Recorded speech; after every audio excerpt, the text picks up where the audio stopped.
Welcome, everyone. This is your friend, the DN What If, here with another exciting fanfiction.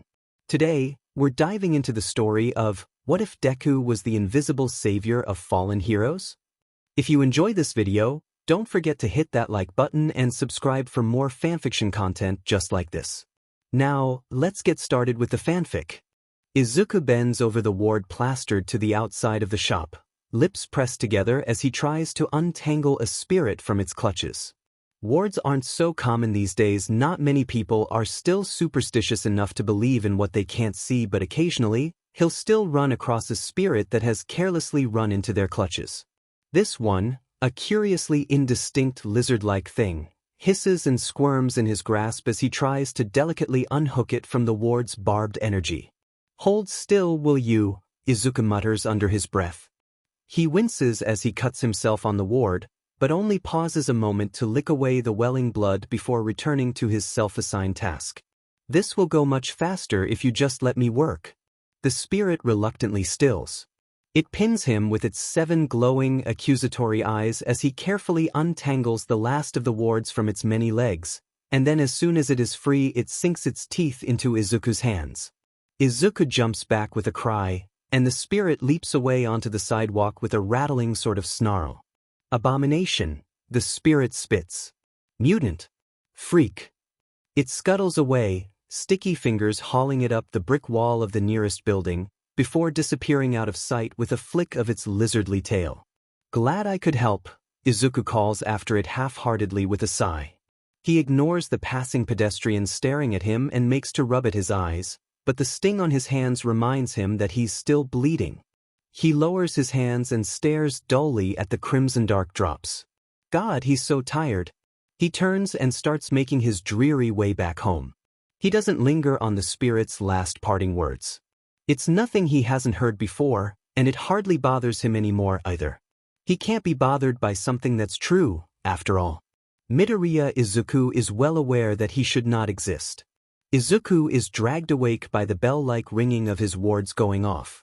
He rolls out of bed, grabbing his brush and amulet off the nightstand and landing in a crouch. Sleep blurs his vision. He squints at the shape at the window that's clawing at the spinning red panes of his wards. Or no, it's not sleep blurring his vision. Izuku rubs at his eyes and straightens up, then looks back at the shape at the window, but on the third plane. The shape resolves itself then.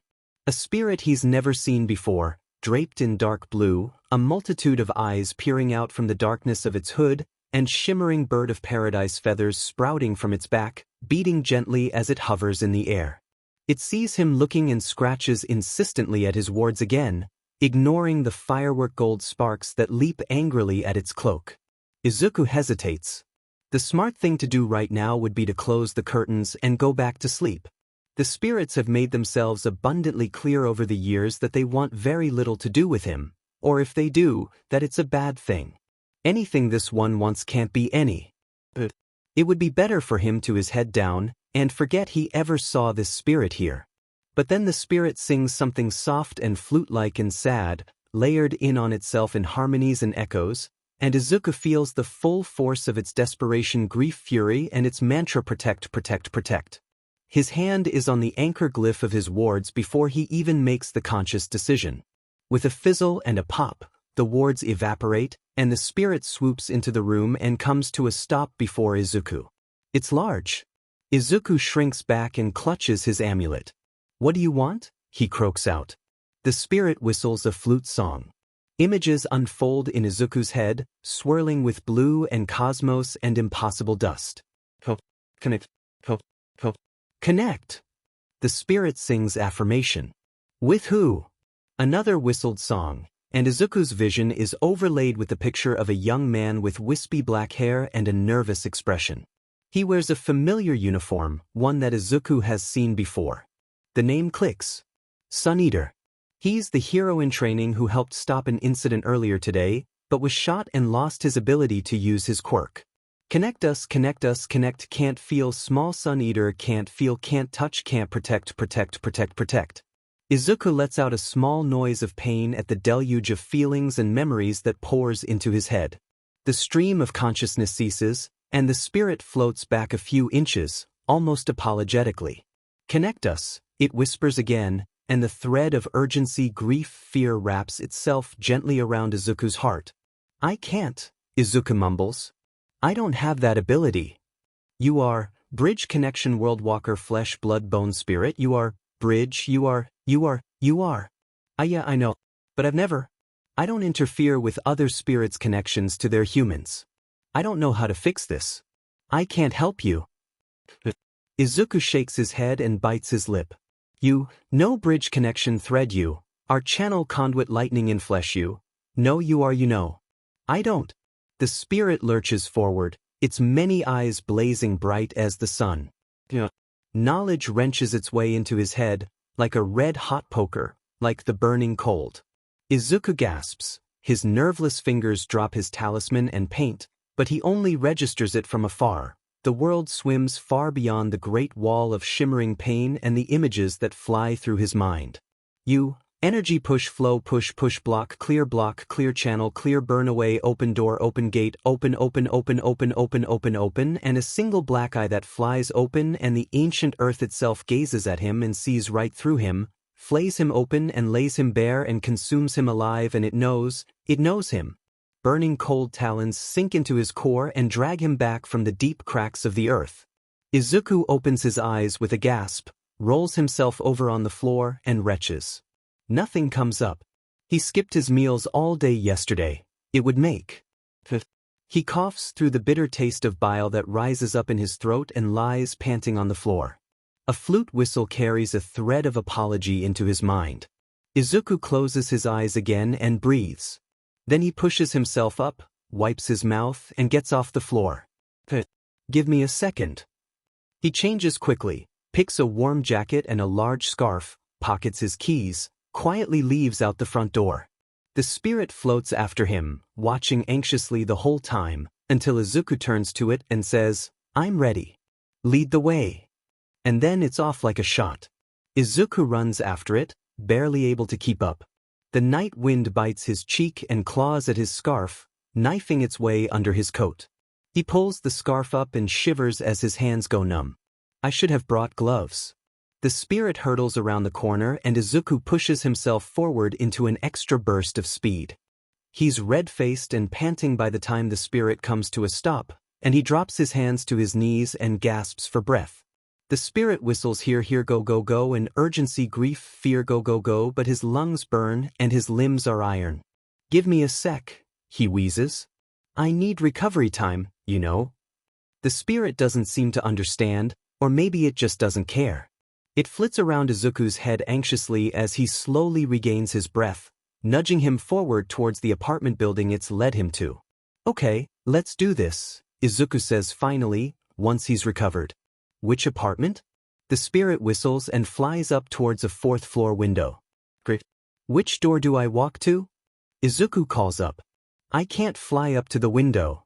The spirit doesn't answer. It circles near the window and peers down at Izuku anxiously, as if to ask why he hasn't come up yet. Izuku grimaces. Looks like he'll have to do this the hard way. Digging his fingers into the cracks in the wall, he starts hauling himself up. He's infinitely grateful that this apartment is made of bricks. There are plenty of handholds he can use, even if they're terribly small. The spirit swoops about him quizzically, singing question after question at him. Fly. Fly. Fly. Izuku wants to tell the spirit that he's as chained down by gravity as any flesh and blood human, but he can't afford to let his concentration slip. He ignores the spirit and focuses on the window he has to make it to. He hauls himself onto the tiny ledge outside the window with relief. He can't see inside, the blinds are pulled shut. But the spirit chitters excitedly by him, so it must be the right place. Izuku inspects the window. He doesn't have a knife, he can't lockpick it. He'll have to find another way in. Izuku knocks on the window. A minute passes. Izuku knocks on the window again, louder and more insistent this time. He's getting a little anxious, clinging to the side of the apartment building like a limpet. He doesn't want to fall. Someone peers through the blinds with a single dark eye. Izuku starts and almost falls, then he tries to smile, but it probably comes out more like a grimace. The watcher inside disappears, and nothing happens for another minute. Izuku is starting to think that he came here for nothing when Suneater finally pulls open the blinds and opens the window. He stares at Izuku quizzically, but also with an anxious expression that is, well, kind of funny on someone who is supposed to be on the level of a pro hero. "Hi, sorry for disturbing you," Izuku begins. "Who are you? What do you want?" Suneater says, and he raises a baseball bat that Izuku didn't notice before. "Oh no. He should have thought this out. It's a bad idea to give out his identity to the hero, who knows what kind of trouble he could get into. It's not that important, I'm just a nobody. But I heard, that your Quirk stopped working today." He isn't sure where to go from there, so he stops talking. Suneater frowns. "What of it?" he demands in a thin, thready voice of brittleness that Izuku recognizes at once. "I guess I'm here to fix it," Izuku says haltingly. He bites his lip. "Can I come in? Perching on this windowsill is unbelievably bad for my anxiety." Suneater stares at him, then slowly nods and backs up a few steps. He still keeps a grip on the baseball bat, though. Izuku eases himself in until he's standing on stable ground and breathes a sigh of relief. "You said you could fix my Quirk," Suneater says. "What did you mean?" Izuku glances at him, glances at the spirit that has taken to hovering right behind Suneater's shoulder. "I can fix it," he repeats and shrugs. "I'm sorry I can't really, explain it any better than that. But, yeah." "How?" Suneater looks suspicious. "Is this some kind of trick? How do I know you're telling the truth?" "I guess you don't? I don't have any way of proving it to you until I do it." "But you're training to be a pro hero, right?" "I don't think I could hurt you if I tried." Suneater looks at him a moment longer, and then he lowers the baseball bat slightly. His aura prickles with fear, but desire overpowers it, a desire for safety, or maybe for his Quirk back. Izuku can't tell. "What are you going to do?" "Well," Izuku digs into his coat pocket and pulls out his favorite marker pen. "I just need you to sit somewhere and maybe let me draw on you a little bit. If that's okay." Suneater nods slowly. He sits down on the chair by his desk. His eyes track Izuku as he treads gingerly across the room. "I'm going to draw on your forehead," Izuku says, and reaches out with his hands tentatively, trying to broadcast his movements. Suneater is still. His hair is soft as Izuku brushes it out of the way, and Izuku draws a very simple eye in the middle of his forehead. He caps the marker and puts it back in his pocket, then turns back to Suneater. "I'm going to, better just to do it than try and fumble an explanation." He puts his hands to Suneater's temples, then leans forward and presses his forehead against the eye he drew. On Suneater's skin. Suneater's breath puffs hot and quick on his skin. "This might feel a little weird," Izuku warns and closes his eyes. In his mind's gaze, he looks through the gateway drawn on Suneater's skin and steps through. Suneater has a spirit of blue and dark sea that roils and twists in eddies and waves. Izuku takes a moment to admire it, but it's not what he came here for. He searches for a moment more, and then he spots it, a channel in the back, but stoppered. Suneater's energy swirls at the gateway but cannot push through the blockade. On the other side of the dam, the swirling cosmic energy of the spirit spins anxiously in anticipation. Flesh and spirit divided. Of course. That's why Izuku has to be the one to connect them again. Izuku grabs hold of his own energy, soft and glowing white, easily malleable and prone to drifting, and pushes it through the channel. The dam absorbs his energy, glows with the force of it, and then dissolves, crumbling into wisps of rapidly evaporating energy. The spirit's energy floods with joy and surges forward, flooding the channels that distribute its power to Suneater's spirit. Satisfied, Izuku pulls back out. He closes the gateway as he goes, and then opens his eyes in the real world, pulling away from Suneater. The crudely drawn eye is dissolving and flaking off Suneater's skin even as he watches. Suneater himself is flexing his fingers. Izuku feels the spirit's aura flare, and then Suneater manifests claws for hands, and feathers sprout along his skin. "It's back," Suneater whispers. "It's really back." Izuku quirks the corner of his lips up into a smile, glancing at the spirit behind Suneater. It sings its flute-like song, and this one is a song of thanks, one that wraps Izuku up in warmth and joy and safety. "You're welcome," he whispers to the spirit, and it trills back at him in satisfaction. Suneater looks up at him, eyes alight. "Thank you," he says. "Will you tell me your name? So I can find you later?" "No way. Are you going to arrest me?" Izuku says uneasily, shifting towards the window. Suneater shakes his head. "There aren't any charges I could try and press."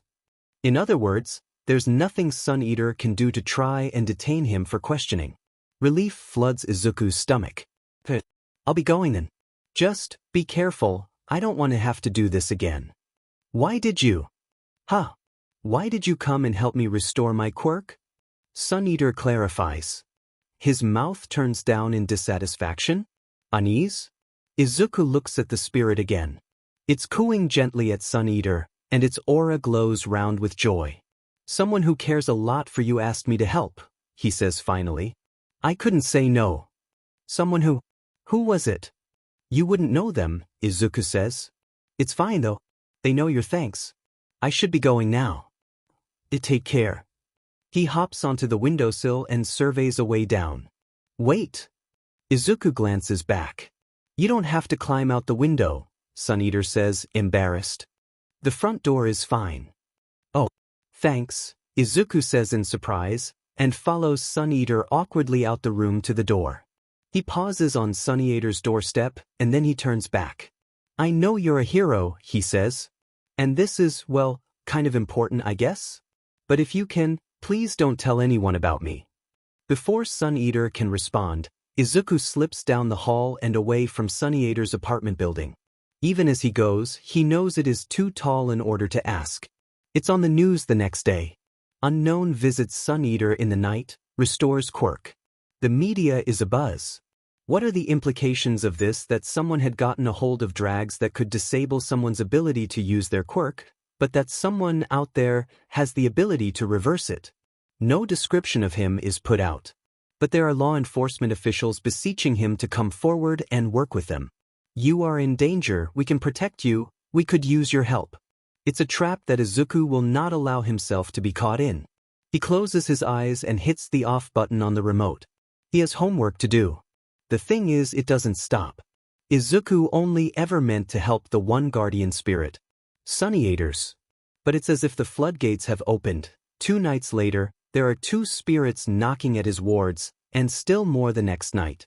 Izuku tries to ignore them, initially, but his resolve quickly crumples under the waves of fury and desperation and intense emotion rolling off the gathering spirits.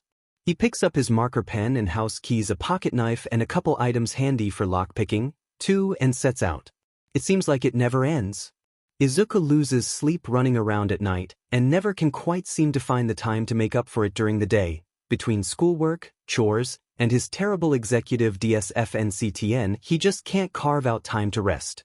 He goes to sleep late, wakes up with the next coterie of spirits, and crawls exhausted back into bed around 5 in the morning. Sometimes the spirits approach him during the day too, but Izuku draws the line at cutting school. He's running ragged. He's lost count of how many times he's drifted off in class, only to jolt awake when someone drops their pencil or bumps his chair or says something a little too loud. His mom has started commenting on how tired he looks and multiple times tried to cajole him to sleep. Izuku tries, but it never seems to stick. He's exhausted. Then one night, a very familiar spirit drifts in through his window. Izuku's stomach drops to the floor. Eraserhead lost his quirk? He breathes. Eraserhead's spirit dips its head.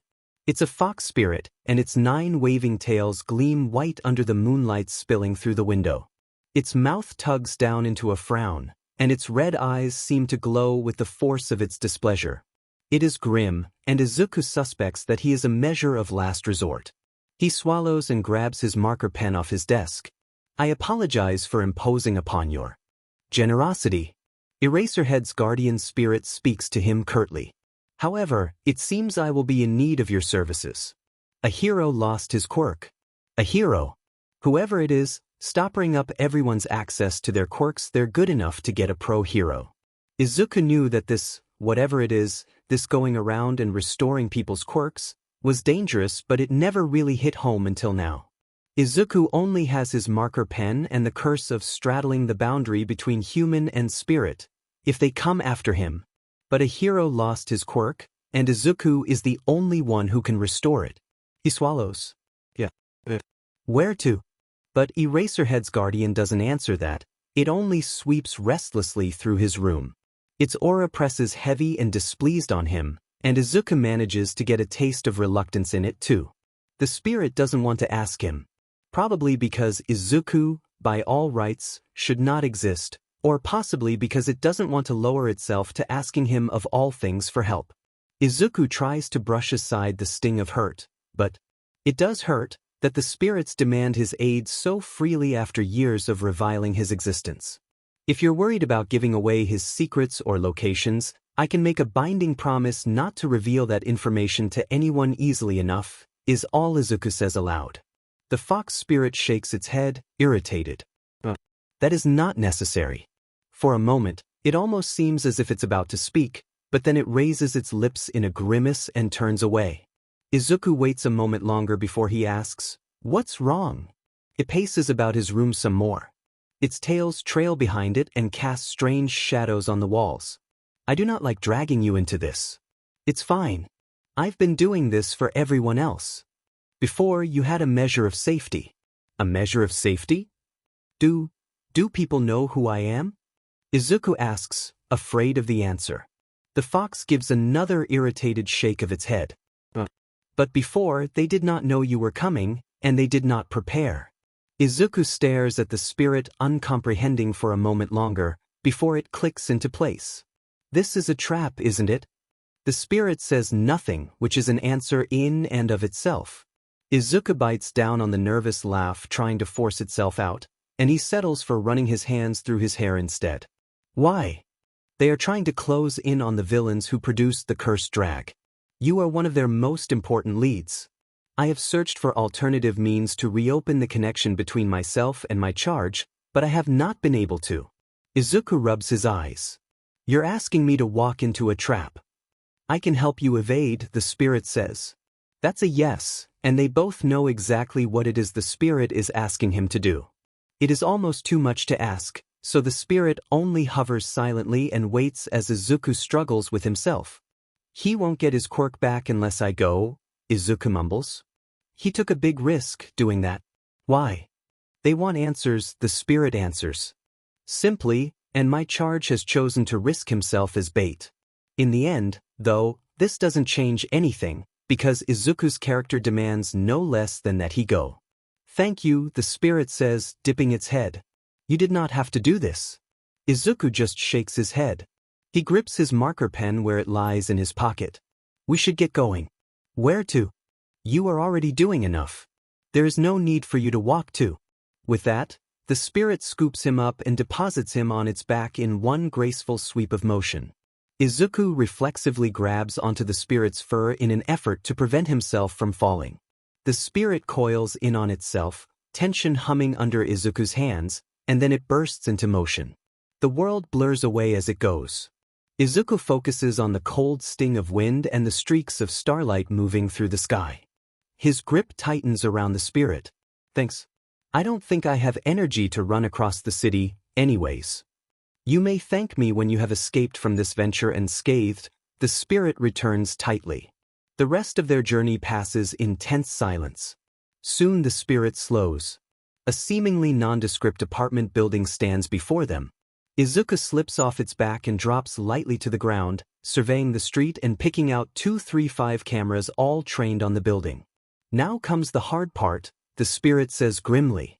Izuku nods, and then he steeples his fingers together, closes his eyes, and starts putting together a plan. The plan, otherwise known as Operation Restore Eraserhead's Quirk without him knowing it, is a little bit disastrous from the very beginning, simply due to the sheer disadvantage Izuku has. Eraserhead's guardian spirit, at his request, takes a thorough look through the building and gathers information on all the measures put into place to catch Izuku. The prognosis starts no good and moves to worse.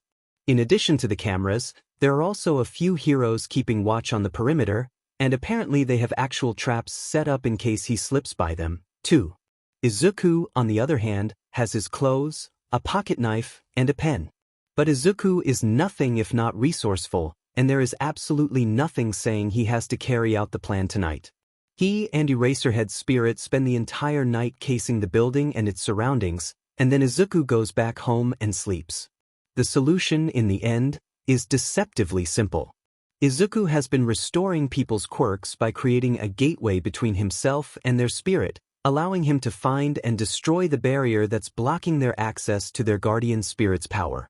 He's done this by drawing an abbreviated gateway glyph over the node of spiritual energy in the forehead. It's the easiest way to create a gateway, a shortcut, really. The only downside is that it requires sustained and willing physical contact to work. It is, however, far from the only way to create a gateway, which is why Izuku is standing here at 2 a.m. with a can of red spray paint in his hand. Clever, the spirit says, sounding grudgingly impressed. You are remarkably adept at script. Izuku shakes the can and finishes spraying the last glyph onto the ground. Comes with practice, he says glibly. He takes a step back and surveys his work, then looks back up at the spirit. How does it look? Remarkable. It is simple, elegant, though your handwriting leaves much to be desired. I have no doubt it will work. Izuku smiles a little at that.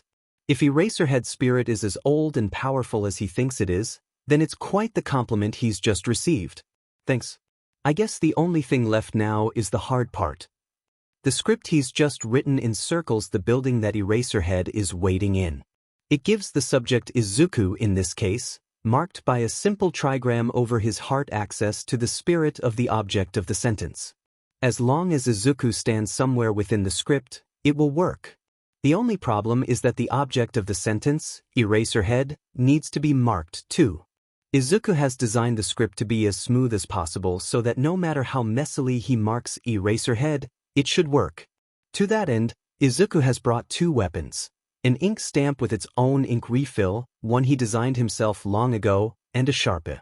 As long as he gets the glyph onto Eraserhead's skin, he wins. First, though, he has to bypass the security. Izuku shifts his sight to the second plane and surveys the pretend apartment the heroes have set up. Eraserhead's aura is in a room on the second floor. He can see a few other auras moving slowly about. There's someone on the roof as well. The cameras, as they've been installed, capture almost every entrance within their fields of vision, and Eraserhead's spirit has helpfully informed him that there are cameras at every single stairwell too. Unsurprisingly, the elevators are turned off. This would be a tricky situation to get in and out of unnoticed. But the thing is, Izuku doesn't need to go unnoticed, he only needs to go unrecognized, and be quick about his work. Subtlety is not really a problem here, which is why he doesn't worry too much about avoiding notice as he walks up to the building.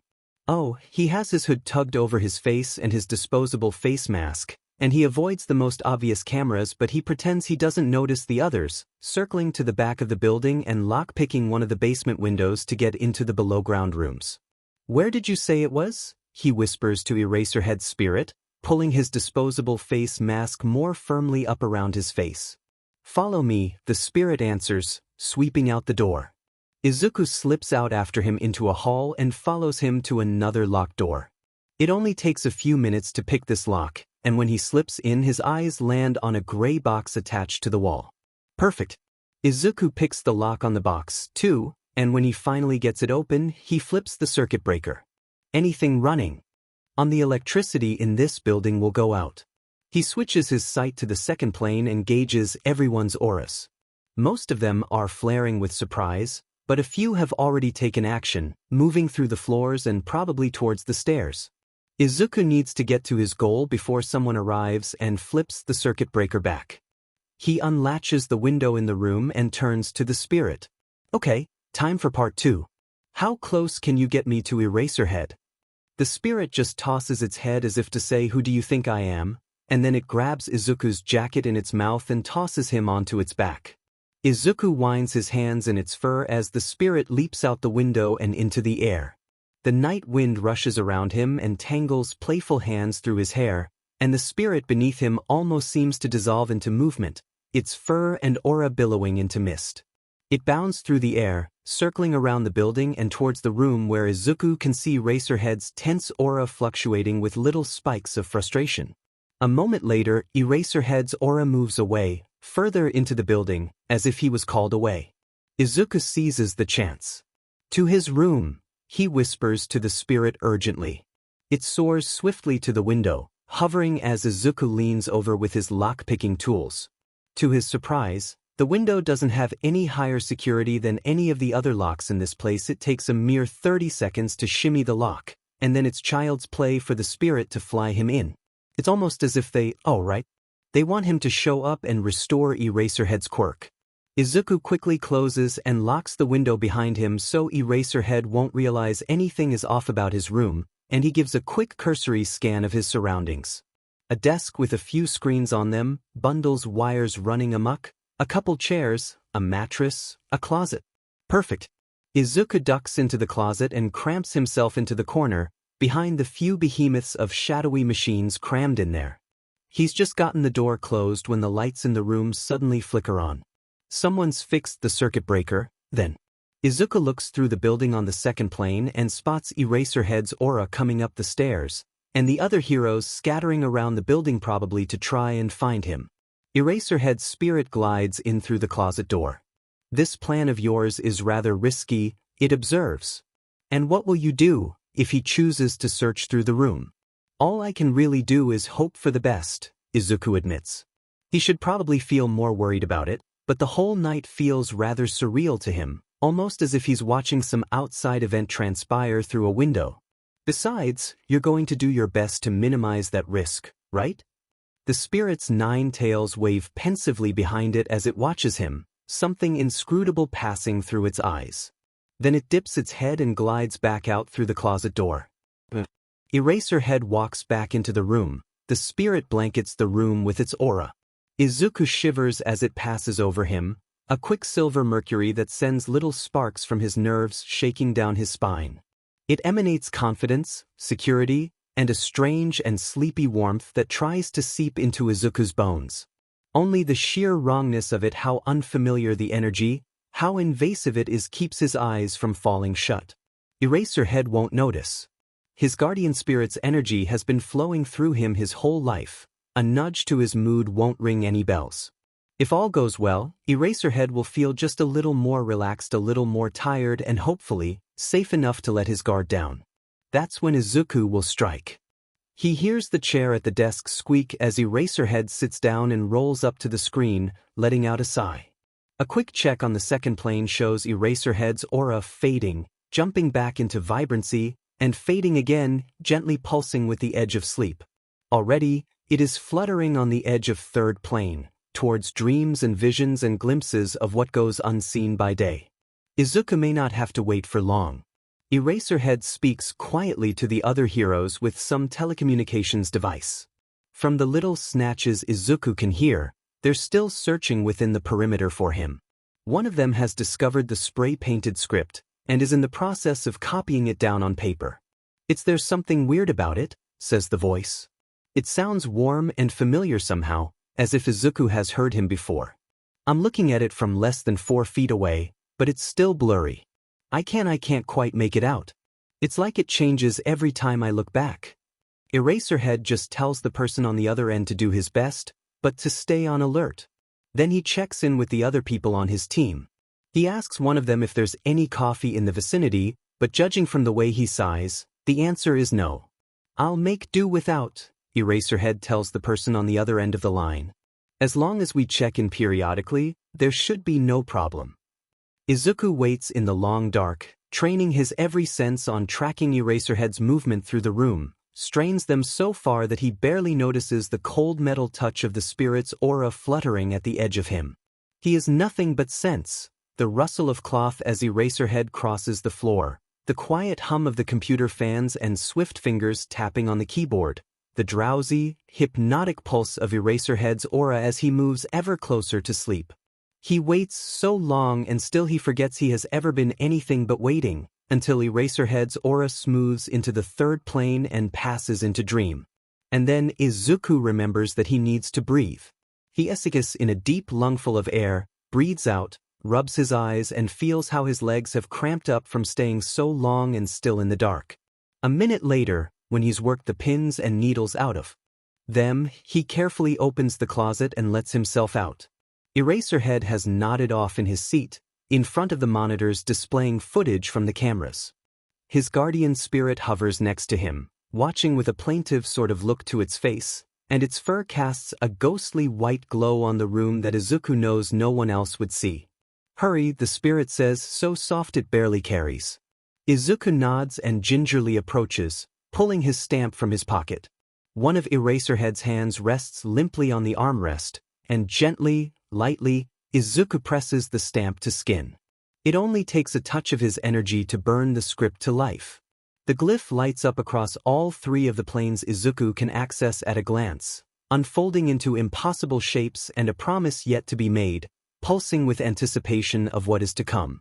Eraserhead shifts and mutters. Izuku freezes. But the spirit only leans forward calmly, and its heavy aura presses down on them both and sings with safety comfort home. "Rest easy," the spirit murmurs. Its words ring with a power or truth that was not there before. "There is nothing that will harm you here." And Eraserhead's aura, previously fluttering its way awake, slips away from the boundary of the second plane and smooths back down to calm. Izuku lets out a breath he didn't know he was holding and mouths a thank you to the spirit. It merely inclines its head. "You should depart as soon as possible," it informs him. "Shall we go?" He holds up a finger to say, "1 minute." Pulling his marker pen from his pocket, he writes directly on the desk, heedless of property damage. "It'll wash off easily, anyhow. Don't touch the stamp," he writes. "It'll come off as soon as your quirk comes back. Until then, stay here and let it do its job." After a moment of consideration, he adds, "Toodles," and a small smiley face. That should take care of things in case Eraserhead wakes up before Izuku can finish restoring his quirk. Tucking the marker away, he carefully climbs onto the desk and unlatches the window. Without prompting, the spirit sweeps him onto its back and carries him out the window. A quick scan of the second plane reveals their path is mostly clear, and Izuku leans forward on the spirit as it flies away. They alight a few blocks away, where Izuku spray-painted the first sigils of the script. Izuku slips to the ground and lands lightly on his feet, and when he looks back up at the spirit, it nods curtly at him. "I will keep watch as you do your work," it announces, and with a flick of its tail, it disappears. Izuku lets out a slow breath. "Right," he says. "Time to fix his quirk." He bends down and presses his hands to the marks on the pavement, closing his eyes and sending a tendril of his energy down its length, and in his mind's eye, the script lights up. Good, it is still complete. Izuku takes a deep breath and, gathering his energy, channels it into the script. It blooms to life, unfolding through the planes in a burst of white light. Blazing. Brightest of all in his mind's eye is Eraserhead, marked by the stamp on his hand. Izuku takes hold and flows into the gateway that opens into his mind. Eraserhead's spirit scorches like plague and cold, but there is vitality to it like the tundra in spring. Far to the edges, the channels are stoppered up, and just like before, Izuku lets his energy surge through the channels and break down the dam. The cold touch of Eraserhead's guardian spirit bursts back in, whirling like the north wind and singing with triumphant joy. But there is something oddly narrow about the channels, places where the grooves are uneven and cannot quite carry the energy right. Izuku hesitates, but he can't resist. He carves the channels smooth, molds them just a bit until everything flows, and only then does he let himself be carried out the gateway. A moment to gently close it behind him, and he returns to himself with a dizzying falling sensation, satisfied. Then he realizes that he is falling, and only barely catches himself before he can faceplant on the ground. His entire body seems to burn faintly, as if his muscles have all gone a minute without air. Exhaustion hits him like a truck. Oh well, he reflects. At least I didn't knock myself unconscious this time. Eraserhead's spirit appears again with a pleased gleam to its eyes. "Well done, Izus. Let us return you to your home." Izuku nods and climbs to his feet, feeling oddly heavy and light all at once. The paint used to write the script has lost its color, and already it is flaking away and blowing down the street. Soon, there will be no trace of it at all. Let's go, he agrees and reaches to climb onto the spirit's back. Its eyes crease into a smile. But before either of them can move, someone shouts, "Wait!" And a blurry greystone spirit tackles the fox spirit away. Izuku whirls around, pulling his face mask up further along his nose. They're a boy his age, with spiky red hair and diamond-sharp teeth, hurtling towards him at full speed. It's Red Riot, the hero in training who debuted the day Suneater lost his quirk. He glances to the side, but Eraserhead's spirit is snapping and snarling, grappling with the hulking stone creature that must be Red Riot's guardian spirit. He will find no help there. Izuku turns and bolts. "Hey, hang on!" Red Riot shouts. Footsteps pound on the pavement behind him. He's too afraid to look back, as if the act of it might bring the hero closer to his heels. Instead, he turns a sharp corner into an alleyway and vaults himself over the fence. He lands with a somersault, and then he's on his feet and running again. Red Riot lets out an exclamation of surprise. The fence rattles even as Izuku pelts away. But he's mostly running on adrenaline. He expended more energy than he should have, fixing Eraserhead's quirk, and he hasn't had a good night's sleep in weeks. Izuku weaves wildly through the streets, pulling on every trick and acrobatic feat he's ever taught himself to be as fast and tricky as possible, but he's slowing down. As soon as he can no longer hear Red Riot on his heels, he takes a couple turns into a narrow street and nearly collapses. He manages to catch himself on one knee, leaning against the wall with one hand, and he just stays there for a while, panting harshly and waiting for his fearfully beating heart to bring itself back down. "Gotcha!" Izuku spins around, just in time to be tackled to the ground by Red Riot.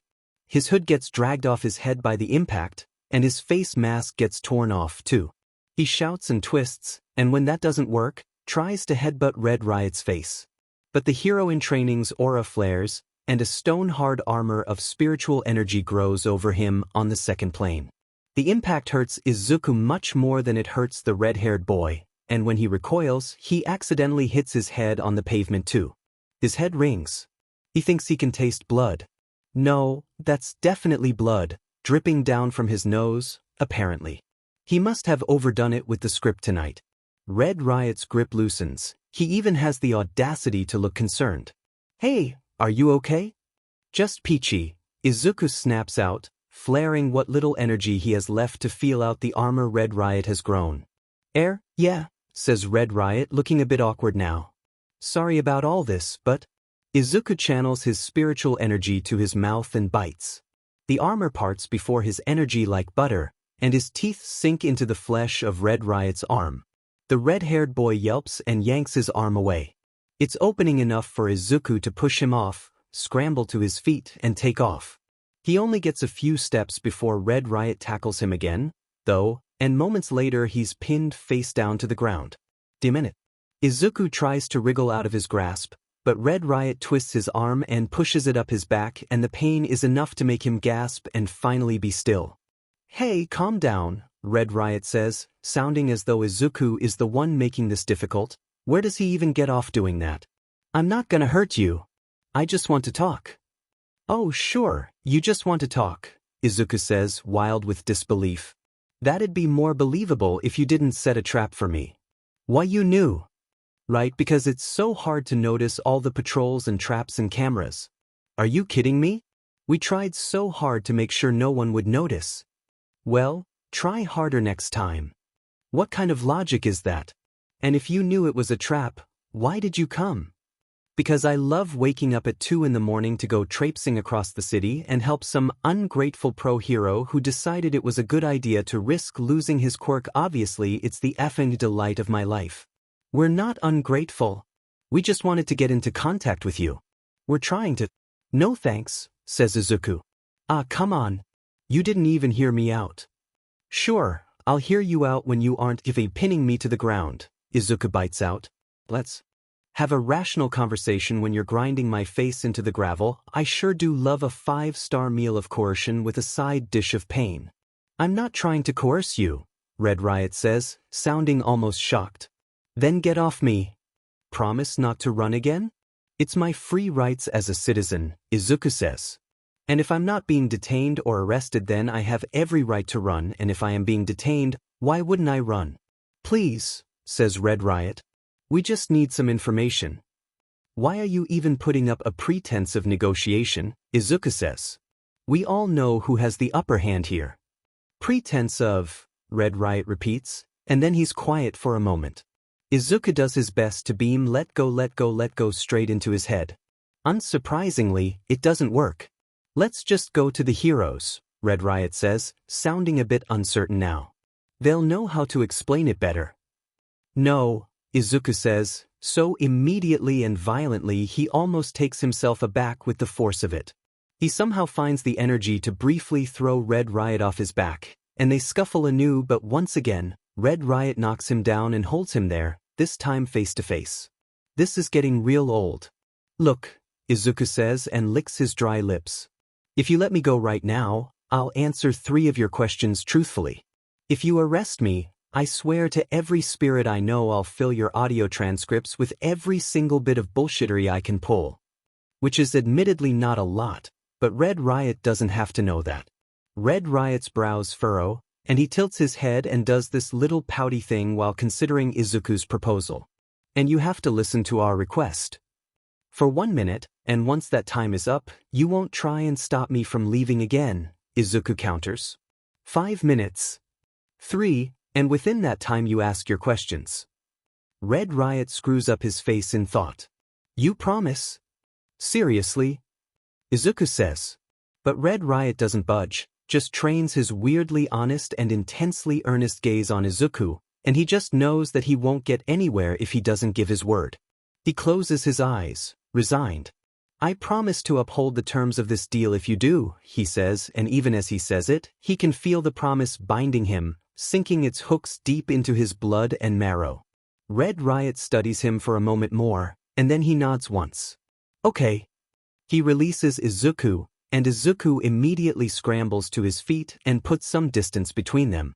Red Riot is still watching him, a little bit tense, still looking as though he's ready to chase after Izuku at a moment's notice.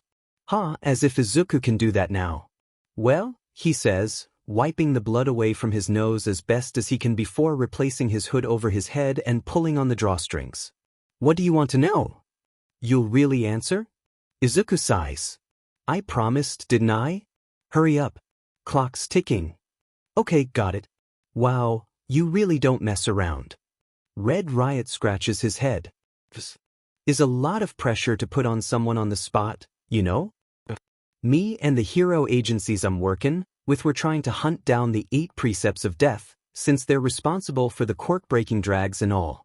There's a girl we need to save to do that, but we can't find any information on where she is. We need that info, and we were hoping you could provide that. He looks up at Izuku through his lashes hopefully, and the golden dusk light of the street lamps catches on his irises, lighting them up from within. You are picking the worst possible person to help you, ever, says Izuku. Not true. You're pretty fast, dude, and whatever you're doing to fix people's quirks is really useful, Red Riot protests. You would think that, Izuku says flatly. Where do you even get the idea that I know anything about this? I'm not the right person to ask. You somehow managed to find where we set up the trap, Red Riot says. You're getting your information somehow. And you decided to help, even knowing that this was a trap. Sure, under duress, Izuku snorts. Specifically, the duress of feeling horrifically guilty if Eraserhead never got his quirk back just because Izuku decided not to come. Red Riot frowns. Are you being forced to do this? He asks, and we can help you. We're heroes. It's our job to protect people. Izuku just looks at him for a moment. Thanks, he says finally, but even if I did need help you wouldn't be able to help me. I also can't help you, despite what you think. Ask your questions. Red Riot looks like he's about to protest for a moment, but then he bites his lip, probably just as aware of the minutes ticking by as Izuku is. What's your real name? Izuku stares, surprised. And then he can't help but let out a startled laugh because that's such a clever question, a wealth of information, and it would have forced Izuku to give up almost every advantage he had if he had been any other person. I don't have one, Izuku says. Next. What do you mean you? Red Riot shakes his head. Oh, never mind. Since you don't have a real name, what name do other people use for you? He is really going for Izuku's identity. Some people call me Deku, he says. Technically it's true. At this point, more people call him Deku than by his legal name. Red Riot runs a hand through his hair. Do you know, or could you find out, where the 8 Precepts headquarters are located currently? No, Izuku says, and possibly yes, but how should he put this? That I'd rather take my chances deep diving in the Pacific without any gear. You feel that strongly? I said I'd answer truthfully, Izuku says. He promised, anyways, and he's bound to his word. At that moment, he feels a flare of energy, and something blankets itself over him, heavy and cold and stifling. Izuku shudders. For a moment he can't breathe, can't move, but then the feeling recedes and he looks behind him. Is something wrong? Red Riot asks, shifting on his feet to a fight-ready stance. Izuku sweeps the second plane. It's mostly quiet, but there are a few auras in the distance, moving, closing in, and there's one signature across the street in particular that Izuku recognizes instantly. Of course Eraserhead is here and back on his feet already. He sighs. It's fine. But remember your side of the deal. Okay. He can feel the exact moment that the binding of his promise releases him. And then he's running past Red Riot and swinging himself up onto the fire escape of one of the alleyway buildings, eyes trained on the roof. He can hear people bursting into motion after him, voices crackling on their communications devices. One last burst of speed and Izuku has vaulted himself onto the roof. Wincing, he offers a mental apology to anyone he's accidentally woken with the noise and runs across the rooftop and jumps across the alleyway to the next building. It's a moment's work to scramble back down to the street, and then he runs for it. Eraserhead's aura pulses behind him, blankets his spirit and freezes it with the same mercury-cold touch as his guardian spirit's power. All of Izuku's muscles seize. He trips and falls to the ground, skin scraping open on the hard asphalt. He can't breathe. He can't move.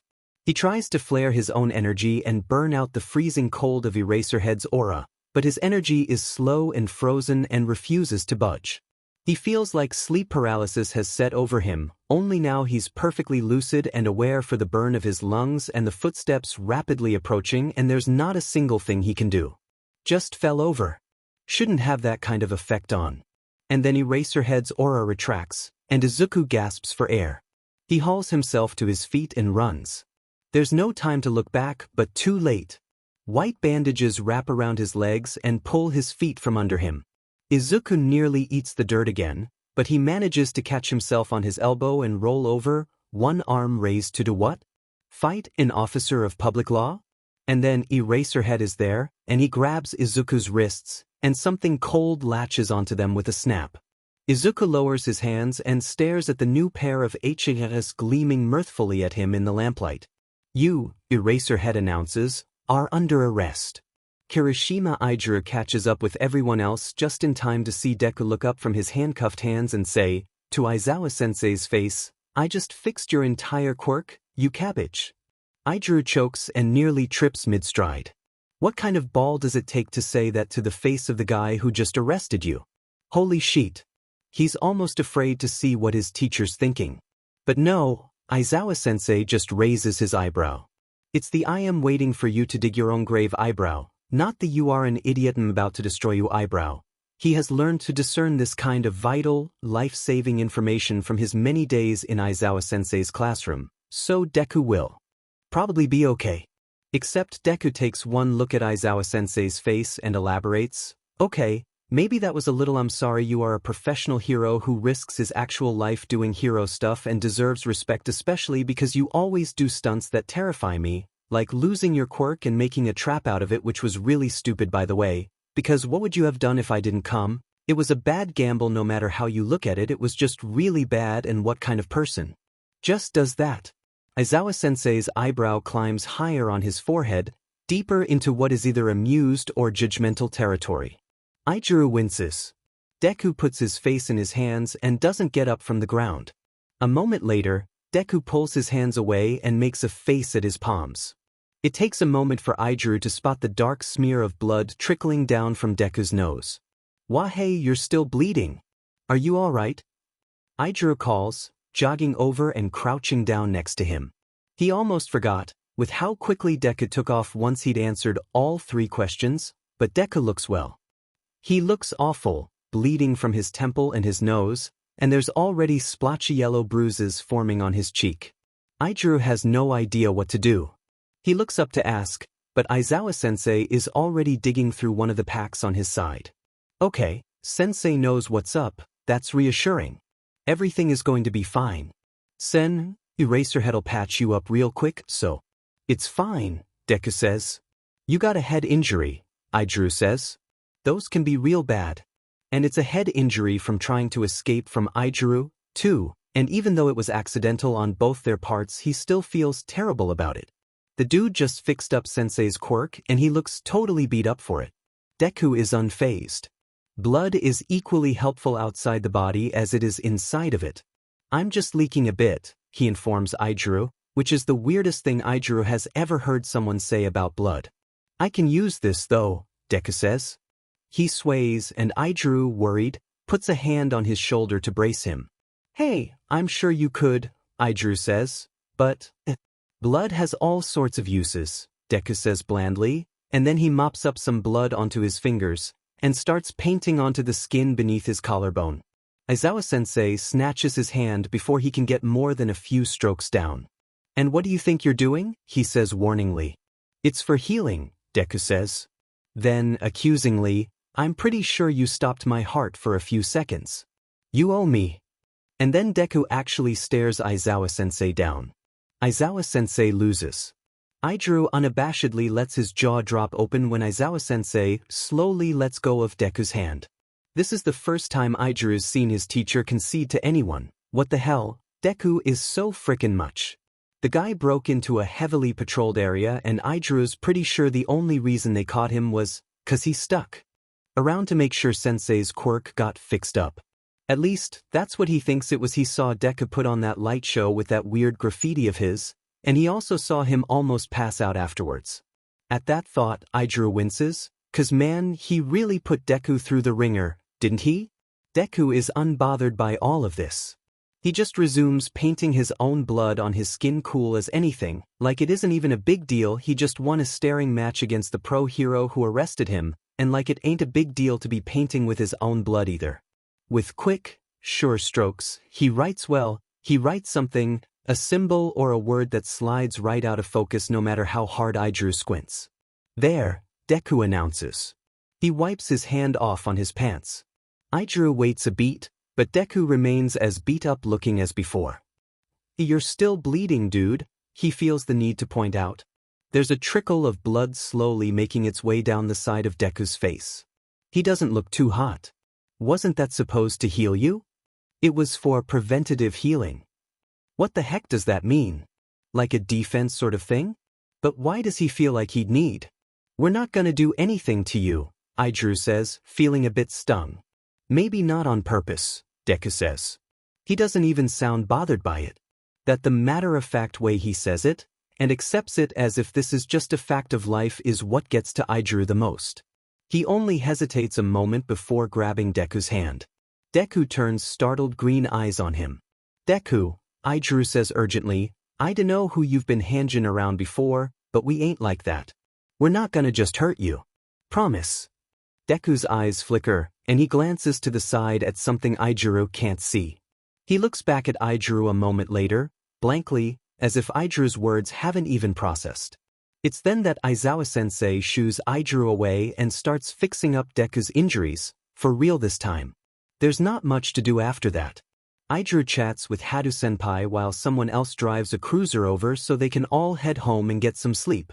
Deku actually falls asleep while Aizawa-sensei is treating him, slumps right over and doesn't wake up, and at first Aijuru thinks that Aizawa-sensei is gonna wake the poor guy and make him get into the cruiser himself, but Aizawa-sensei just sighs. He actually picks him up and carries him to the cruiser. Through it all, Deku doesn't stir or make a sound. Aijuru recalls the bags he'd seen under Deku's eyes while they were scuffling. He looks like he hasn't slept in days. Maybe arresting him at this point is a good thing, at least it'll force him to get some Z's. They drop off Deku at Naitai's office. Aizawa-sensei has to carry him in too, cause he's so deeply out of it he doesn't even wake up when Aijuru shakes him. Aijuru's a little surprised that Aizawa-sensei's being so nice, but when he thinks about it, it sorta makes sense. Aizawa-sensei's usually real hard on villains and criminal types, but Deku doesn't really seem like a criminal, and to top it all off, the guy knew this whole thing was a trap, and he still came. It's so manly Aijuru can't help but admire him. And Aizawa-sensei, well, if nothing else, he doesn't seem like the kind of person to forget what others have done for him. Doesn't stop Aizawa-sensei from investigating Deku to hell and back though. He makes Aijuru sit down and recount his entire encounter with Deku on a voice recorder, while the incident is still fresh in your head. Everyone heard the conversation over the comm links, offered suggestions about what questions to ask, even, which had been super distracting, but it's not like the comm links record everything too, which is why Aijuru has to get it all down. There's so much weirdness that it takes them almost 30 minutes to unpack all the weird things Deku implied. How did Deku know about their cameras and patrols? How did he know that Aizawa-sensei took the Quirk-breaking drag on purpose? What did he mean when he said he was helping, under duress? All signs pointed to Deku helping out, cause of a sense of moral responsibility, but is there actually some mastermind behind it all and Deku's just the pawn? What the hell did he mean when he said he didn't have a real name? And more than that, Bubble Girl, who'd been managing communications, said that Deku stayed 3 minutes to the door. How did he know time was up? But the weirdest part is probably trying to figure out what Deku's quirk does. He bit Aijuru like his hardening quirk wasn't activated at all, which would point towards quirk canceling. He's been fixing quirks up too, but he has to do some kind of weird writing to do it, so what's up with that? And the biggest mystery of all, why, when Aizawa-sensei erased his quirk, did Deku collapse? It's almost like whatever quirk Deku has, it's integral to keeping his body functioning and alive. What was it he said earlier? I'm pretty sure you stopped my heart? Aijuru hopes he'll be okay. He doesn't get back to the dorms until almost 3:30 a.m., and getting up the next morning on only 4 hours of sleep is hellish. Dorm life continues as normal, though almost surreally so. Aijuru tells Uraraka and Tsuyu what happened over breakfast, and they're stumped by Deku's weirdness too. They end up talking about it all the way, till class.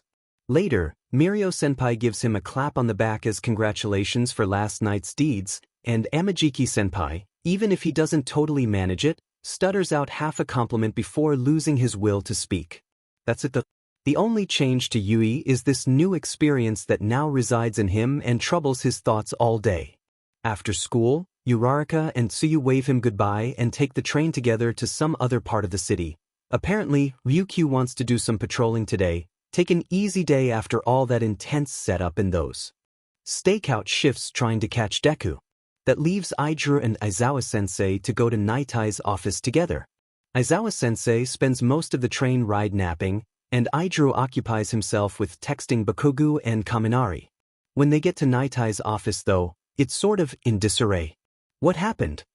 Aizawa-sensei asks as, raising an eyebrow as he looks around.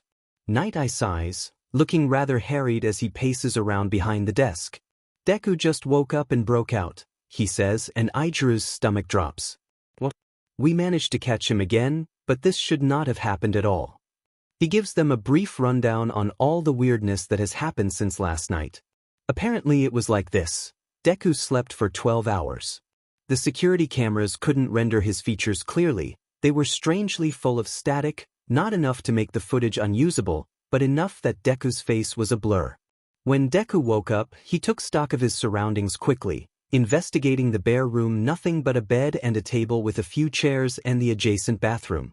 He stood by the table for a moment, apparently lost in thought, and then he raised his head towards the camera, and that's when the footage dissolved into static entirely. Night-Eye ran to the room, only to find it empty and the door swinging open. He called for everyone to scour the building, and they found Deku climbing out the 4th-story window. Deku jumped out the window and made it 2 blocks before Bubble Girl managed to catch him. Not with the bubbles. Deku somehow figured out a way to avoid them, and Bubble Girl still doesn't know how.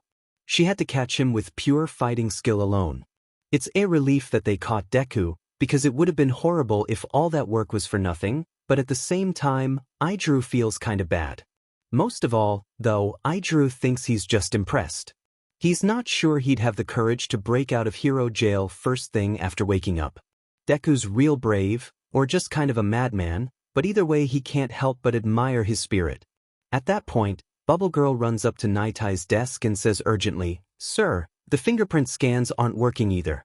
For some reason, none of the computers or cameras can pick it up, they just go full of static like they do when we try and take a picture of him. Night Eye looks a lot like he's about to curse, if he was the type of person to curse in the first place, but he just turns away with a sharp "tsich," and the cogs in the great machine that is his mind begin to tick at a faster pace. There is nothing for it, then, Night says finally. We will simply have to conduct this investigation blind. With a sharp gesture of his head, he indicates for everyone to follow him out of his office, and then strides away with long steps that eat the distance of the hall.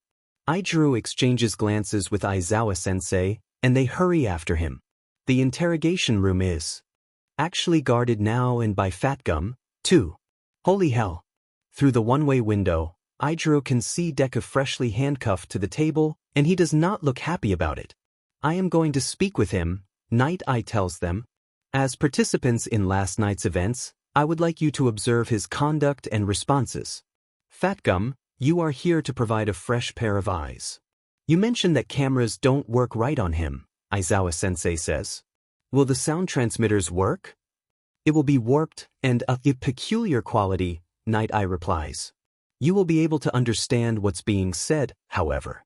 Any other questions?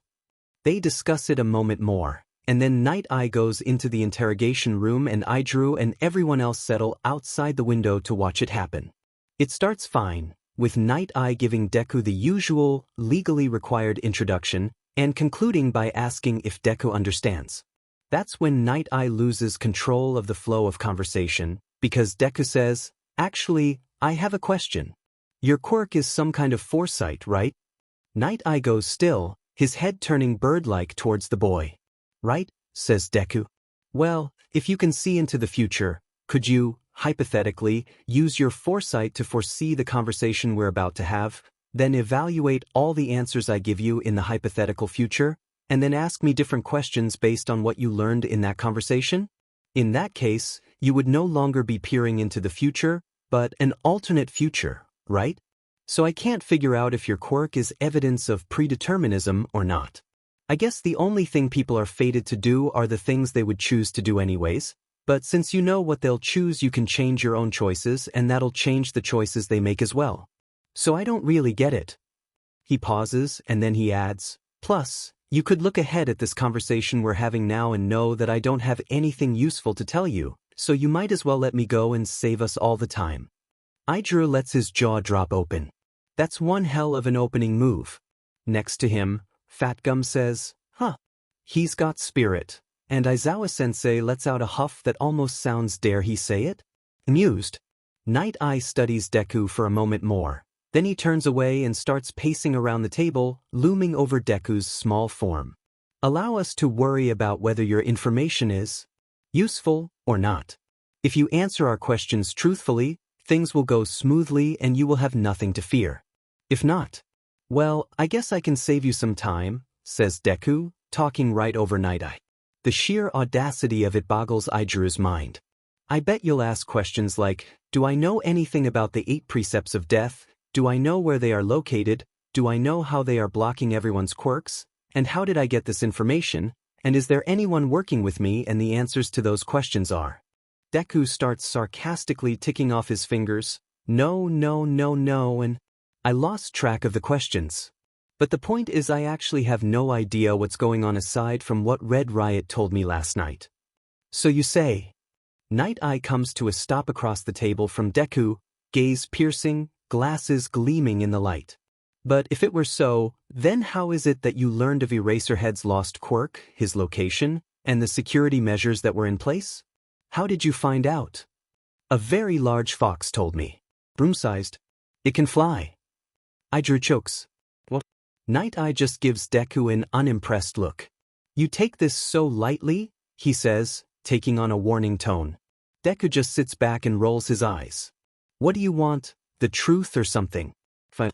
It was an anonymous benefactor who cares about Eraserhead very, very much and was willing to go to many lengths to help him.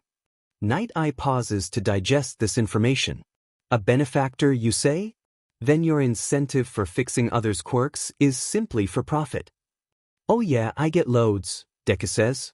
You should check out the shiny pair of bracelets I got last night. Idra has to bite back a laugh. This is unreal, he whispers to Fat Gum, who just chuckles quietly at his comment. It's true though. The amount of sass packed into that small frame is unbelievable. Night Eye simply disregards the sarcastic answer. How did this anonymous benefactor know to contact you?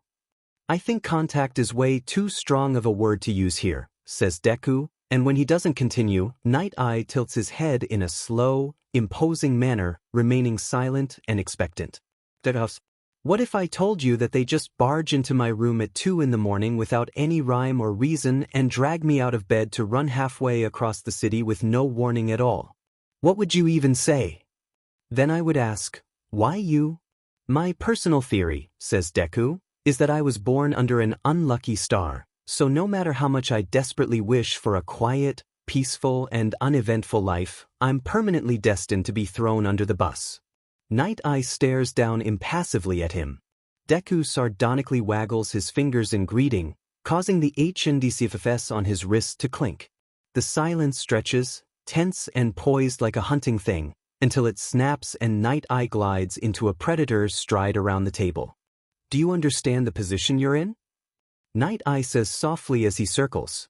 His tone has shifted, become something different like the velvet soft edge of the Dark Knight. Arrested, says Deku. He does not shift or blink. The implied danger of Night Eye's tone washes over him, drips right off like water from wax.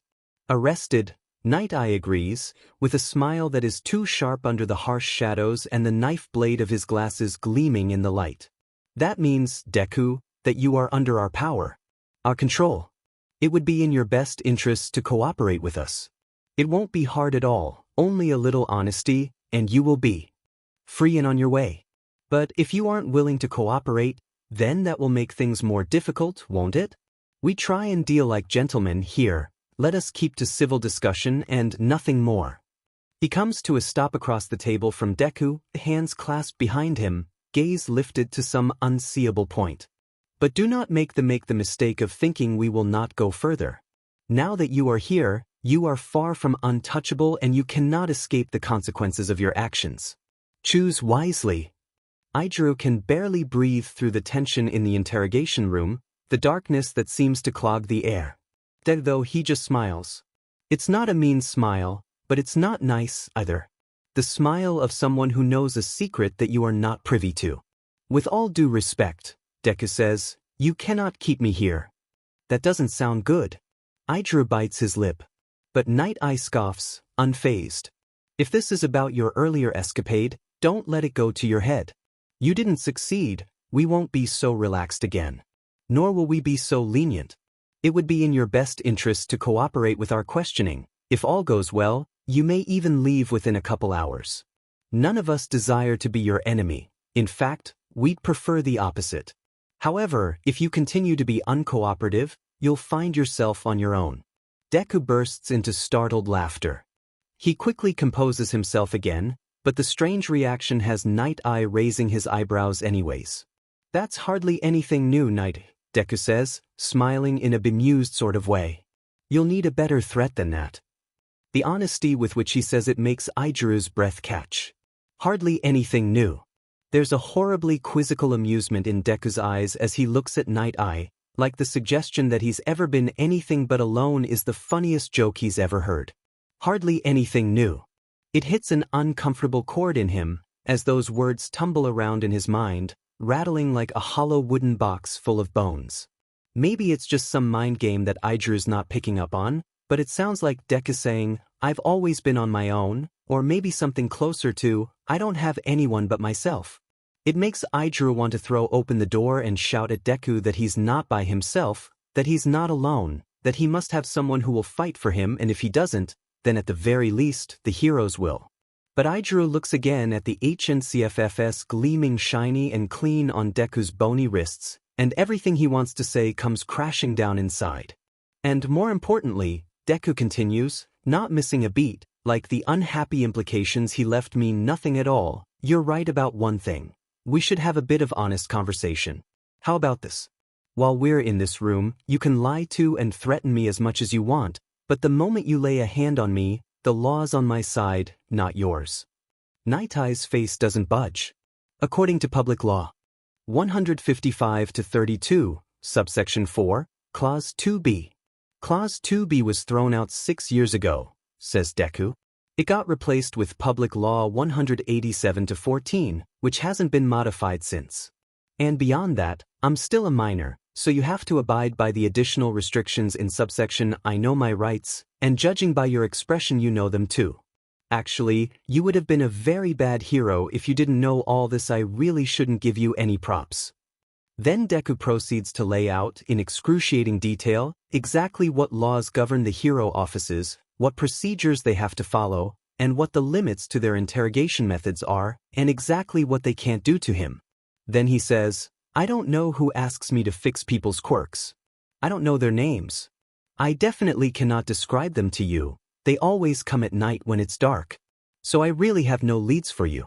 You can't prove that I do either. You'll question me like this for 2 more days, but after 36 hours you'll have to file your charges against me and turn me over to the police force, and I get to talk to a lawyer. You'll probably charge me with vandalism, breaking and entering, nonsense quirk use on another person, and obstruction of justice. What vandalism? The paint is all gone, and in any case, that's no serious charge. Breaking and entering? Okay, but what did I damage? What harm did I do? Instead I used the opportunity to restore Eraserhead's quirk, and isn't that a helpful intent? So what if I broke and I'm just a teenage boy? I was scared of getting publicly involved, so of course I would try and do things quietly, to the point of stupidity. Youth is like that. Non-CNS quirk use? You set an entire trap for me. You wanted me to come, and there's not a person in this world who's gonna believe it if Eraserhead says he didn't want me to fix his quirk. The most I'm going to get is a slap on the wrist. And obstruction of justice? I fixed Eraserhead's quirk.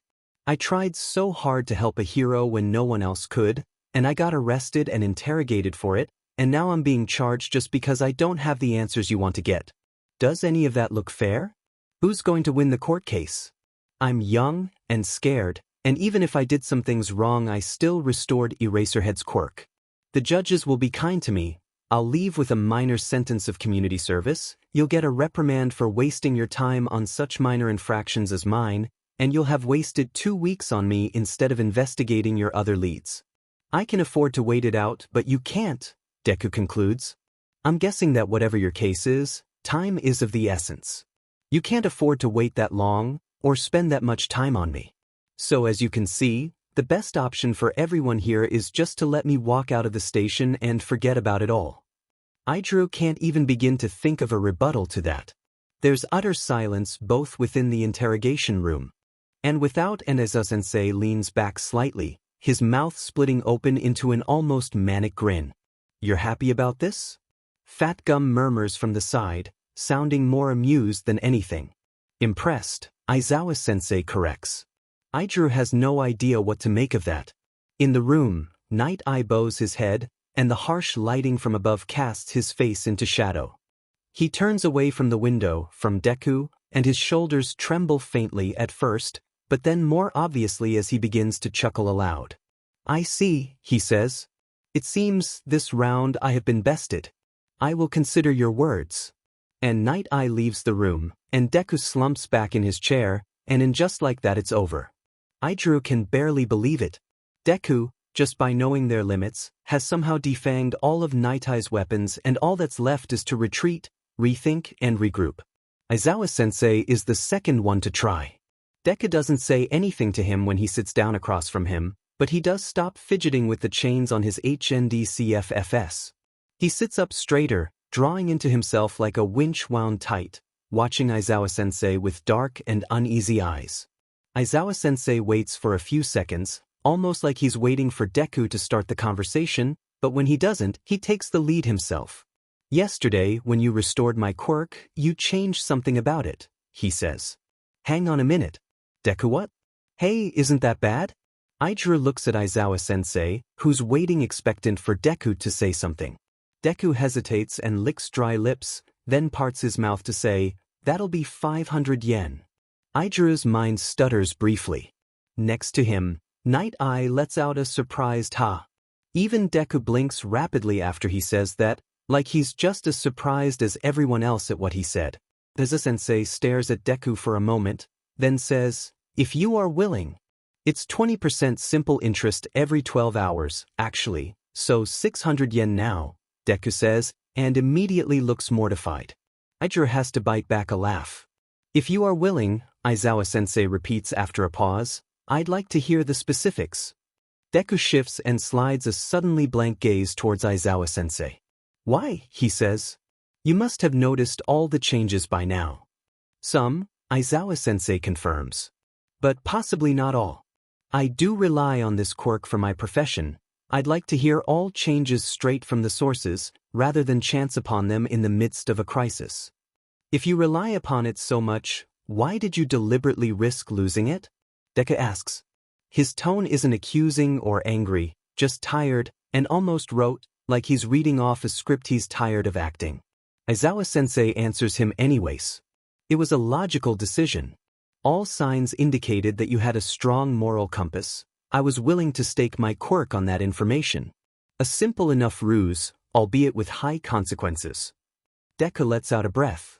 Yeah, that's what I thought, he says, sounding the tiniest bit bitter. Sure. I'll tell you what I did to your quirk. Aizawa-sensei raises an eyebrow. Really? No. Aijiro is in a breath, and Aizawa-sensei is leaning forward, brows furrowed and mouth open to make a retort, but Deku keeps going with, I can't tell you something I don't know anyways. Something you don't know? Aizawa-sensei stares. Do you mean to say that you modified my quirk without any real idea what you were doing? Yeah. At Aizawa-sensei's sharp look, Deku smiles sardonically and says, don't look so upset. It was a logical decision. In what conceivable way? Aizawa-sensei demands. He almost looks frazzled. It would be funny, except if Aijiro got his quirk modified by a guy who had no idea what he was doing, he'd probably be the same way. He can't laugh at Aizawa-sensei for that. Deku shrugs, unfazed, and his gaze drifts from Aizawa-sensei to the empty space next to his head. He goes quiet, something wire-tense in his pose like a deer poised to take flight, and he mutters something to himself that causes Aizawa-sensei to frown in confusion and the speaker to fill up with static. What did you say? Aizawa-sensei says sharply. He sounds almost confused. Deku, though, he doesn't reply. He moves his gaze across the bare room, and then for a moment, he looks directly into Aijiro's eyes. Aijiro startles back. Deku shouldn't be able to see him through the one-way glass. It should be impossible, but Deku looks away a moment later. That must have been a fluke, right? There's no way he could have seen Aijiro there. Well, it is your quirk, Deku allows finally. You have a right to know. I can't give you anything concrete, but I can give you my best guess at what changed. If you want to hear the opinions of an amateur. An amateur? Night Eye mutters, frowning. As opposed to what? Aizawa-sensei narrows his eyes at the wording too. Amateur? Deku gives him a measured look. He allows, the first time I restored someone's quirk was with Suneater, and you're the first person whose quirk I've modified. The first. The slightly horrified expression Aizawa-sensei makes is almost comical. Why mine? Deku shrugs. It just didn't feel right, so I just sort of smoothed it out a little bit? Tweaked it? I think it should be improved now, at least. Should I give you my best guess? Yes. I think that would be for the best. Deku nods. You're okay with everyone hearing this? The pause. Yes. Well, Deku splays his hands. It's like this. Quirks have this sort of energy powering them? I don't know the official term. Quirk factor. Yeah, sure. Well, your quirk works by, freezing someone else's quirk factor. Or paralyzing it. Although it's still there, it can't be channeled or used. This gives the illusion of erasing someone's quirk. But in order to freeze someone's quirk factor, you have to, Deku frowns and looks down at his hands. I'm not sure how to describe it. You sort of invade their system with your own energy. Does that sound about right so far? Aizawa-sensei nods, slowly. And this is what you gleaned last night? And from when you used your quirk on me, says Deku wryly. Hard not to figure out how it works when it's used on you firsthand. Aijiru's unimpressed by this statement. He's never figured out how Aizawa-sensei's quirk works, even after 3 months with him as a teacher, and here's Deku figuring it out after 6 seconds. Anyways, for you, you need to plant your energy in your target's system somehow. Physical contact, eye contact, that sort of thing, but from the goggles around your neck I would guess you only need to have a visual on your target in order to activate your quirk. What do you mean by saying, for you? Oh, that was for your kind of quirk. It's just how, quirks like yours tend to? Emitter-type quirks? Not necessarily. I mean, they all have a certain feel to them, I guess. Sorry, I don't know how to explain it. Aizawa-sensei accepts this with a nod and indicates for Deku to continue. I'd guess that your quirk, previously, had some kind of limitation to the amount of energy you could put out at a time. Say a time limit? Or maybe if you lost a visual on your target or blinked. I'm not really sure. But it shouldn't be a problem anymore. I think you should be able to output however much energy you want for a sustained PRD of time, at least, until your stamina runs out. I mean your quirk factor stamina, I guess? That kind of thing. That's the extent of what I can guess. If you want more, you'd have to tell me more about your quirk. The energy I have to use on others, is it a fixed amount, or does it vary depending on the person? I'd imagine it varies. By your estimation, how long would I be able to hold the effects of my quirk? Deku flounders and looks to the side. A moment later he says, maybe 5 minutes continuously on average? You'd have to exercise your quirk more to get it longer than that. And how long to replenish my reserves? I don't know. It changes from person to person. He sighs and sits back. Any other questions while we're at it? He takes a look at Aizawa-sensei and adds, don't answer that. What breach in our security allowed you to find our location, as well as our traps and shifts? Aizawa-sensei says thoughtfully. simkjrs in a breath. Why'd he ask that? Deku has given almost complete nonsense answers to every question so far, and the rest are functionally useless. There's no way he'll just give out answers so easy. Oh, says Deku, like a realization. You think? He stares at Aizawa-sensei and shakes his head. It's not. There's no one else in the world who could exploit the same weakness, I can promise you that. Aizawa-sensei takes a moment to digest that info. It's related to your quirk, he says carefully. Deku twists his lips into something mockingly sardonic and doesn't answer. What is your quirk, exactly? Aizawa-sensei continues, still careful, like he's approaching a cornered feral cat that might attack any moment. Isn't that the question to end all questions? Deku smiles thinly.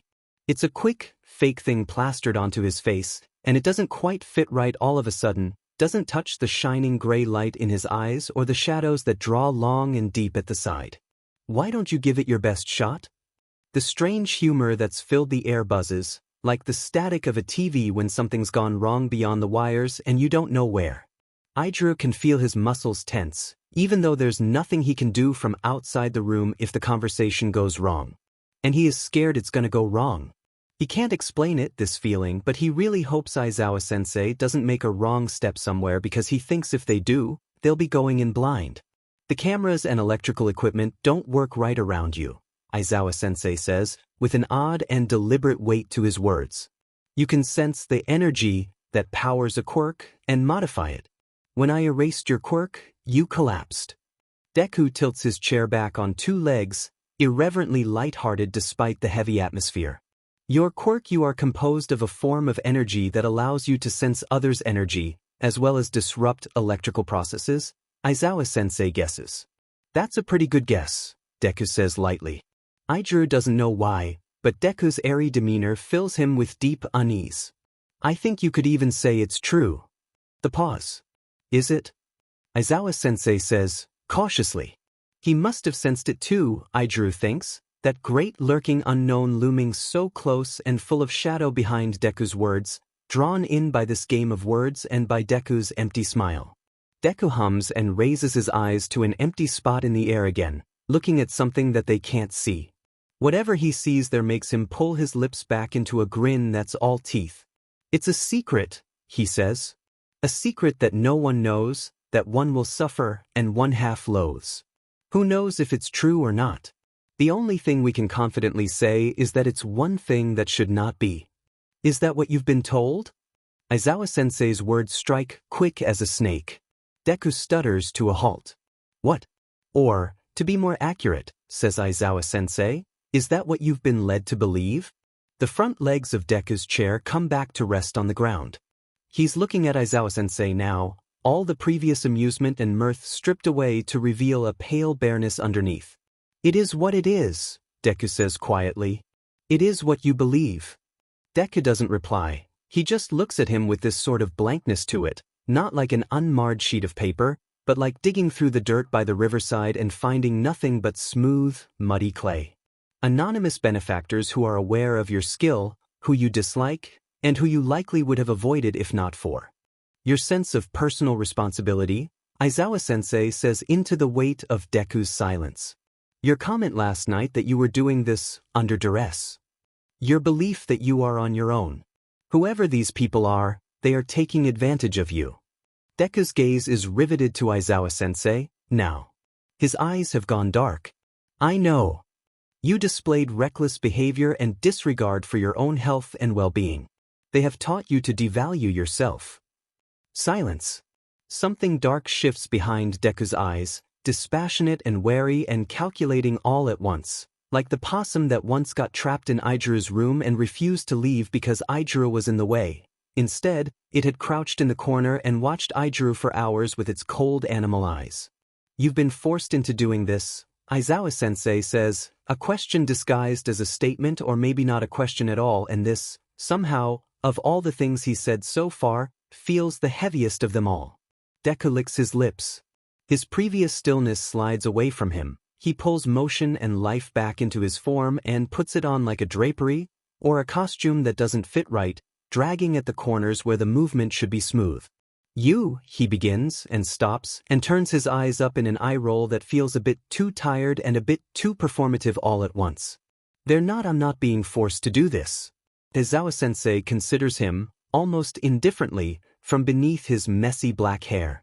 Have they hurt you in the past? He says finally, and his words are pointed, but at the same time, oddly flat, like he already knows the answer but still needs the answer to be said anyways. In the hollow quiet that follows, Deku does not turn his head to meet Aizawa-sensei's meaning-heavy gaze. The fluorescent lights in the room flicker, leaving imprints of strange and twisting shapes on the walls. It is uneasy, and a lukewarm sort of chill drips down Aijuru's spine. Finally Deku looks back at Aizawa-sensei. The light has not dimmed, but all of a sudden, the shadows seem darker. Shifting. Crowding in until they suffocate the withering brightness in the room. The light is gone from his eyes, and something inhuman and infinitely dark looks indifferently back out at them from within. Don't ask for answers you won't understand, he says lowly, melodious into the suspended calm. Aijuru esikis in a breath of air he didn't know he'd forgotten to take. Deku turns away from Aizawa-sensei, away from the window, and the strange perception of darkness that had settled across the room is brushed away like cobwebs by the light. Aizawa-sensei shifts from where he was sitting riveted in his chair and starts speaking again, asking Deku what he means by that, and what was that just now? As the silence between questions stretches, he moves on to ask different things, direct, cajoling, or belligerent, trying all sorts of things. But no matter what he says, Deku doesn't speak to him again. It's Aizawa-sensei's idea to send Aijuru in. Aijuru thinks it's a horrible idea, 'cause he's super lost in all the weirdness that has happened today, and a little intimidated too, and he doesn't know what he's supposed to be going for. But Fat Gum tells him that Deku might be more willing to talk to Aijuru, 'cause he was the one who Deku negotiated a deal with yesterday, plus Aijuru's his age and probably seems like less of a threat to him. And besides, Fat Gum adds, It's good practice for when he's a hero and has to help conduct these investigations himself. Everyone walks him through some suggestions on what topics to bring up, and which ones not to, but he still feels nervous as he walks up to the door. He takes a deep breath. Hey, he can do this. He can totally do this. He pushes the door open and walks in. Deku lifts his eyes up at the sound. Oh, it's you, he says. Idru can't quite tell what emotion is behind that sentence. I come in peace, he offers, holding up the bowl of freshly made cup ramen in his hand. Oh, says Deku again. Then, thanks, but if I eat anything right now I'm gonna throw up. I wouldn't say no to some water though. Throw up? Are you sick? No, says Deku, and proceeds to explain exactly nothing. Okay. Idru decides not to ask any further and hands Deku a bottle of water. Deku snatches it up with a thanks, and he promptly chugs down half the bottle. He really must be parched. Idru feels a little guilty. They probably should have given Deku something to eat or drink as soon as he woke up. He's interrupted from his thoughts when Deku sets the bottle on the table and turns his attention towards him. So, Red Riot, he says, and it's jarring to hear his hero name coming out of Deku's mouth. What can I do for you today? Deku values honesty, Aizawa-sensei told him. Idru flounders for an answer for a second, and what falls out of his mouth is, I'm supposed to try and negotiate a deal with you. He probably shouldn't have been that direct. A deal? Says Deku looking surprised. He blinks, glances to the side, glances back. And they sent you because they thought I'd be more willing to talk to you? Idru winces. Was he that transparent? Isn't that too much stress to put on someone? Deku says, more to himself than to Idru. I think breaking into a hero office is more stressful than that. Idru can't help but point out. Honestly, he can barely even imagine himself doing half the sheet that Deku has in the past 48 hours. Deku snorts. Fair enough. So what's this proposed deal you've got? Idru can't hide his surprise. You're willing to negotiate? I do want to get out of here as much as the next person. Yeah, I bet, says Idru. But I mean yesterday you and I made a deal, and you got arrested anyways. You're still... It's not like you broke your promise, says Deku. You promised not to try and stop me from escaping in the future, and you didn't. You just didn't help me either. Me getting arrested is more on me being a dumbass than you being an oath-breaker or something. Oath-breaker? That's a weirdly archaic term to use, and there's a solemnity to the term when Deku names it too. Idru has no idea what to make of that. Man, I kinda thought you'd be more mad at me, he says instead, scratching the back of his neck. I'm glad you're not, but I still feel kinda bad about the whole thing. Deku shrugs. I kept my end of the promise. You just need to keep yours. Don't worry about the rest. Idru blinks. But according to what Deku just said, he's already kept his half of the promise, hasn't he? What else is left? He opens his mouth to ask, but Deku continues with, if I'm mad at anyone, it's at Eraserhead. Eraserhead's just doing his job, Idru protests, because he has an obligation to defend his teacher. He arrested me, says Deku irritably. I know I'm providing my services for free, but this isn't an unlimited service, you know? There's a limit to what I'll take. Next time he can fix his quirk on his own. There's so many things Idru could ask about, but what he ends up asking is, limited based on what? My patience, Deku says emphatically. Idru can't help laughing at that. Deku's really mad about this. He can't really blame the guy though. He thinks he'd be even more mad or disheartened than Deku if he was in his situation, but he's not really sure what to say in response. It's not like he can apologize for arresting Deku or something. Before the pause can drag out for too long, though, Deku closes his eyes, lets out a breath, and when he opens his eyes again he looks calmer. Forcibly so. So, what's the deal they sent you in with? Idru's brain blanks out. Deku huffs in amusement. Really? Now would probably be a good time to sit down and pretend like he actually planned this ahead, so he does that.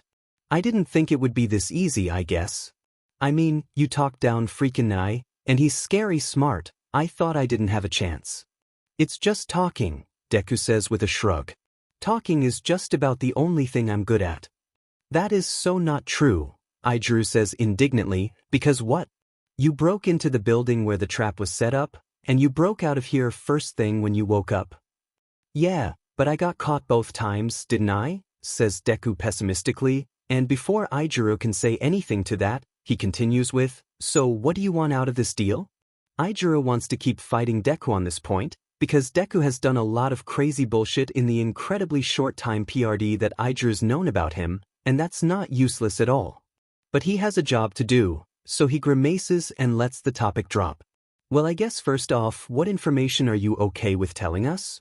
You know, I think that's the first time anyone has asked me what I'm okay with, says Deku thoughtfully. I'm going to need a moment to savor this feeling. The first. Kidding, says Deku. It didn't sound like a joke. I honestly can't think of any information I'd have that would be useful to you, so what do you want to know? The descriptions of the people who asked you to help fix their friends' quirks? Any description I give you isn't going to help you find them, I promise you that. Why not? Please just trust me when I say it'll be a waste of time and resources for both of us. Idru doesn't want to get drawn into an argument, so he drops the subject. How about the names, descriptions, and locations of the people whose quirks you fixed? Oh, that's actually a good one, Deku says with surprise. Then, I never actually asked for any of their names, but I can do my best for the other two. What else? A way to get in contact with you? No way, says Deku immediately. Yeah, that's what Idru thought. Idru racks his brain for something else to ask for. He doesn't want to bring up Deku's anonymous benefactors again, cause they seem like a real sensitive subject. But they're also how Deku allegedly got all his information, and, well, they really need that information. He hesitates. He should buy some time with another question while he's trying to think of a way to ask about the anonymous benefactors thing tactfully. This one isn't, strictly necessary, but I was kinda wondering. You knew that the whole thing was a trap, right? So why'd you come really? Deku considers him for a long moment before he lets out a sigh. Someone had to do it. His tone matter-of-fact, resigned strikes a familiar chord, and Idru finds himself jolting to attention, like previously he was experiencing the world in 740p and it suddenly switched to HD. He's heard this voice before, heard these words before. So I did what needed to be done. That's all, Deku continues, and that only makes the sensation worse. I'm doing what needs to be done. He remembers clear as day that quiet voice over the telephone, so tired and so determined nonetheless. Idru blinks, the realization hits him in the chest, and he looks at Deku with new and startled eyes. Is he? Deku shifts and sits back warily, eyeing Idru with trepidation. What is it? He says. Nothing, says Idru quickly. It's fine. I just thought that's real admirable of you to say. 'Cause you really didn't have to come if you didn't want to, you know? I don't think anyone would have blamed you. Deku closes his eyes. He looks small and tired, sitting all alone in that chair against the blank expanse of the bare wall. There's no one else who can, he says, so I have to do it. Idru knows those words. He has replayed them over and over to himself at night when the night terrors are too close and sleep is far from coming. Replayed them so often they're burned into his memory. Once was coincidence enough, but with this, he knows. It is you. The words come out of him in one big exhale, all at once. The magnitude of it's an answer he's wanted for how long, now, and here it is, right in front of him, and yet the mysteries surrounding it are too murky to understand. It's not me, says Deku. He looks at Idru with the quiet alarm of a cat who's been disturbed, and it doesn't know why. It's you, Idru says, and the truth of that statement finally hits home. You're the one who told me about Kamino Ward. You're the one who told me about Kamino Ward. Izuku's body seizes up without his consent, flinching backwards as if he's just been doused by a bucket of ice water. His heart rate picks up in an instant, andante to allegretto, and the words "how did you know" almost fall out of his mouth in his shock. He clamps down on it. He can't admit to anything in here. Kamino Ward? He forces himself to say, and it comes out in a remarkably level voice, so distant and alien it might as well belong to someone else entirely. You mean the thing with All Might's fall? You called me, says Red Riot, looking at Izuku with an intense dawning amazement in his eyes, like Izuku is some kind of hero or something. Someone to admire. Izuku wishes he'd stop. Well, I mean you called Bakuga's phone, and I picked up, but you told me where to find him. He leans across the table, seizing Izuku's hands in his. I think I'm getting the picture here, Izuku says calmly. He's definitely calm, so calm that he can feel his heart racing in his chest so fast it just about might burst. But I'm not the one who did that. It was you, Red Riot insists. I recognize the words you used, you said the same thing to me over the phone. There's no one else who can, so I have to do it. That's what you said. But you're not alone anymore, Deku, we can help you too. You're basing your belief that I'm the one who told you about Kamino Ward off of a single phrase? Izuku says in disbelief. 2 phrases, Red Riot corrects. And both of them, you said exactly the same. Izuku thinks his hands might have started shaking. He tries to pull back, but Red Riot clings, and Izuku doesn't have the steadiness to pull away right now. Just coincidence, I'm sure, he chokes out. Red Riot starts looking a little bit alarmed. If anyone in this room has the right to be alarmed, it's him. This happened at least a month ago, your memory can't be that good. Yeah, Red Riot swallows. When you asked me to get a pen and paper, I put Bakuga's phone on speaker and recorded the conversation with my phone. Izuku starts, and then he stops, and then he suddenly becomes intensely aware of the fact that he's sliding out of alignment with the body he's inhabiting. The outline doesn't fit anymore. He feels like he's looking down at his body from far away, nothing more than a spectator in a strange and surreal movie, and the only audience members are himself and the ever-growing fear inside him. His hands are definitely shaking now. It wasn't me, he forces out, and his stomach is churning. He feels like he's going to throw up. Red Riot knows. He has indisputable evidence of his interference, and they'll know that he. Eraserhead's spirit moves forward, eyes flashing. Calm down, boy, it orders. You will not be able to lie convincingly otherwise. But it makes sense, Red Riot says earnestly. You were able to get information no one else could both back then, and again with the 8 precepts. Plus both times you were all like, sorry, gotta run. I'm being totally anonymous and you didn't really want to get involved but you still did, 'cause you thought it was the right thing to do. Stop it, Izuku says a little too loudly. He's starting to feel uncomfortably hot, like he's caught a fever, and the room is starting to look worryingly fuzzy. You're just making assumptions. It's got nothing to do with me. It's not like it's a bad thing. Red Riot protests. Hell, if anything, it's freaking awesome. And I just want to say if you're the person who interfered at Kamino Ward's fight too, then we all owe you a huge thanks. They owe him their thanks? Izuku laughs. And then he laughs, and he can't make himself stop. Red Riot is starting to stand up from his seat, eyes wide, but honestly, who cares? Kamino Ward was. Calm down. Eraserhead's spirit barks. You'll do no one any good like this. It lurches forward at him aggressively, like its attack could make things any better than they are now, and the flash of brilliant light reflecting off its fur. There's sharp golden light pulsing around his skin, his hand is outstretched to wrap its fist around the core of the crushing dark, and in him and around him everything is burning terrible and holy, and in the distance someone screams with the pain of being known and unmade, screams and screams and screams its agony out long and loud for the heavens to hear, but he can barely care. He can barely hear it over the pounding of his heart in his ears, and the singing promise of, "Ku? Come in, man, you're gonna be okay. Just take a deep breath in and out, all right?" Someone is shaking him lightly by the shoulders. The air around him is cold.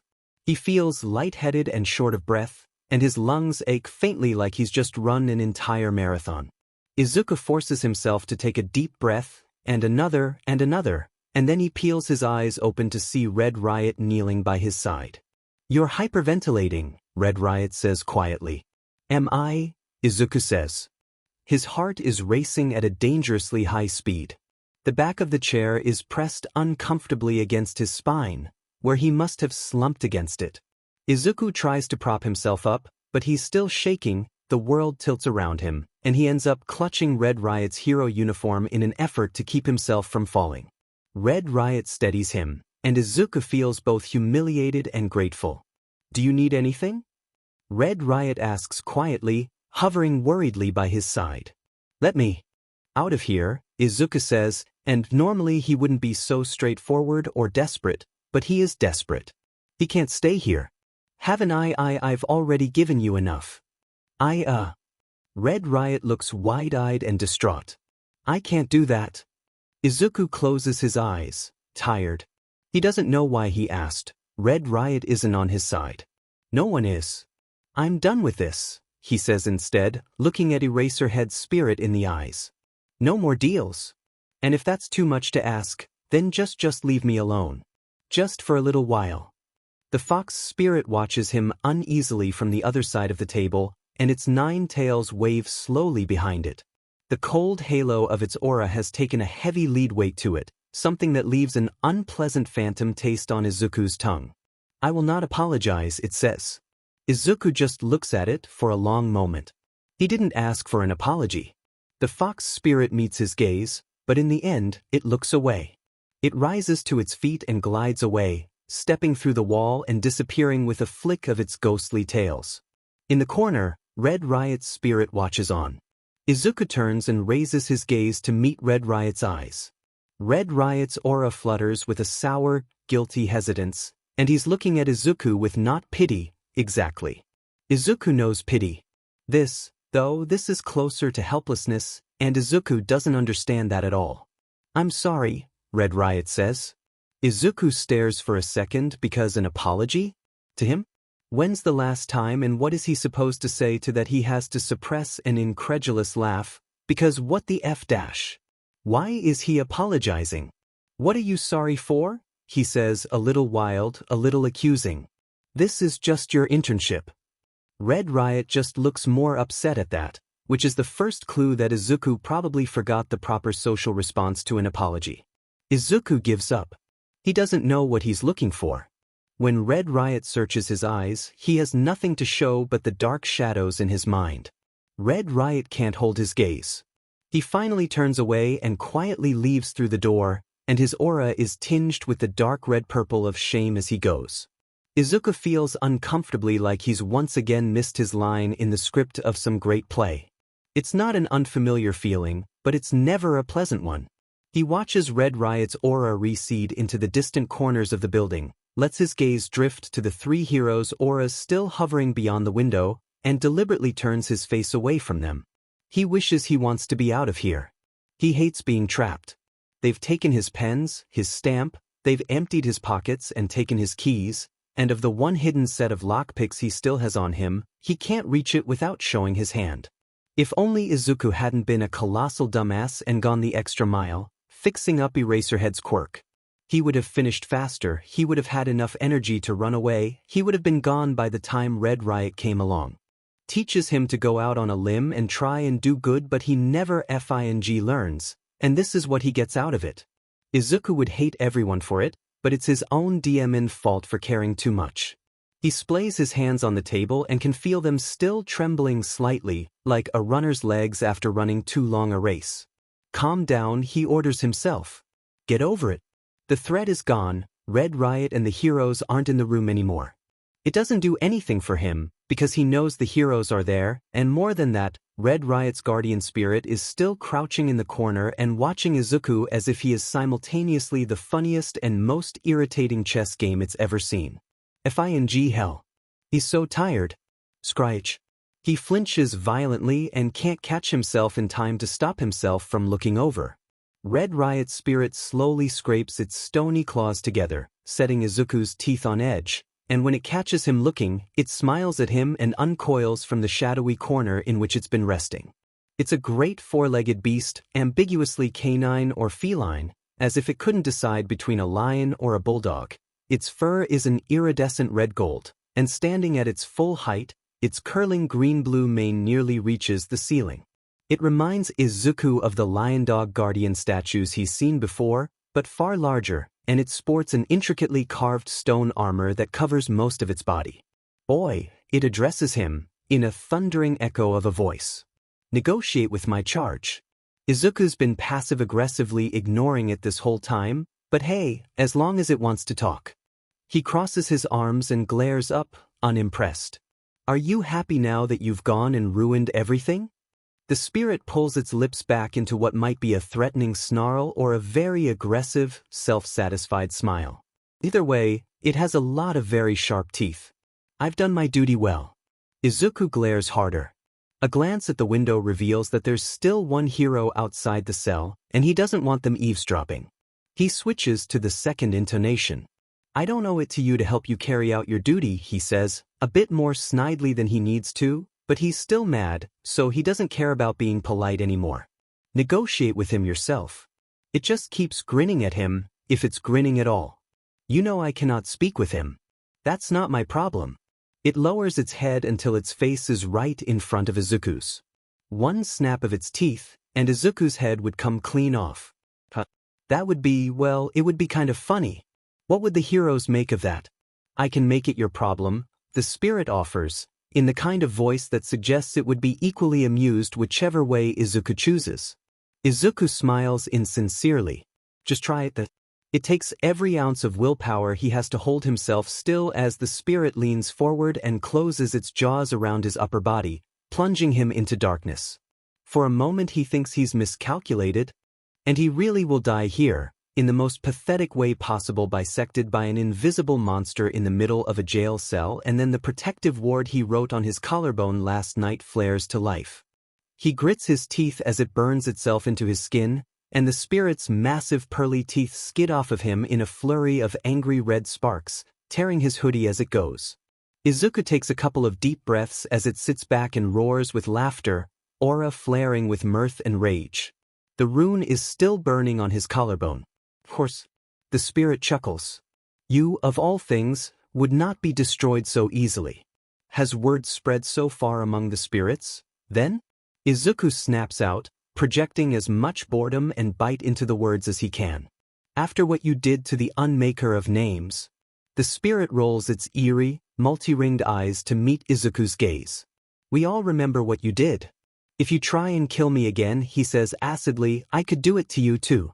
But you won't, says the spirit confidently, tilting its head. Izuku wishes it would drop the grin. It's unnervingly fixed in place, like a doll's. The only thing shifting about the spirit's expression is the direction of its gaze. If you had the will to do it, you would have spoken accordingly. Izuku scowls. This is why he hates the second intonation. It makes it impossible to lie, otherwise he could have told the spirit, if you try to kill me again, I'll do it to you too. Without the resolve to follow through, he can't say the words. It's hardly the only thing up my sleeve, he says sharply in an attempt to recover. What do you want? I already told you. It sits back with a closed-lipped smile, but the fangs still peek out from the gums. Negotiate with my ward. You cannot give away the secrets of our world, but there is still information you may give. The locations and descriptions of the previous victims of the Quirk-breaking drag, huh? I have nothing to gain from it, says Izuku. And I already said, I don't need to help you in your self-assigned duty. He pauses, and then he says, deliberately, what will you offer me in return? He lifts his chin in a challenge. Izuku doesn't often go about the proper ways, but when he does, it's usually to drive the spirits off. There aren't many who are willing to pay a price to him. The spirit considers him. Name your price, it says. Izuku narrows his eyes. So that's how it wants to play, huh? I want you to help me escape in such a way that it's impossible for the heroes to find me again. It rumbles with what might be laughter or a growl. You name an exorbitant price, boy, it says. Lucky for you I am so interested. Very well. In exchange for revealing what information you can to my charge, I will help you escape. Izuku stares. Then, quickly, I won't give him the information before you help me, he warns. And how will you contact him after you've made your escape? It queries. I have my ways, Izuku says flatly, and refuses to elaborate after that. The spirit draws its lips back into a grin, teeth glinting in the light. Then we have a deal. Upon name and soul I swear to you.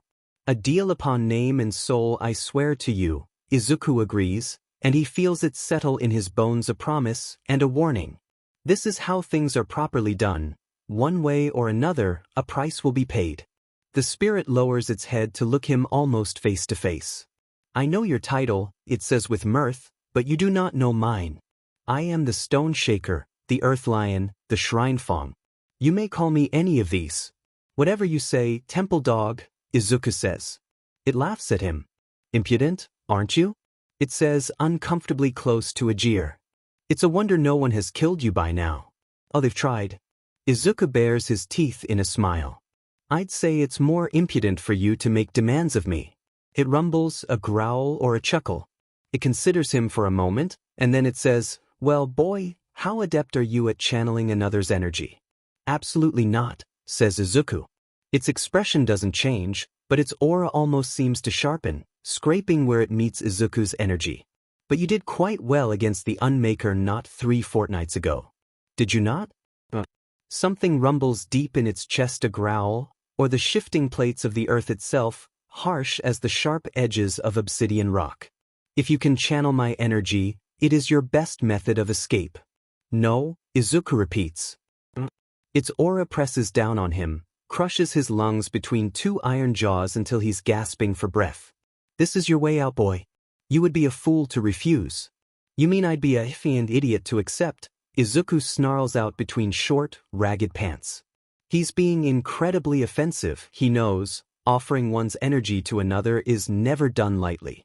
It is a huge gesture expectation, and to refuse without good reason is one of the greatest insults he can give. But he doesn't care, because Red Riot's spirit bares its teeth and snarls, and the baritone vibration rips its way through the breath in his chest. We have made a deal, boy. Its mane starts flaring out, shifting with the invisible wind of its anger. I can smell the stink of your fear. I will not leave my word unfulfilled for the sake of your petty human cowardice. Izuku laughs hysterically. Human? You don't know a FING thing, he says. He can't FING do this. Especially not after everything that happened at Kamino Ward. He can feel himself smiling, but he doesn't know why. And what the F does this look like to anyone watching right now? Him talking himself to hysteria? God, this is the funniest FING thing that has happened to him all day. You don't know a FING thing, he repeats, and he can't stop laughing. He buries his face in his hands to stifle the sound, but his shoulders keep shaking. His shoulders keep FING shaking. Do not make a mockery of me. Red Riot spirit growls. You cannot be so offensively ignorant as to misunderstand the magnitude of what I am offering you. You will not refuse. You can't make me do anything, Izuku says.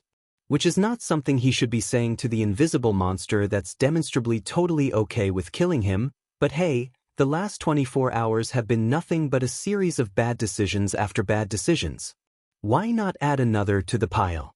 You can take your offer back and shove it up your butt. The spirit moves its blunt muzzle into Izuku's face, black lips pulled back in a snarl that frames its marble-stone teeth in perfect, unearthly symmetry. Its aura pulses with power, howls over him like the screaming wind, and with raised voice and words that tear into the essence of who he is, it roars, I will not be denied. The full force of its will slams into him. Izuku gasps. His back hits the chair with a lightning spark pain that spiderwebs up his spine, disrupting his focus. His resolve falters just for a second, but just a second too much. The compulsion smashes through his defenses, that thin dividing line between himself and the vast rippling energies that swell up from the ancient hills to meet him, and the compulsion burns black through him until there's nothing but the teal-blue tide of the temple dog's energy, flooding in, overwhelming him, painting his vision in reds and golds and grays. It washes at his banks. It pulls him in and muddies the waters until he can't tell who. Who indeed? It doesn't matter, such a small thing. It doesn't matter. Only listen to the slow-growing song of the earth that reverberates until it dominates everything within. Only feel the living stone under your feet. Only feel the great song woven into the fabric of all things. Only open yourself to it and slip in through the stones. No, cries a small thing, head barely above the tides. Don't do this to me, this isn't, it's not, no, and Izuku opens his eyes in a dizzying, bright wash of colors that make nothing coherent at all. "Get out of my head," he says, but his tongue is dry and stuck to the roof of his mouth, his jaw is locked, he's slipping back into the singing earth, he's going to lose himself again, not again, he can't, it swamps him. The stones sing a choral harmony, eons old, of wheels of burning fire and tongues of flame roaring their mighty war song to the seas, given structure and form and strength in stone, and the humming of footsteps and the dust of living things sinking into the depths, lost to the great song. It sings so loud within him he can barely remember his own voice. It tells him to listen. It tells him, taste the mud between your teeth, the scrape of granite in the bending of your knuckle bones, the earth, the stone, the iron in your heart and blood. If you would only hear, if you would only open your dumb mouth to sing. If you would only sing, the song is in your bones already. If you would only sing. No, he doesn't want that. He can't lose sight of himself. Get out, he tries to tell the spirit, get out, get out, get out. But it doesn't listen because no one ever listens. Izuku's voice is lost to the chorus. The spirit impatiently sweeps him aside. It wouldn't have to if he would just stop for a moment and listen, if he could just see that the easiest way to do what needs to be done is to accept this gift. If he wasn't so mortal and slow. The thing is, connections open both ways. Izuku's resistance snaps. The floodgates roar wide open, and the spirit rears triumphant to enter through the gates, but Izuku strikes first. The spirit recoils. For a moment, their shared being and memory is alive with nothing but a deep, primal fear. A soul gazing into a swelling tide of darkness and finding no light nor foothold nor even itself as the dark rises to meet. He doesn't care. He reaches out. Takes. Izuku has willingly opened himself up to a connection only 3 times before. The first time was betrayal, the second and third, desperation. But it is the first of these things that stayed with him most. The world taught him many lessons as he grew older, and the most important he learned was to never trust himself to others so freely ever again. When the white finally fades from his vision, the lights in his room are shattered and sparking. The door slamming open to reveal the pro-hero Fatgum. The light from the hallway spilling over his hood and uniform, and his long shadows stretching to swallow the darkness of the room. But though Izuku knows the shadows should be dark, they sing, more silver and beautiful and terrible than the song of the earth, vast as void and the tapestry of infinite dark suspended between the planets and the burning stars and better suns than here. The temple dog's energy has been burned out of him, but it has opened doors greater than it could ever have imagined. He can hear the voices of the endless universe singing under his feet. What just happened? Someone says, distant and irrelevant, so small it is lost to the hearts of stars singing deep beneath the soil. Lost to the blooming nebulas staining the dark sky with color, miles upon miles of light and rivers of fire and the promise of something new. Izuku can almost hear the words and language they speak, something so close, so distant, something he has never known, but they ring with such magnificent, terrible truth that he thinks, maybe he has always known them. Maybe they have always lived inside him, alongside the bones. These melodies, these words, that burn with such ferocious clarity that if he just spoke them aloud then the far would become near and he could reach out and pluck the stars from the sky and cradle them in his hands. Deku? Izuku reaches out, eyes transfixed on the distant hearts of stars. One whisper is all it needs. He could do it. He can. If he could just shape the cold clay of his lips. The voice calls to him.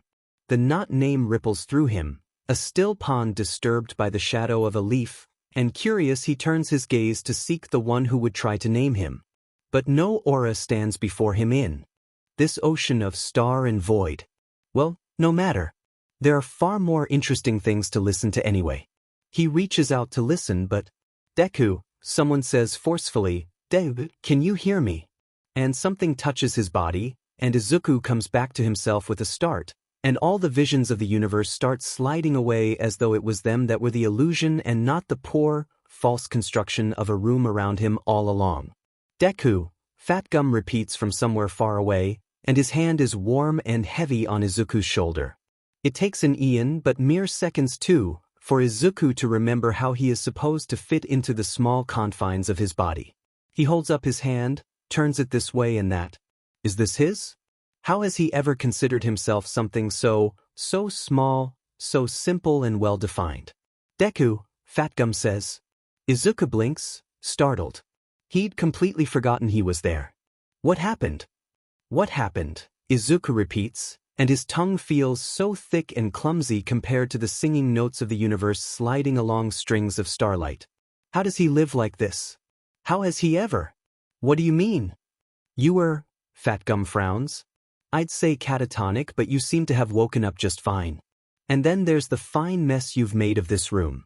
The hero's eyes look at him tense and alert, scanning the fathomless dark that has spilled through the corners and the red and gold sparks falling through the air. His eyes hold questions. And of course they do. But they are as meaningless as the crooked, knotted bark of a tree. Izuku feels sorry for it, all of a sudden, this dull and sorry creature of so much blood and dust. Why has it come here? What brought it running when it does not belong?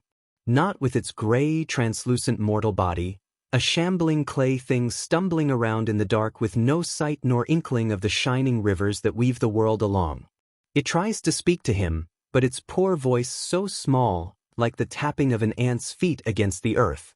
Who would ever hear it? Who would ever care? He should care, right? Izuku looks back at the room. It really is a mess, somehow, even though it is still so bare and empty a skeleton that it could barely be called a part of the earth. Glass shards from the shattered light bulbs have fallen over the table and on the floor like a strange and razor-sharp snow, glinting in the faint orange light spilling from the hallway. In the second and third planes, he can see the twisting, warped echoes of the struggle between himself and the temple dog. Can human eyes see anything of it? Can humans see anything of importance at all? Fatgum doesn't say anything. He just hovers over Izuku's shoulder, still waiting for an explanation. What does Fatgum want him to say, though? He doesn't know. Oops, he tries. Fatgum gives him a strange look. What did you do? The question sparks up something resentful in him. I didn't do anything, Izuku says, but, well, maybe a little bit at the end. He was the one who. He doesn't want to think about it. Instead, he considers the room again. Could have been worse, he offers. Fatgum looks a little amused at that. And what were you trying to achieve, exactly?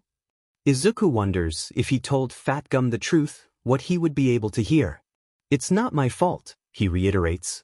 This is a really important point to make, even though he can't quite remember why. You can't reasonably force me to what? What can he say in the human tongue? To force me to listen to the music of an entirely new level of existence and expect me not to retaliate. Judging by the look on the hero's face, this means just about nothing to him. It really can't understand anything, can it? Izuku looks at it with pity. It wasn't very good music. Izuku offers it anyways, as a sort of condolence prize for trying to understand things anyways. He's lying.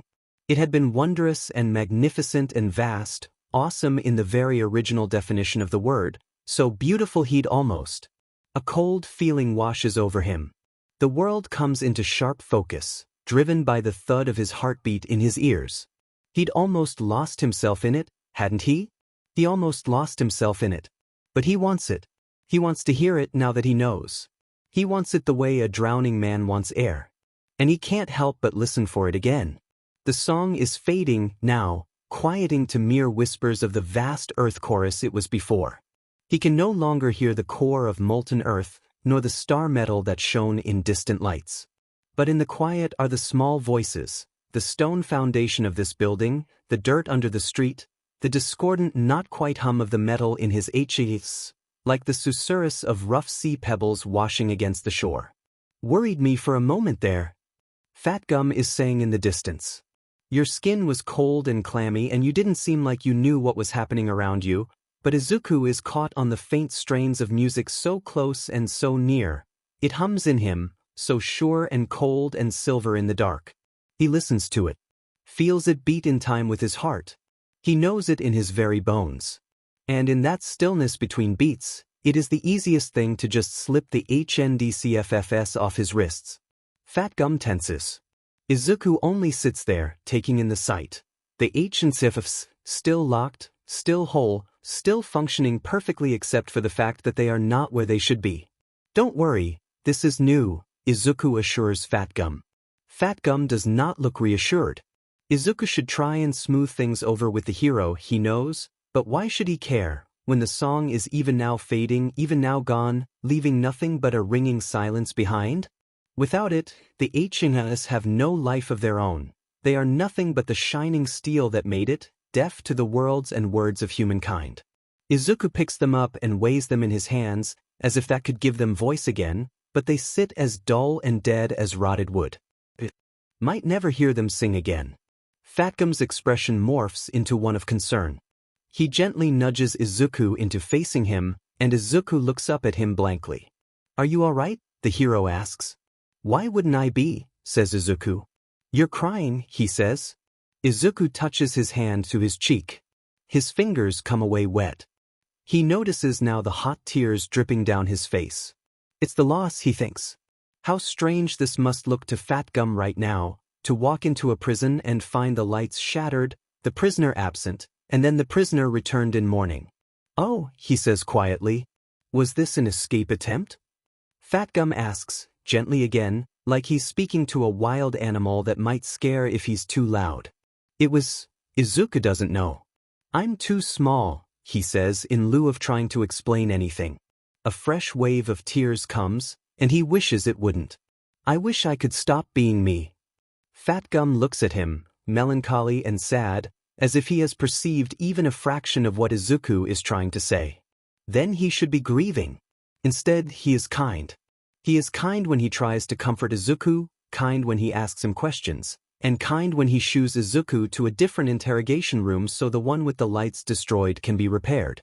It takes almost half an hour for the aftereffects of his encounter with the temple dog to fade.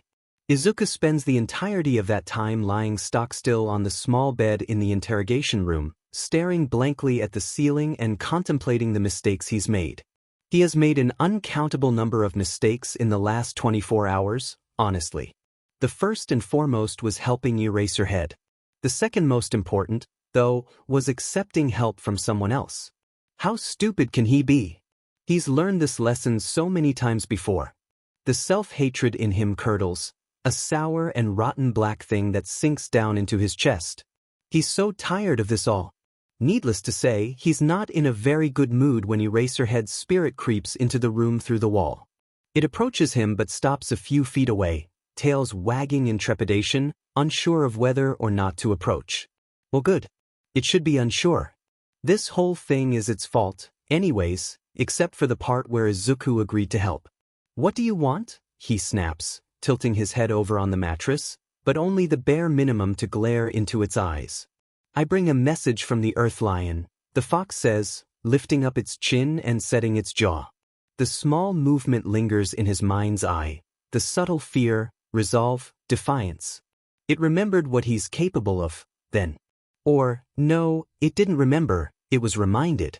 Something in his chest tightens, and he's not sure if it's because of the fox's fear or because it didn't find him worth fearing before. The fox shifts uneasily under his gaze. Its aura goes metallic and frost-sharp, but Izuku doesn't acknowledge its sharp edge lashing at his skin. "I don't want to hear it," he says, finally turning away. His voice is low.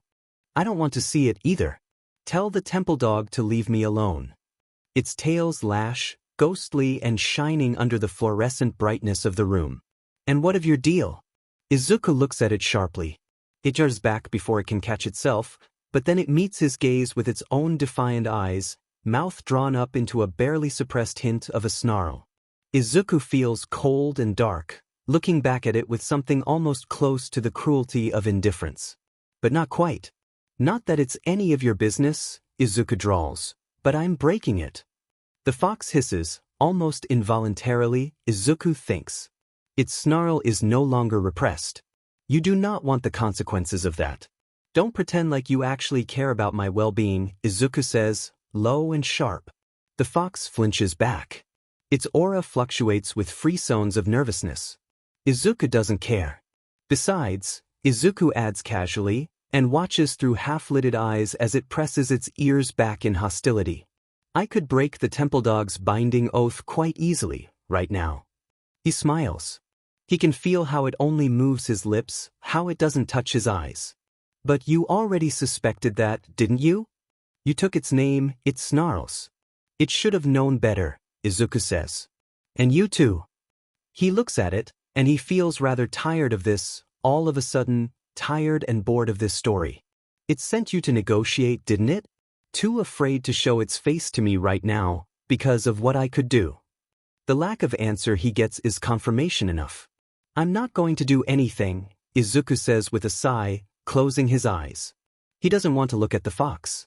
It probably won't believe him, anyways. I can't blame it for what it tried to do. A connection as the temple dog wanted to form would have been harmless, beneficial even, to anyone other than him. The mistake it made was trying to treat him like another spirit. It's funny, really, if Izuku feels particularly ironic today. The fox is silent, but it doesn't get up to leave. Izuku waits for it to do something, but when nothing is forthcoming, he looks at it again. Its head is turned towards the window, and its eyes are narrowed, fixed on something far beyond. What are you looking at? Izuku says suspiciously, and does a sweep on the second plane. Nothing too unusual there.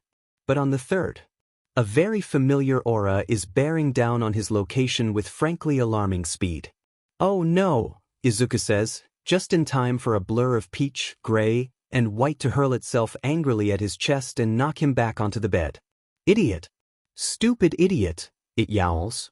I've been looking for you everywhere. Izuku covers his face with his hands. This is so mortifying. Senshiju, please go away. I told you not to call me by that stupid name. Senshiju demands, perched on his chest, claws digging into his jacket. Izuku grumbles and tries to push them away, but they cling so angrily that he just gives it up for a lost cause. Your name is Carwash? The fox says. It sure is. Izuku says. No, it's not. Senshiju says. Ju-chan. Senshiju yowls again. You're so annoying. You named one of the secret seekers. Carwash? The fox says incredulously. To remind them the folly of giving me any kind of naming power, ever, says Izuku, deadpan. The fox goes quiet at that and, well, whoops. Sensitive topic there. Senshiju sniffs. It's a mockery of the powerful grace encaptured by my real name, they tell the fox. He's always so annoying. You do so many favors for him over the years, and then he just up and disappears and specifically wards against you sending messages just 'cause he doesn't want anything to do with your kind anymore, and you don't know what's going on with him for weeks. You're worried sick. And when you do hear any news from him, it's because the dummy got himself landed in human jail. I'm right here, you know, Izuku points out. Now you want me to talk to you. Senshiju cries indignantly, tail whipping from side to side. After months of radio silence, now he wants interaction. Should I be calling you Carwash? The fox asks. Is that all you're capable of thinking about right now? Senshiju demands. Yes, you absolutely should, says Izuku. Senshiju meows angrily. Take me seriously, Izuku-tan. I really don't want to, says Izuku. You're going to call me a dummy for trying to cut himself out entirely from Senshiju's existence. Not getting myself arrested, like some kind of dumbass. You deserve it, Senshiju says haughtily. But it's not entirely on you. If no one provoked you into doing things, you'd just shut yourself in your human room all day. Hey, Izuku protests. They look at him archly, and Izuku has a flashback to every single time they climbed into his room to just find him days deep in a depressive episode. Izuku shuts his mouth. If it's anyone's fault, Senshiju continues pointedly, it's yours, Foxface. Izuku stares up at the cat spirit. They don't pay attention to him. Their eyes are narrowed at Eraserhead's spirit instead. The fox bristles. It was his choice, it snaps. The consequences are his to bear. Red-hot rage flashes through him. I got arrested for you, you a-hole, Izuku snarls. He completed your task without complaint, and he's being punished for it, but he hasn't asked you for anything in return, Senshiju says at the same time, drawing themselves up. You owe him a debt. Izuku tenses. But, no, it's fine. No one owes me anything. See? Senshiju says triumphantly. He himself has absolved me, the fox replies icily. And if you had any integrity you'd know that you owe him a debt, anyways. Izuku really feels kind of uncomfortable having someone else defend him. It's weird and he doesn't like it. Maybe that's why he never knows how to act around Senshiju. It's fine, Ju-chan. No, it's not. If you keep doing whatever others ask you to and never say no, then they'll just take advantage of you. It's fine. You're a lying liar who lies. Senshiju tells him. No, I'm not, Izuku wants to reply, but he wouldn't be able to say it in the second intonation, and saying it in the first would be as good as an admission. So instead he says, don't you have anything better to be doing? The look Senshiju gives him is searing and so full of pity all at once. It makes Izuku want to scratch that look off their face, makes him want to throw them out of the room. I did what was necessary to protect my charge, the fox says stiffly, rising to its feet. I will not owe anyone for it. You're ungrateful, that's what you are, Senshiju declares. Ungrateful. A coward. The fox glares at them, but it turns to walk out of the room. Yeah, that's what I thought, fox face. Just turn and run, just pretend that this isn't your fault. The fox ignores him as it slips from the room, and then it's just Izuku lying on the cot with a cat spirit making itself at home on top of his chest. Senshiju looks at him for a long moment. Izuku resists the urge to swallow, or lick his lips, or apologize for trying to leave them behind. It wasn't fair of him, he knows, but I'd tell you to apologize, Senshiju says, but I know you wouldn't because you're so allergic to that. And I'd be mad at you longer, except I know that this is just you trying to protect yourself and preserve your freedom above all else. So I'll forgive you. Just this once. And just this once, I'll also tell you a super top secret for free. For free. Izuku says skeptically. Pet me, Senshiju demands. Izuku obligingly starts petting their head. The fur is soft under his hands, and when Senshiju starts purring, the vibrations manage to calm something tense and knotted in him that he didn't know was there. That's all they do for another 5 or so minutes, lounging on the bed until Izuku feels almost centered in himself again. Hey, Ju-chan, he asks eventually. Senshiju lifts up their head sleepily, eyes heavy with sleep. What was the thing you wanted to tell me? Senshiju puts their head back down on their paws and closes their eyes. There's a detective coming here to ask you about Kamino Ward. Izuku has exactly 1 moment to process that and let the full horror of that realization sink into him before someone knocks politely on the door. When Tsukachi Naomasa enters the room, Deku is lying on the bed and regarding him with a betrayed look. What's more weird is that Deku, inexplicably, has a cat sleeping on his chest. Naomasa really wants to ask, but he just summons a warm smile and says, Hello, Deku. My name is Tsukachi Naomasa, he flashes his badge, and I'd like to talk to you about Kamino Ward. Deku doesn't answer. He only looks at Naomasa suspiciously, and then he gives the cat the most searing look Naomasa has ever seen and says, You're useless. That's not really the reaction he was expecting. What did the cat do to you? Naomasa asks, projecting an air of harmless curiosity. Their warnings are useless, that's what, Deku says irritably. If Naomasa didn't know better, he'd say the cat looked smug. And for that, you can shove off, Deku tells the cat, and unceremoniously drops it on the floor. The cat yowls and springs to its feet. Deku ignores its offended hiss and sits up, looking at Naomasa irritably. What do you want? To speak with you about Kamino Ward, Naomasa repeats patiently. He gestures at the table with the hand of his that isn't holding his briefcase. Would you like to sit? No. Naomasa nods politely and pulls up one of the chairs from the table so he can sit by the bed. Just as he's about to sit, though, Deku says, Don't do that, and gets up from the bed, brushes past his chair, and sits at the table instead. This conversation is not off to a great start, but Deku hasn't started off by spitting insults or attacking Naomasa's code of ethics and is only being an uncooperative teenager, so it's probably workable. Naomasa is sure that he'll get something out of this, if only he's patient. He picks up the chair and sits at the table across from Deku without commenting and pulls out some of his papers and a notebook. Deku slouches belligerently in his chair and pins Naomasa with a piercing, unwavering stare. Naomesa isn't sure if he's trying some bizarre form of psychological warfare or not, so he decides to just go ahead and give him the legally required introduction and information before beginning the questioning. Night Eye informed him that Deku already had a frighteningly thorough understanding of the law, but that's no reason to skip procedure. Deku's expression doesn't change through the entire thing, nor does his focus waver. He doesn't do anything when Naomesa finishes, either, just draws his eyebrows into a deep furrow and frowns very seriously at him. Naomesa waits for a good 10 seconds for him to say something, but he doesn't. Are you following me so far? Naomesa eventually feels the need to prompt. Yeah, I got all the legal jargon, says Deku. I'm just trying to figure out if it's a typical fashion choice of yours to wear a snake around your neck. Naomesa looks at Deku. Deku looks back at him, not seeming to even comprehend the level of weird that just came out of his mouth. I'm not wearing a snake, Naomesa says. Maybe not on purpose, Deku allows. I was thinking that was a little bit too flamboyant for a professional like you. Naomesa doesn't even know how to respond to that, much less figure out why the hell his quirk hasn't detected a single lie from Deku thus far.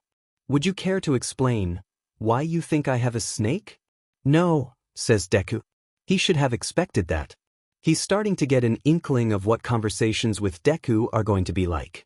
Okay, Naomesa nods. Then let's move on. Were you involved with the incident at Kamino Ward? Nope, says Deku, inspecting his fingernails with boredom. Naomesa's quirk pings, so he was there. Kirishima-kun was correct when Deku looks sharply up at him. What was that? Deku asks suspiciously. This is just a simple question and answer, right now, Naomesa says with his best friendly smile. Would you like me to repeat any of the information I gave you at the beginning? No, I know this is a cue. I wanted to know what that ringing noise was. Ringing noise? Naomesa listens but doesn't hear anything. The air conditioning, perhaps? Doubt it. This place is pretty state-of-the-art. It'd be pretty weird if their AC was bad enough that it rang like a bell. Naomesa writes possibly enhanced hearing on his notepad. I'm sure it's nothing. Have you ever had any contact with the Villain Alliance in any capacity? No, Deku says flatly. A lie. What is that ringing noise? It happened again? I didn't hear anything, Naomesa offers. Yeah, of course you didn't, says Deku. Just like everything else in my, that's an idea. He looks at the area of Naomesa's neck. So, guess what? My favorite color is yellow. But Naomesa blinks at the non sequitur. I see. Just kidding. It's green. Not a lie, this time. Alright, I think I got it. Deku looks at him, and then he asks Naomesa something. But Naomesa can't tell what. It's like trying to hear the sunlight, or taste the wind, or like someone has finally found a way to speak silence. It eludes his mind's grasp. What is this?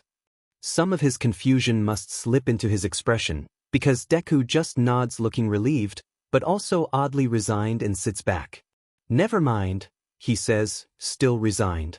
Ask your questions, I guess. Just now, Naomesa says slowly, were you testing my? Did Deku guess the nature of his quirk? What do you think? Deku says with such polite honesty that he must be mocking Naomesa. Deku gives him a small, sardonic smile a moment later. He's definitely mocking him. Naomesa represses a sigh and writes, figured out quirk within minutes. Did you call Red Riot and tell him where Bakugo-kun had been kidnapped to? Nope, says Deku glibly, even though Kirishima-kun has evidence to the contrary.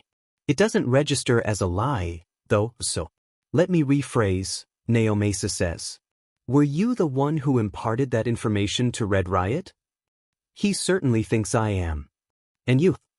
I think there's nothing meaningful I can tell you. That's a lie if Naomesa has ever heard one, but Deku must believe it if it doesn't register as a lie. It's honestly baffling why he thinks his information has no use. Perhaps it can be attributed to the frankly alarming amounts of aggressive cynicism he seems to display. You still have information on the appearances, locations, and quirks of those whose quirks you've restored, Naomesa points out. You were willing to disclose that earlier, weren't you? Deku shrugs. That was when I thought it'd make you all leave me alone faster. Now, there's no point. The indifference with which he says it makes Naomasa narrow his eyes. It's still potentially important. Information. It may save lives. Deku considers him for a long moment. Then, I'll tell you if you let me walk out of here right after, and none of you ever come looking for me again. It's a step in the right direction. Naomasa is a little surprised that Deku capitulated so easily once he brought morality into the fold. Adheres strictly to personal moral code? He writes, "That can be done, if you also tell me how you got your information." Deku snorts. "Knowing that won't help you, I promise you that." Not a lie. It's such a ridiculous claim to make, though. How could Deku possibly believe it to be truth? Still, I'd like to know. Correction, knowing that will make things worse and even more confusing than before, Deku says. It's a topic best dropped. Naomasa sighs. Consider sharing the information anyways, Deku. We may be able to do more with that information than you, and it will make things easier on you as well. Deku looks at him and says flatly, "I've never made anything easier for anyone in my life." The blank hyperbole makes Naomasa stare. Not even for yourself? At this point, my life is an exercise in how badly I can get f'd over. I'd say yesterday night ranks pretty high on the list, but I'm gunning for a new record. Naomasa tries another tactic. If you disclose your sources, we can deal with them directly. You won't have to get involved again. Deku laughs and laughs some more, and puts his face into his hands. There's absolutely no point, he says and laughs again. The light flickers, and it feels like such a thin veneer all of a sudden, a fragile veil that with a touch would rip and reveal the dark and hungry shadows beyond. God, I wish you knew what an absolute FNG circus this is from my point of view, I really do. This is so stupid. I should have just stayed home. He looks so young, then, sitting small and alone in that chair. He can't be older than 16 years, but a terrible weight presses down on his back, invisible but so present that it is suddenly palpable in the exhausted lines of his shoulders, so vast that Naomasa can barely breathe past the phantom weight of it crushing his lungs. Naomasa coughs and tries to make words come out, but his throat is dry. Some unnamed fear casts ugly shadows within the hollow of him. He doesn't know what it is. He doesn't know why. Deku, he tries to say, but nothing comes out. Deku, what is this? Deku, what is happening? He wants to speak. He can't. Deku takes his hands away from his face and rests them with a terribly gentle precision on the table. He lifts his eyes to meet Naomasa's, and he's smiling, but there's something wrong with his expression. At first glance it is human, but the longer Naomasa sits with that unnamed fear gripping him from within and his eyes riveted to Deku's face, the more subtly wrong it looks, a puzzle put together that still can't hide the inhuman thing within. Tsukuchi-san, the thing behind the face says, the name drawled. With mockery. I think it is so funny how you come here thinking you will find any answers from me at all. The light stops flickering. Naomasa inhales sharply, suddenly able to breathe, and the fear slides away from him with all the surreal haze of a dream. Why was he so afraid? What did he see in the face of a 15-year-old boy? He wants to ask, but he doesn't know what to say. Was it all in his mind? Or was it? What is your quirk, exactly, Deku? Naomasa asks. You never did mention. Deku looks him dead in the eye and says, I don't have one. It's not a lie. What? There is no way. That's impossible. Look at everything you've done so far. Getting arrested? The boy says, deadpan. Restoring everyone's quirks. Everything about Kamino Ward. That's not possible to achieve without a quirk of some sort. Oh, so you want to complain about it? I'm the one who has to deal with this bullshit on a daily basis, jackass. Why is it that nothing Deku says is ever helpful in any way? If it's not a quirk, then how? Deku must have deluded himself into believing his ability isn't a quirk but some other power. That's the only plausible explanation. Hypothetically speaking, it's possible that when a child is born, something will go terribly wrong. Like, absolutely horrifyingly wrong in a way that's beyond human understanding. Hypothetically, if that were to happen, This child may also have the ability to F up in ways that other people have no explanation for. That's not an explanation, Naomasa half yells. Yeah, that's kind of the entire point, Deku says in a tone of voice that suggests he thinks Naomasa is a complete dumbass. Naomasa puts his hands to his head. Deku makes no sense. At least with the other subjects Naomasa has questioned before, they had some kind of internal logic, or at least it made sense what they were lying about. This, though, what the hell is this? Just for the record, says Deku, crossing his arms, all of my answers regarding my information sources are going to be exactly like this. Naomasa decides that now would be a great time to move on to a different line of questioning. Since you were involved with the events of Kamino Ward and have had contact with the Villain Alliance, he says, pulling out a thin sheaf of papers and sliding them across the table. We have reason to believe that the Villain Alliance may be collaborating with the 8 Precepts. Do you recognize any of these people? Nope, Deku says flatly immediately. You didn't even look at didn't recognize, Just, Naomasa pinches the bridge of his nose to stave off an oncoming headache. At least look at it, please. At least pretend to look at it. Deku stares belligerently him and slaps one hand onto the offending sheaf of papers, and proceeds to give Naomasa the stink eye as he drags it closer to him. Naomasa gestures at the papers with a chin. Deku scowls but acquiesces, glancing down at the pages. They're profiles of all the known members of the 8 Precepts of Death, if Deku could just. Nope, no idea who that is, Deku says, and starts flipping through the rest of the papers with a bored expression on his face. Nope, no, yeah, I don't recognize any of. He stops mid-gesture. You recognize someone? Naomasa asks, hope slowly blooming in him as the pause drags on. Yeah, absolutely fing not, Deku says. It seems more like a denial than an actual answer to his question, so Naomasa presses on. Which one of them did you recognize? Deku glares. None of them. It's not a lie, but he saw something. Even now, his eyes are drawn back to the papers, narrowed and unhappy with something that they see. What is it then? None of your business. Deku, this is important, Naomasa presses. And a gamble, it could save lives. It doesn't work. I said, it's none of your business, the boy hisses. Something other slips into his expression, in the 2 sharp angles of his face, in the terrible gleam of his teeth, in the way his hair and his eyes are such violent dark they seem to absorb all light. You wouldn't understand it. You wouldn't even be able to see it with your eyes, you don't even have a clue. Leave it alone and go away. The light in the room is too dim, the shadows are creeping in. Deku. Go away, Deku snarls, and that nameless fear rears its head again and grips him all over again. He should stay. He still has more questions to ask, so much to find out. But looking at Deku, at that wild and dangerous thing across the table from him, he knows he won't get another answer. With carefully steady hands, he gathers his papers and goes. Deku stands up violently, chair clattering behind him, and for a moment Naomasa thinks he's about to attack. But Deku just sweeps past him, bumping angrily into his shoulder as he goes, and sits down on the bed facing the wall. He does not look at Naomasa. Naomasa leaves. He shuts the door behind him, feeling strangely shaken for no reason he can explain. He feels like he's forgetting something. Wasn't there something else in the room? What happened to that cat?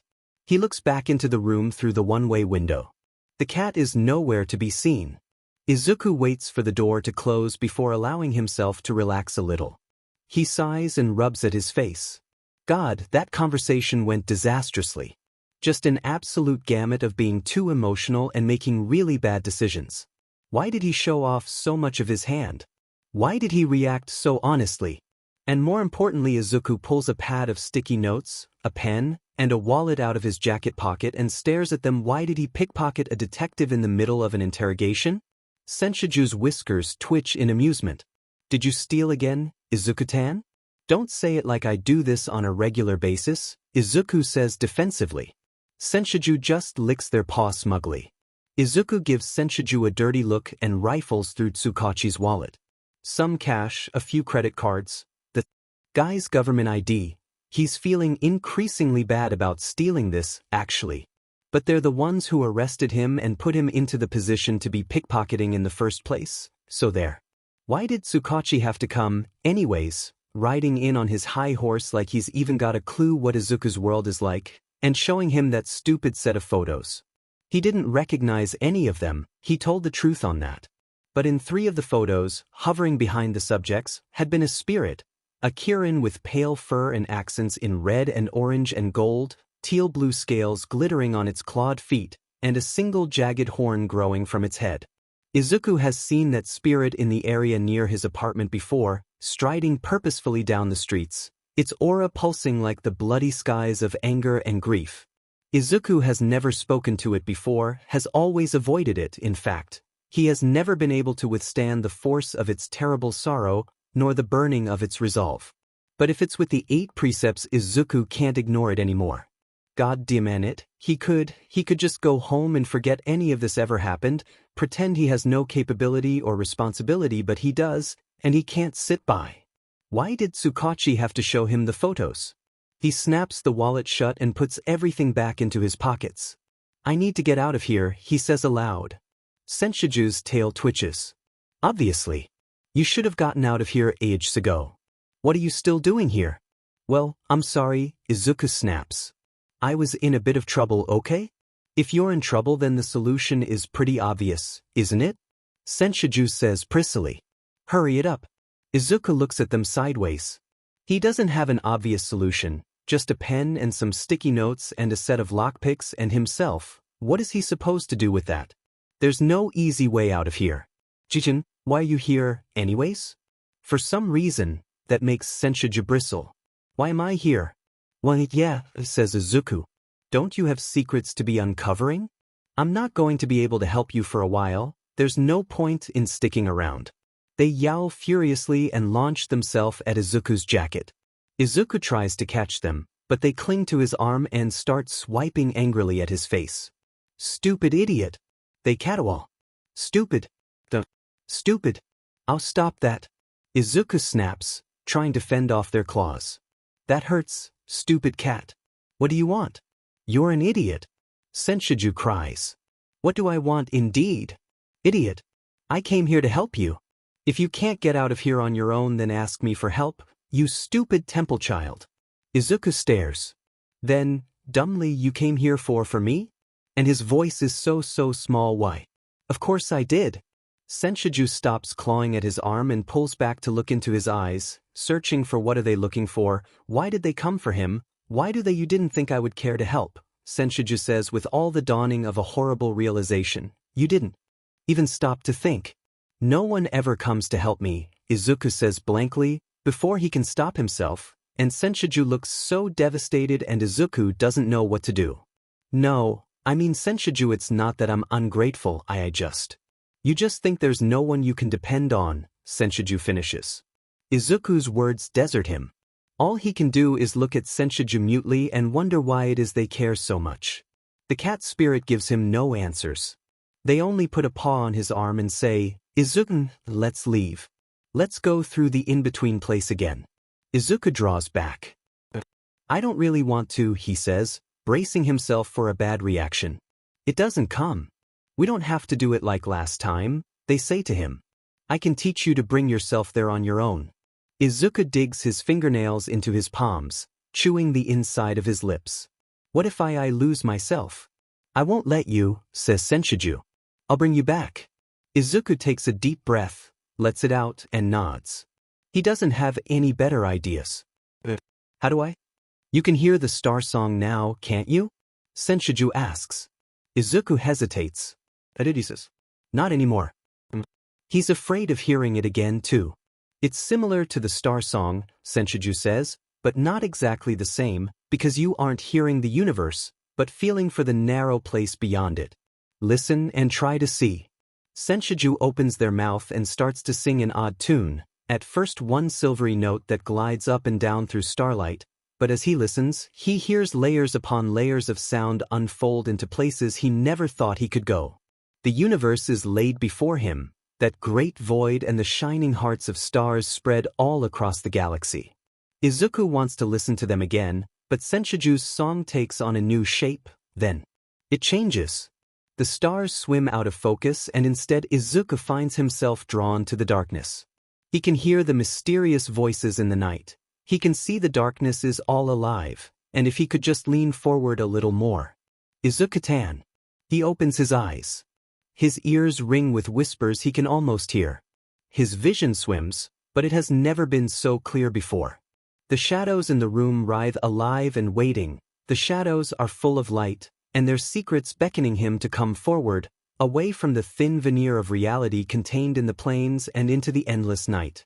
The shadow of a creature steps forward, its eyes are glittering, its shape has never known light. We are going beyond, it says, we are leaving this place behind. Izuku gets up, he follows it as it steps back and the veil of reality parts to let them through into the narrow place beyond it. The room, the people, the city just beyond the curtain, but here is backstage. We go away, says the shadow, it glides away down the path and around the corner, and the rooms of the physical plane slide away as Izuku moves to follow. Miles are swallowed under his steps. But a few meters only. He puts his hands out to the translucent gray walls. His eyes stray from the shadow creature and towards the thin boundary lying between him and endless dark sea, something unnameable, something unknown, something deeply familiar and calling, something waiting, something you belong. He stops. Puts the hand to the boundary. The sea rises to meet him, it meets to push, it rises like a greeting and a warm embrace, and Izuku-tan, is yanked away and pulled back through the curtains. He drops to the floor with a gasp. The fluorescent lights of the hallway are too bright, he wants to go back, something is tugging on his shirt and refusing him though, something is saying. Izuku's vision swims, but he manages to focus back on the plains. Senshouju looks up at him. I think that's enough for today, they say. Where are we? Izuku asks muzzily. First floor, near the exit, Senshouju says. Someone's coming. Quick. They but Izuku's side and herd him towards a darkened conference room. Izuku slips inside, Senshouju tangling around his feet, and peeks onto the second plane. There are auras moving with frustration and urgency. His escape has been discovered, then and here on this floor. Izuku opens the door. What are you doing? Senshouju cries, just in time for Izuku to drag Red Riot into the room with him and close the door behind them. I don't know, Izuku says to Senshouju, and looks at Red Riot. The other boy has his hands half raised into a fighting stance, but he doesn't move to attack or subdue Izuku. He just looks quizzically at him and lowers his hands. Hi. Izuku takes a deep breath. Then he holds out the pen and pad of sticky notes to Red Riot and says, Give me your number. Red Riot blinks. For what? In case I need to contact you, says Izuku. Tell me everything you know about the 8 Precepts case. Red Riot accepts the pen and sticky notes and looks at them for a moment as if he can't decide what to do. For a moment, Izuku thinks, this is it. This is the moment where I really F-ed up this time, but then Red Riot says, Art right, and finally starts talking. He gives Izuku a summary of everything that has led Nitai's hero office to investigate the 8 Precepts, as well as everything he knows about the structure and members of the criminal organization. Izuku listens attentively, eyes watching the movements of the other heroes on the second plane, and ignores Senshouju staring at him accusingly through the entire conversation. Izuku takes the pen and sticky notes back from Red Riot and stuffs them back into his pocket. I didn't know the villain alliance was teaming up with them, he mutters. Every time I think this can't get worse. He trails off. Red Riot clears his throat, but Izuku doesn't turn to look at him. Red Riot says, If you don't mind me asking, you were the one at Kamino Ward 2, right? So how come you're not doing the same thing here? What? Gathering information? Izuku snaps out, deliberately obtuse. No, I mean the thing with the light? And the flying? You defeated frickin' All for One, so I don't really get it. Why you didn't just break out immediately if you really don't want to be here. I don't think any of us could stop you if you really put a mind to it. Izuku carefully keeps his breathing even, keeps himself from looking at Red Riot. That wasn't me. Are you sure? A communications device clipped to Red Riot's belt crackles to life. Red Riot, anything on your end? Red Riot jumps. Oh, I'm talking to Deku right in. Shut up, Izuku hisses, lunging for the comlink. Red Riot skips back, eyes round with surprise, but Izuku manages to snag it, and he throws it against the wall with all his strength. It cracks, and whoever was on the other end is cut off. Don't tell them I'm here. The hell Senshiju, let's go. Red Riot grabs his arm and pulls him back before he can make it to the door. Izuku snarls and tries to twist him off, but to no avail. Calm down, it's fine, says Red Riot. You're cooperating with us now, right? We can work together. There's no need to worry about. I'm not cooperating. Izuku snaps. I'm leaving. Red Riot looks alarmed, and a little bit betrayed too, though Izuku doesn't have a clue why he never owed him anything in the first place. Then I'm going to have to stop you, Red Riot says, determined, and Izuku tries to yank himself away but Red Riot's grip is too strong. Let go of me. Izuku snaps. We had a deal. We both did what we said we would, Red Riot says, jaw set. You said you'd never try and stop me from leaving again. Red Riot falters. That was the wording. Izuku snarls. I answer 3 questions and hear you out, and you don't try and stop me from leaving again. I'm leaving. I know you're not bound to your word and you can break it as easy as any other human out there, but we had a deal, demand it. Don't go back on your word now. I'm supposed to, Red Riot mumbles. Please, says Izuku. Red Riot looks at him, eyes wide, and for a second Izuku thinks he's broken through. The door bursts open. Oh, good job, Red Riot, says the intern girl. Just hold him there a moment so I can knock him out. Game over. Izuku grits his teeth. He's a dumbass. He is such a fing dumbass. He never should have tried to reach out to Red Riot. He should have just left when he had the chance. Red Riot lets go of him and steps back. Red Riot, the intern shouts. Sorry, says Red Riot. I'm going to have to just leave this one to you. Go. Senshiju shouts at him. I'll distract her, just go. They leap at the intern girl and she steps back with a shout, and Izuku doesn't wait another second. He sprints out the door and skids around the corner. The main room is down the hall, and he can glimpse the exit. He runs for it. 20 feet, 10 feet, 5. A brown-haired girl hurtles out of nowhere and slaps him on the shoulder, and a transparent bubble forms around him. Gravity loses its grip on him. His feet leave the floor. Got you, the girl says triumphantly. Izuku's heart thunders. He puts his hands on the bubble, slams against it with a spike of his energy, but it only bends, it doesn't give. The intern is running down the hall towards them. She's going to catch up.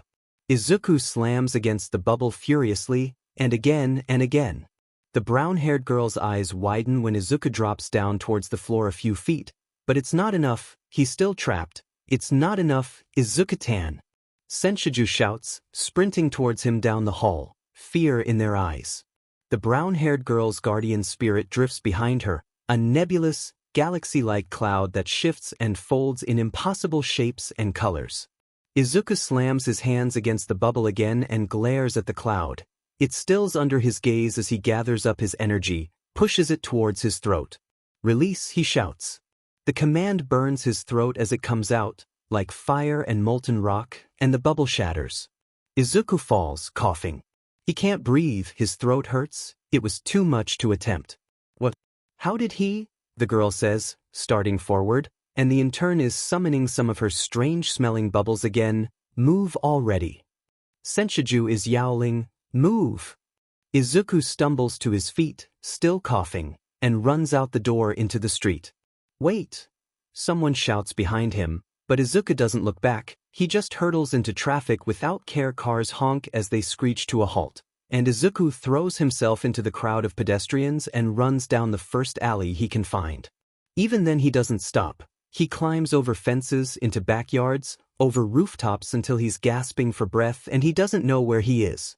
They're gone, Senshiju says from beside him, looking at him with concern. We lost them. Izuku nods, still panting. The sun is low in the sky. It's approaching nighttime. He's missed an entire day of school, and he needs to be there in class tomorrow. He also doesn't know where he is. I'm really tired, Juchan, he says. He hates how his voice sounds. I know, Senshiju says. They nudge Izuku's face and lick it once, as if to say, sorry. Izuku doesn't know what they have to be apologizing for. They wait there in that alleyway for a few minutes, until Izuku finally catches his breath, and then Izuku sets about the business of finding his way home. It's nearly 8 o'clock before he finally stumbles into his apartment. Everything in his pockets was confiscated by the heroes, save his spare lock-picking set. He has to break in through his own front door to get inside. Exhausted, he heads to the kitchen. There's nothing worth having in the refrigerator, he knows, but he still checks anyways. A carton of milk that's on the brink of going bad, a half-eaten box of takeout. Izuku doesn't have energy to make a call tonight, so he dumps the contents of the box into a bowl and throws it into the microwave. While he waits, he checks his phone. It's almost out of battery, and he has 3 missed calls from Mom. He winces. He missed their usual phone call today. Izuku dials back, and she answers within 2 rings. Izuku-kun. How are you? Where have you been? Hi, Mom, Izuku says. I'm pretty good. Sorry for missing your calls earlier. I went to the library to study and got back late. I'm eating dinner now. Mom clucks her tongue. You're always forgetting your phone, she says fondly. Be careful going out, Izuku. I always worry for you since I'm not there with you. Sorry, says Izuku. My school is it's kind of far from home. I should have chosen something closer.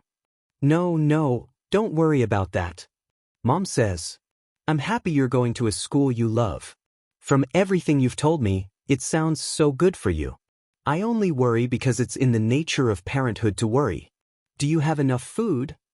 Yeah, Izuku lies through his teeth. Dishes are piling up, though. You never were good at doing those, Mom laughs. Remember to put aside some time every day to do a few dishes, honey.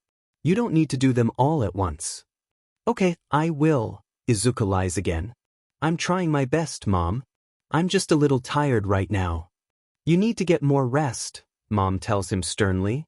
Last time we video called, you looked simply awful. Taking care of yourself is just as important as doing well in school. It's okay if you don't get top scores, Izuku-kun, so long as you're happy and healthy. Yeah. Happy and healthy, Izuku echoes. I'm getting there. I'm glad to hear that, she says honestly, and it makes him feel a little guilty before he quashes it. It's better this way if she doesn't know anything, if she thinks her son is normal and starting to get better from his depression. How are you though, Mom? Izuku asks. You haven't talked about your end of things for a while. They chat for a little longer before bidding goodbye, and Izuku promises to pick up the phone at the regular time tomorrow. She tells him that she loves him, and he says he loves her too, and when they finally hang up, Izuku looks at the blinking call ended on his screen and suddenly feels exhausted. Mom is the best thing that has ever happened to him, and that's why he can't tell her any of his burdens, otherwise he's just going to drag her down. It takes a few days to catch up on his schoolwork and his sleep. The spirits have stopped bothering him since he got arrested for Eraserhead Spirit. Word must have gotten around what he did. Izuku is relieved for some peace and quiet, but it still makes him feel an uncomfortable sort of resentment. Anger?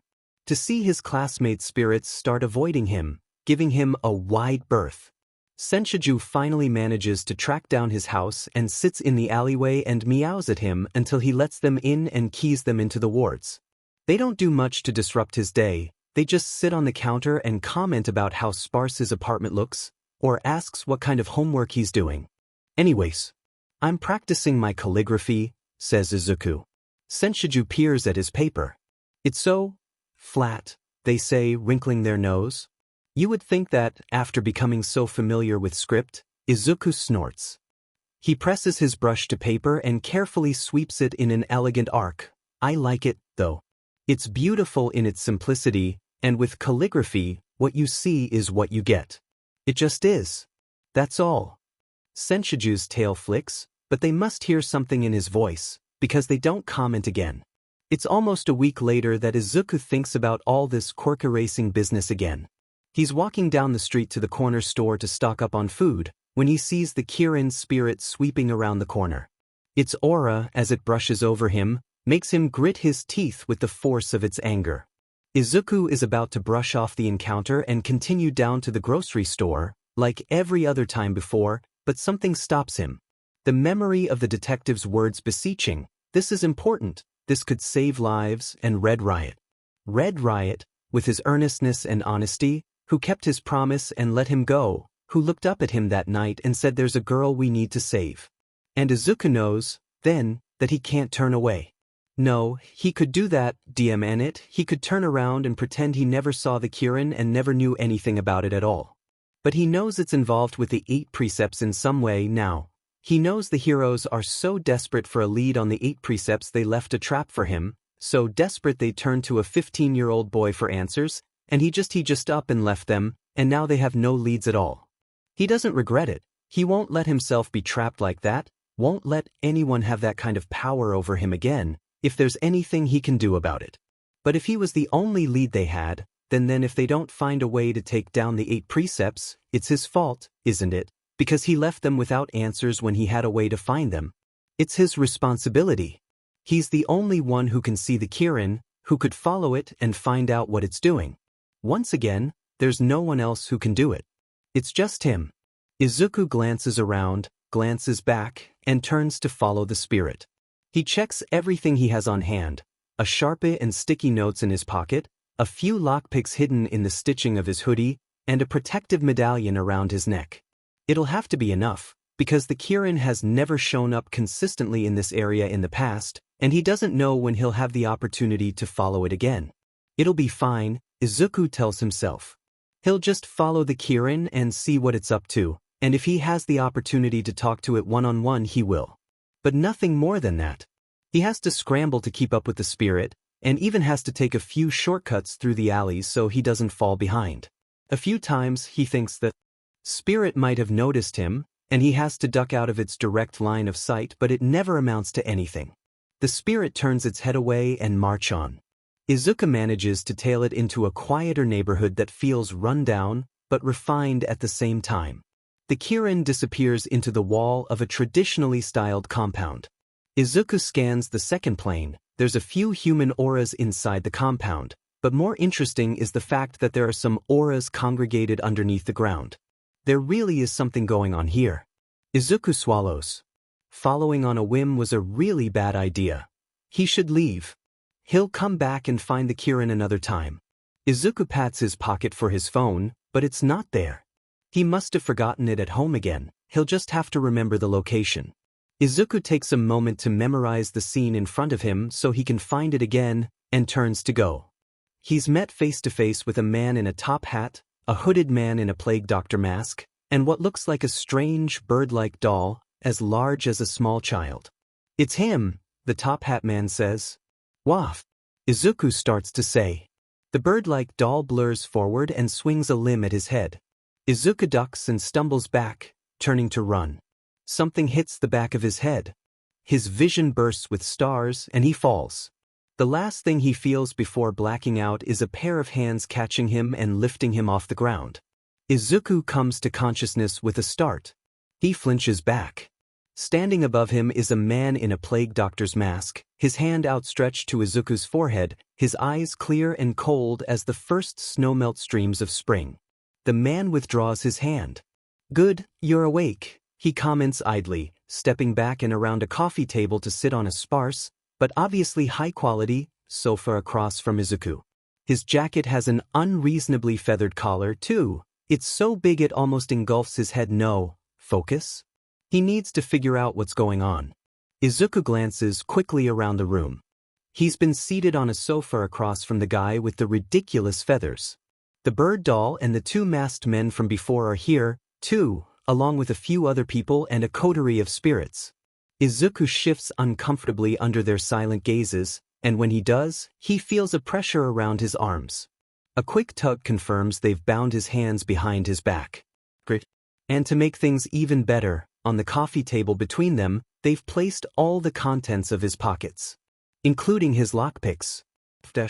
"You're certain this is him, Mr. Compress?" the feather guy says, sitting forward and steepling his fingers together. "Yes," confirms the top hat man from behind his mask, standing beside the sofa.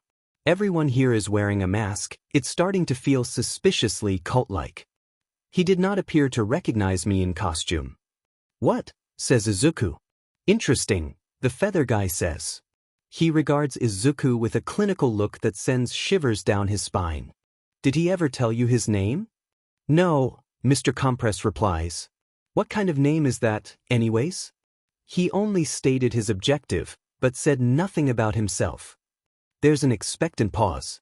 Izuku takes the opportunity to look at the spirits more closely. There's a floating doll-like thing with a wooden mask, a black and serpentine spirit coiled in the corner, and behind the feathers guy the Kirin, watching him with pained eyes. Someone hits Izuku's head, hard enough to be painful but not enough to actually incapacitate him. Ow!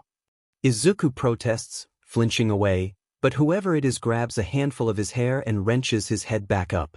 It's the bird doll. Their aura looks so strange. Our boss wants to know your name, they snap at him. Learn to read the situation, dummy. What? You did? What's your name? Asks one of the men in the bird masks. This one is wearing a bowler hat though. Oh, says Izuku. It's Deku. Wait, why did he tell them that? He looks back at the feather guy, who seems to be, for whatever reason, the leader here. Is Izuku supposed to take him seriously with that feathered fringe of his? It's so oversized, like, probably the weight of a small dog. Izuku can't even imagine how top-heavy it is to put on, seriously.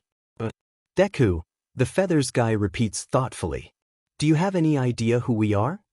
Izuku switches his sight to the second plane and looks up. There's a lot of auras moving up there. The kind of people to have a shady underground basement beneath their compound for kidnapping minors? The bird doll guy hits him again. This time Izuku doesn't complain. Show some respect, they demand.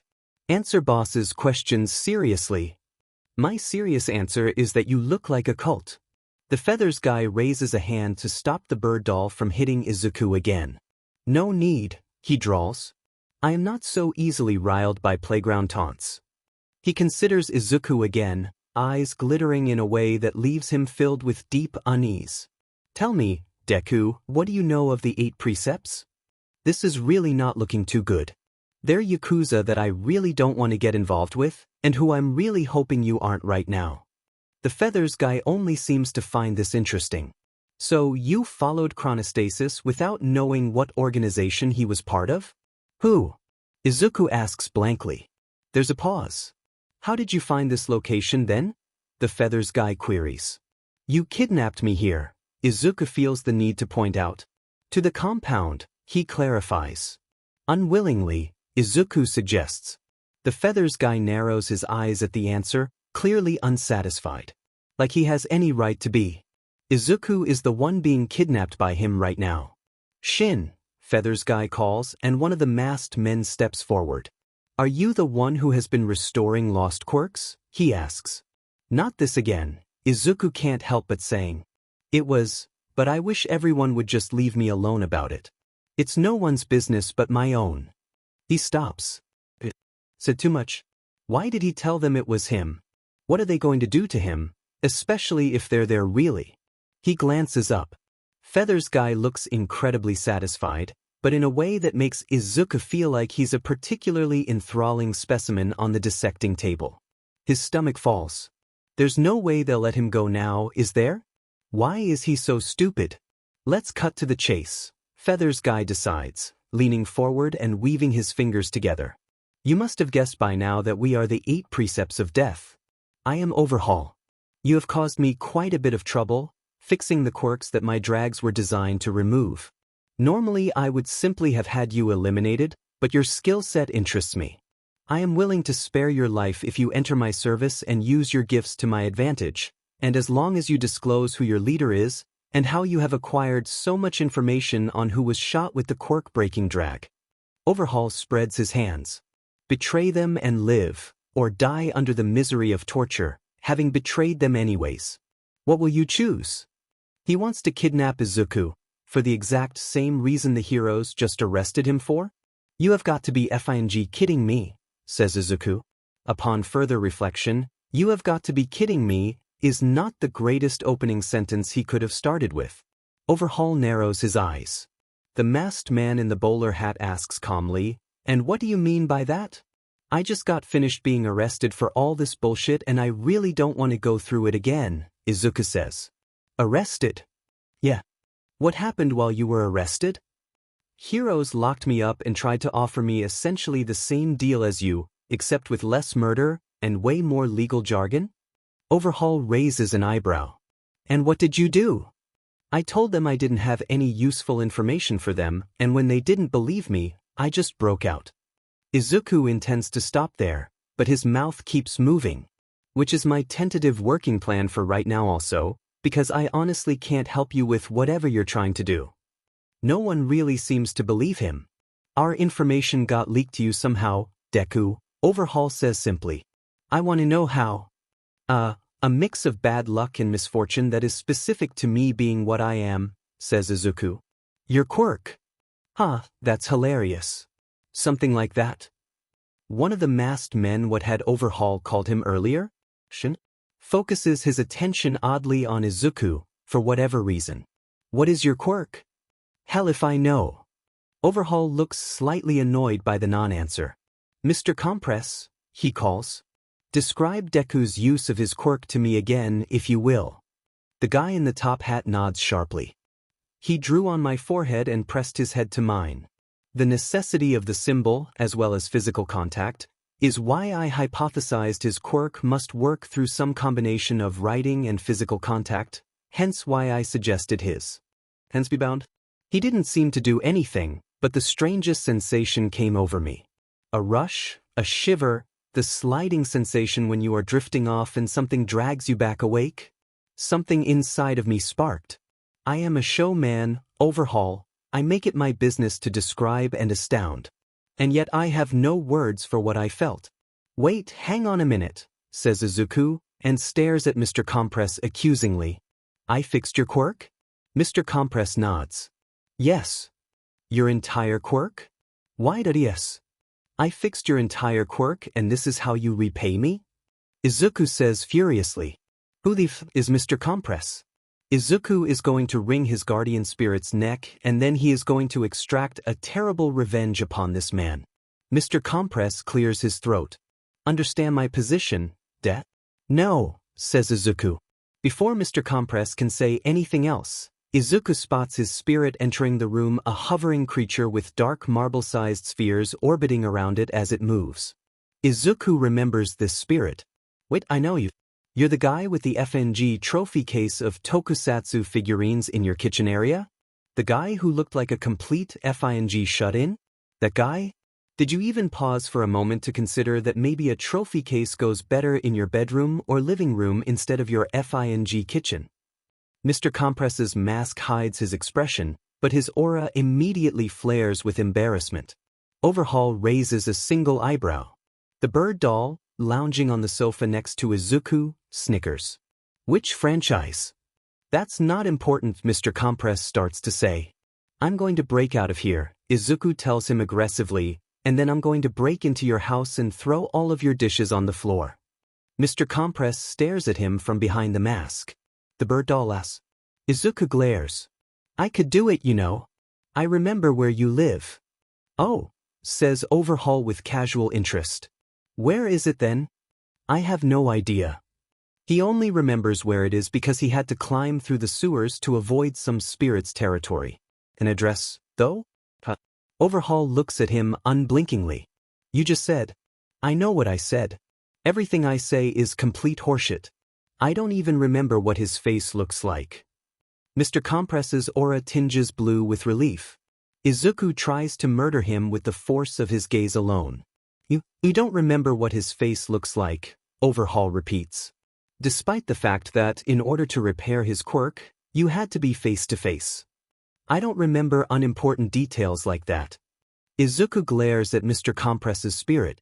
I do remember the important things, though, which is that he's a dumbass who got his quirk erased, and he never would have gotten it back without me. He owes me. He stares accusingly at the spirit, unblinking, until it contritely flares its aura. Its mind nudges his, whispering, name your price, within my power it will be done. Izuku wouldn't normally ask anything, it's not like the spirits care to listen to him. Most of the time, why bother? But being kidnapped by the Yakuza is a pretty good reason to break that rule. Then your power, when channeled by him, cannot be used against me, he says. That will pay the price. Overhaul narrows his eyes. What did you just say? It will be done, the spirit whispers. Nothing much, says Izuku. Just laid a non-serious non-curse tangentially on Mr. Compress for being an ungrateful J. What do you mean? Shin asks sharply. What do you mean? What do I mean? I fixed his quirk and he helped me get kidnapped. That's the most ungrateful thing anyone could do. He deserves it. Mr. Compress's aura flares with nervous energy. Yeah, that's right, I-ho. Squirm. What curse did you lay on him? Shin tries. Has he been listening at all? It wasn't a curse. I didn't. Then what did you just do to him? I didn't do anything to him. That contradicts what you said earlier, Shin says, sounding increasingly frustrated. I get that a lot, Izuku says. Overhaul lets out a short sigh. His minions immediately straighten up, attention shifting to him. This is all unnecessary, he says. Deku, how did you know who had been attacked with the quirk-breaking drag? Their guardians told me. Izuku's mouth says entirely without his permission. Wait a second, what why? Who are their guardians? The SP. Izuku stops cold. The urge to keep speaking presses against the back of his teeth. What the hell, his deepest and longest kept secret, and he almost spilled it to a complete stranger, just like that. That's when he feels it, finally, an insidious and black compulsion saturating the room in its shadowy aura, so subtle and pervasive he hadn't noticed it until he'd almost blurted out the truth. It presses against him, and Izuku, furious, flares his energy and burns it away. In the corner, the black and serpentine creature raises its head and turns to look at him with cold, toxic yellow eyes. What were you saying? Shin prompts. Go F yourself, says Izuku. The answer takes him aback. Who gave you this information? He tries, and the compulsion presses in on Izuku again. Izuku bares his teeth as he burns it away again. Shin bows his head. I'm sorry, Overhaul. It seems my quirk could not be of help after all. Overhaul waves a hand dismissively. No matter. We suspected this might be the case. He leaned forwards and rests his elbows on his knees, hands clasped together. You never did say what your quirk is, Deku. That's funny, says Izuku. No one asked. What is your quirk? Shin tries. Izuku gives him a dirty look. I've gone 15 years without breathing a word of it to anyone, and I'm not about to break my streak for some guy wearing sneakers with his plague doctor mask. Bowler hat guy bristles, but Overhaul just looks thoughtful. Chronostasis, is the dart gun with you? No, but I have some of the cartridges. The plague doctor guy who'd initially confronted him outside the compound pulls a few syringes of dark liquid from his coat. Izuku does not have a good feeling about this. Shall I? Overhaul nods, eyes meandering back to Izuku. The temporary form will do. Chronostasis approaches him from the side and reaches out to take his arm. His gloved hands handle the syringe delicately, but his intention is clear. Izuku doesn't struggle or try and move away, and emboldened, Chronostasis moves nearer to put the syringe to Izuku's neck and near enough for Izuku to draw his foot up and nail him in the ball. Chronostasis double over. Izuku gets his feet under him on the cushion and rolls over the back of the couch, away from everyone else, and lands in a crouch. He makes a break for the only exit in the room. Someone grabs his ankle and yanks him back, and without his hands free to catch him, Izuku crashes against the floor. He rolls over, and the bird doll guy appears, landing on his stomach and driving all the breath out of him. Izuku curls in, wheezing, and the bird doll grabs the front of his hoodie, barking, "Stop making trouble for our boss." "Piss off," Izuku coughs out, narrowing his eyes as he takes in the aura of the doll. A possession. This person isn't even here physically, are they? Not gonna thus be talked down to by the guy lecturing me through a thingy puppet. The bird doll stills in shock. How? Izuku headbutts the bird doll as hard as he can, sending a burst of his own energy through the point of contact. The bird doll falls limply over as some large blonde-haired man comes tumbling out, eyes wide with surprise. Izuku curses. He thought it was a non-local possession, not a direct one, but there's no time to account for that miscalculation. He'll just have to accept that this player is still on the stage. Izuku rolls back to his feet and runs for it. The blonde-haired man recovers and manages to grab him by the wrists. Izuku shouts and kicks out, but the man is bigger and stronger than him, and Izuku doesn't have use of his hands anyways. The man pins him face down on the ground. Thingy brat. Chronostasis wheezes, somewhere above him. Boss, should I use my quirk on him? A pair of footsteps approaching. Izuku tries to turn his head to look, but the blonde-haired man grabs him by the hair to prevent him from moving.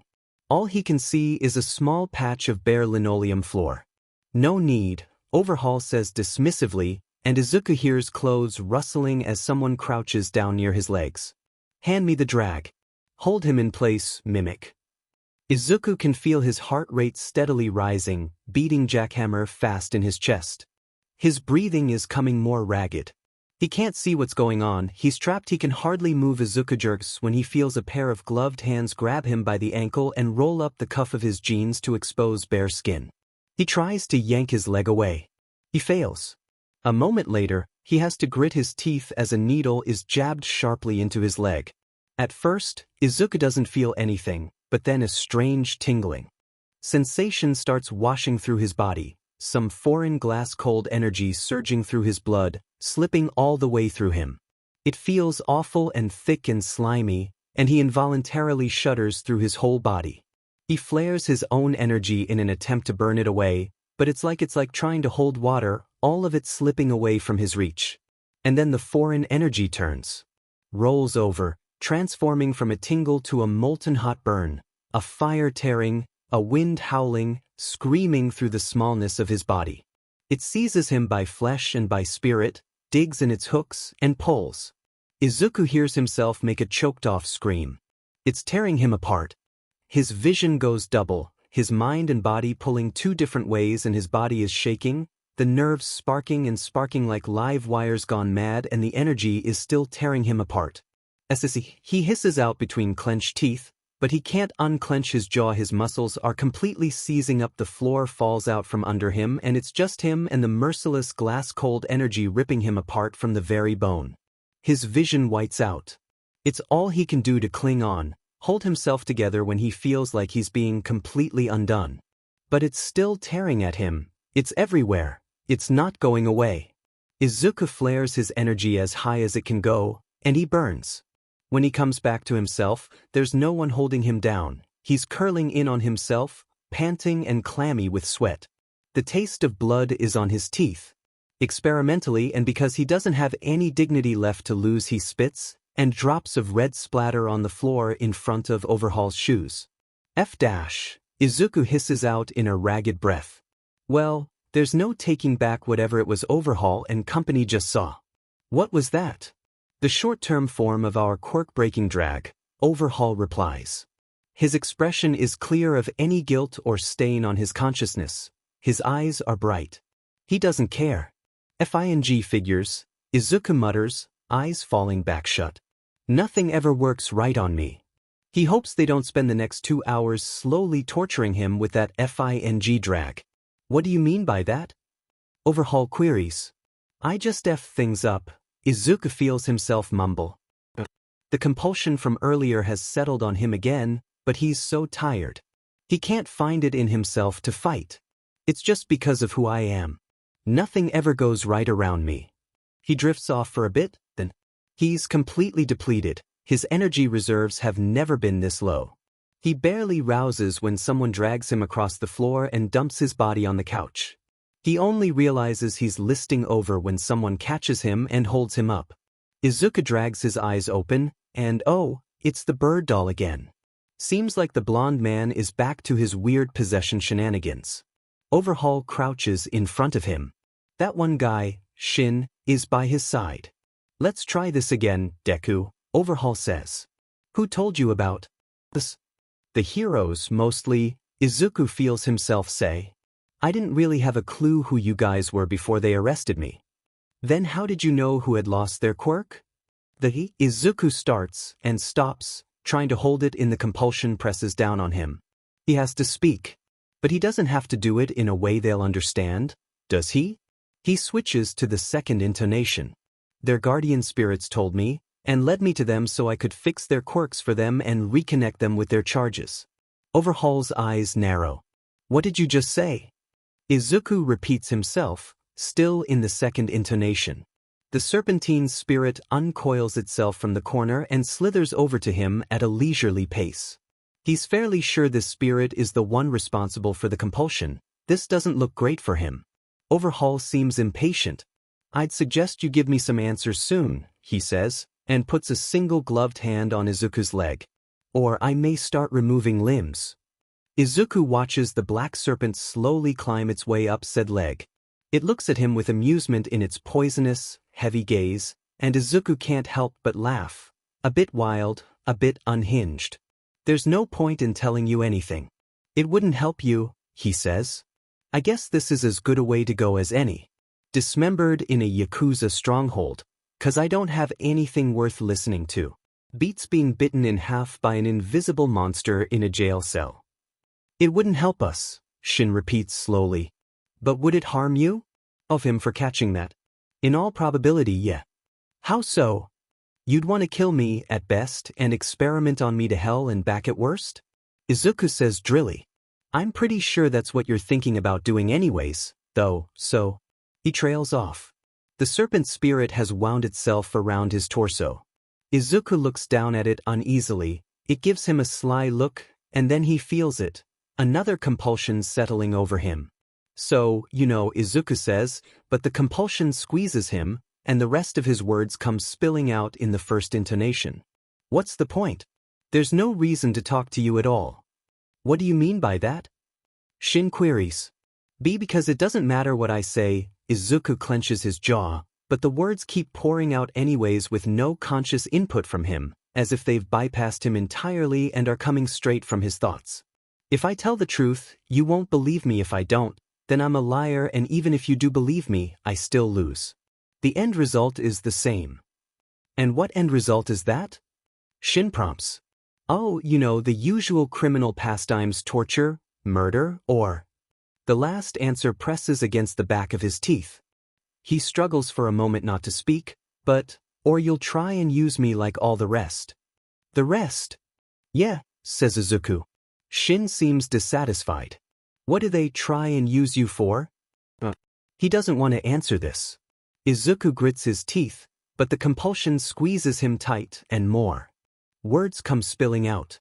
They're always making me do things I don't want to do, like, he doesn't want to answer this question. He doesn't want to let them know. Izuku flares his bare reserve of energy, squeezing his eyes shut and gritting his teeth. Like what? Fing hell. The compulsion constricts around him. Like with the temple, and fixing quirks and no. Out of all the sheet he reveals tonight, this is the one he absolutely cannot. And? Overhaul queries. Izuku lets out a ragged breath and uses the last of his energy to try and cut the compulsion away. The snake spirit coils around him tighter, flaring out its own energy until it seeps into his veins, smothering his energy like black ashes burying the last of a flame. And all for one, Izuku finds himself saying. Fear settles lead heavy in his stomach. He feels tears prick his eyes. All for one and his stupid effing quirk. Thing hell effing f-. Overhaul's gaze sharpens, and he leans forward.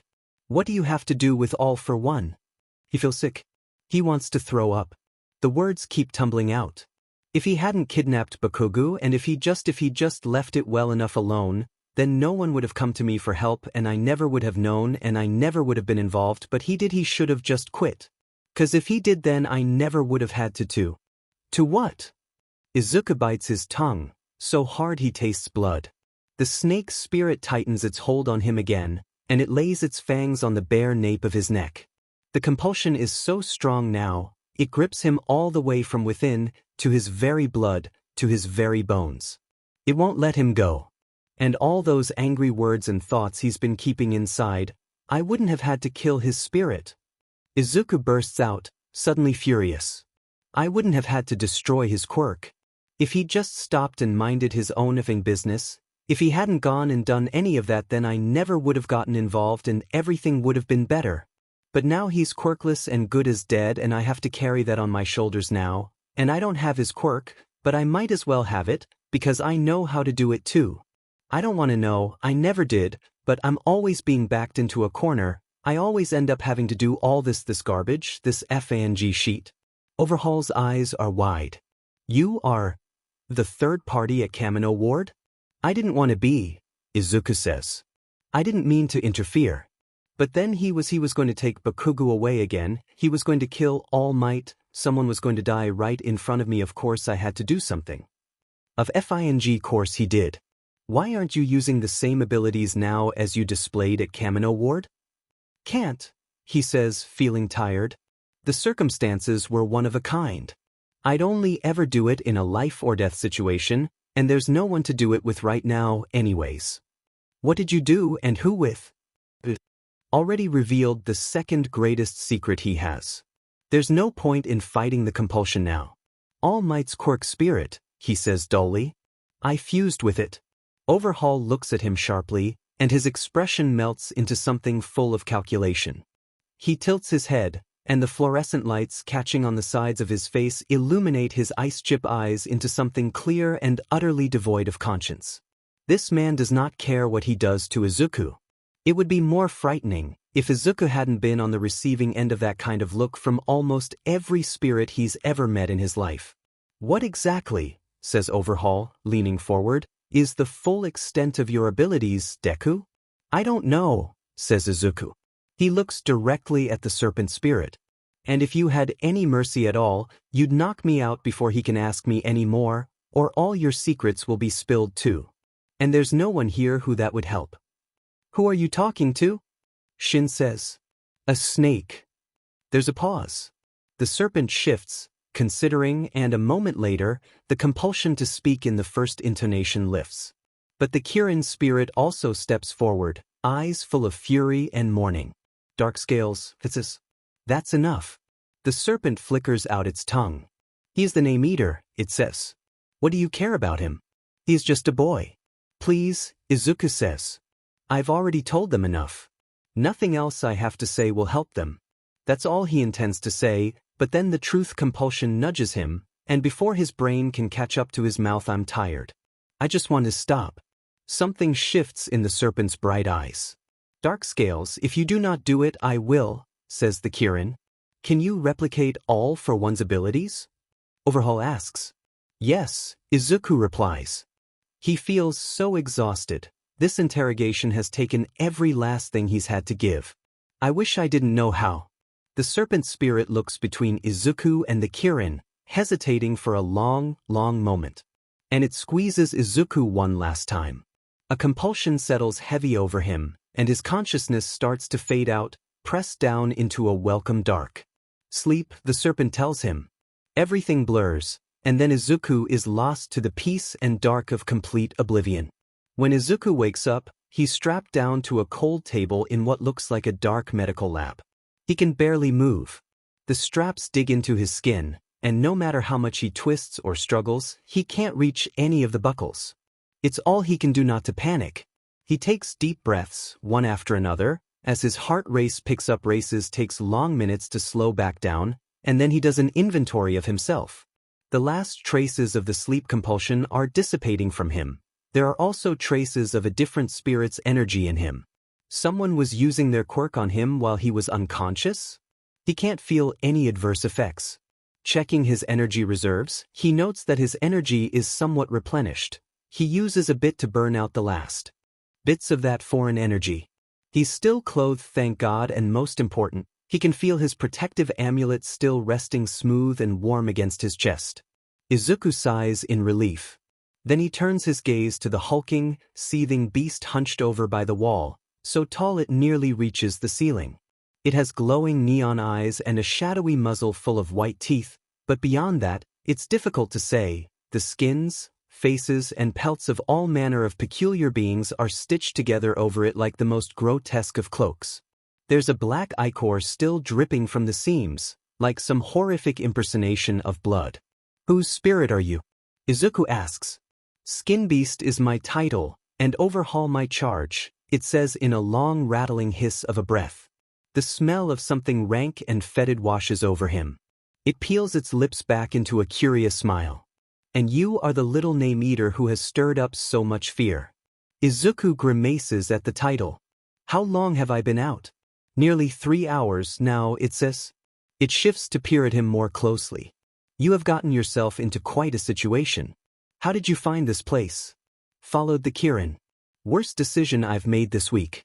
The skin beast laughs, a gravelly and screechy noise that makes him wince. It seems to be in a good mood, so Izuku tentatively asks, what happened while I was unconscious? My charge has taken quite the interest in your abilities, the skin beast says. It sounds amused. He took you apart and put you together a few times, and took some of your blood as well, but he was interrupted by some business. Satisfied, it adds, I expect he will be back soon. Took me apart? Izuku says, feeling a cold chill on his skin. His ability, inherited from me, it confirms. He may disassemble and reassemble anything he touches. Overhaul wants to experiment on him. His heart rate is rising again, and there's a tingling sensation starting in his fingers and legs. He's having a hard time controlling his breathing. Why you here? He forces out, between shaking breaths. Couldn't have just wanted to watch me sleep. The skin beast laughs again. Izuku's skin crawls. You are the most interesting thing to happen in here in months, it tells him with a wide, toothy grin. Of course I would be here. And no one else is here to spectate? Izuku says flatly, lifting his head as far as he can to glance around the room. A lot of medical equipment he doesn't like the look of, a couple of worrying machines, but no other spirits. I scared them away, the skin beast confirms smugly. They are afraid to be in the same place as me. And here Izuku is, alone in its presence. He swallows and reminds himself that he has his protective medallion on still. But if I like them enough, it says I skin and eat them. It stretches out a little, preening, as if to show off the collection of skins in the patchwork collection it's wearing. Izuku turns his head away, squeezing his eyes shut. You said I'm the most interesting thing. Here, right now, he forces himself to say, past the nauseous, uneasy feeling in his stomach. What do you want from me, exactly? Your skin, it says bluntly, whimsical and unconcerned. Izuku's stomach drops as it smiles at him, its teeth white and gleaming in the faint light slipping through beneath the door. That medallion of yours is protecting you for now, but I can wait. You'd kill me while Overhaul still wants to get something out of me? Izuku asks, feeling sick. Says the skin beast. Eha, it says again. Now that is the question, isn't it? I quite like the idea of having you for my collection. But then again, it tilts its head to the side. I'd quite like it if you told Overhaul about us spirits as well. Izuku feels like someone has just doused him with ice water. What? Why? He has done some astoundingly entertaining research using my abilities, the skin beast says, sounding proud. Enough to isolate the effects of another's quirk from their blood. If he knew of us, it rolls its shining eyes to meet his, bright and amused and utterly devoid of empathy. Imagine what he could do. Izuku doesn't want to. I don't want to, he says. The skin beast ignores him. It merely sighs dreamily, turning its gaze to some faraway dream. Once again, it murmurs reverently, once again, perhaps I could walk the first plane under the sun. That, Izuku can understand, but he really doesn't want the skin beast on the first plane, terrorizing humans and killing whoever catches its eye, and more than that, he really doesn't want Overhaul to know anything about the spirit world at all. If Izuku had to tell anyone, Overhaul is quite possibly the last person on Earth he'd choose. The skin beast has to know that, though, at least, it wouldn't have told him any of this if it wasn't trying to open some kind of negotiation. What is it playing at? Why should I tell him anything? If you tell him, the skin beast offers, I won't eat you at all. In its own weirdly naive way, it seems to think this is a fair deal. Izuku twists his lips sardonically. If I don't tell him, you'll try to eat me. If I do tell him, he'll never let me go until the day I die. He shakes his head. I think I'd rather be eaten, if it's all the same to you. Pity, says the skin beast. But to have the name eater in my collection would be a fine trade-off. It looks rather pleased at this, and Izuku wishes, not for the first time, that he never did what he did at Kamino Ward.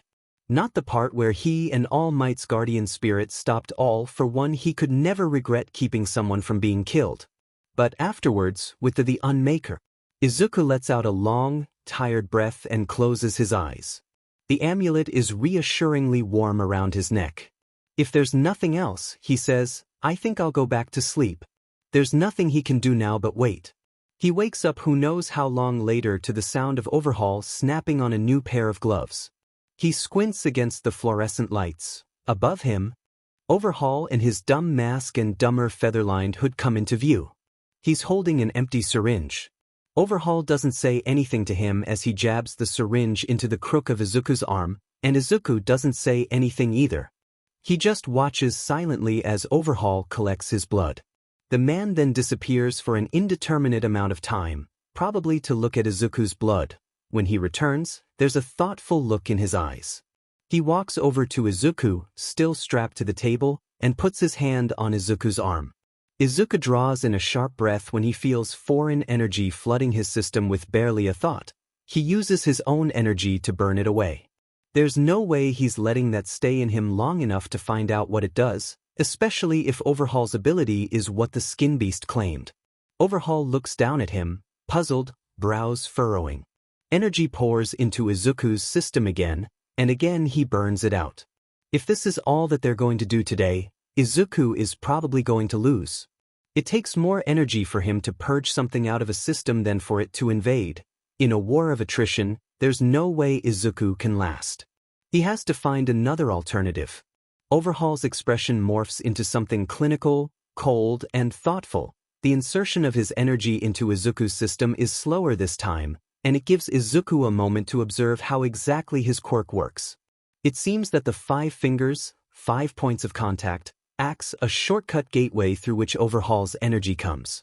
Izuku grabs the gate and slams it shut. Yes, that's much more efficient. Overhaul withdraws his hand. Tell me, Deku, he says, what does my quirk feel like to you? Why the hell would I tell you? Izuku says. There's the barest tremble in his voice. Overhaul nods, a bit absently, and retreats from Izuku's field of vision. Somewhere past the direction of his feet, a drawer opens. Something metallic clinks.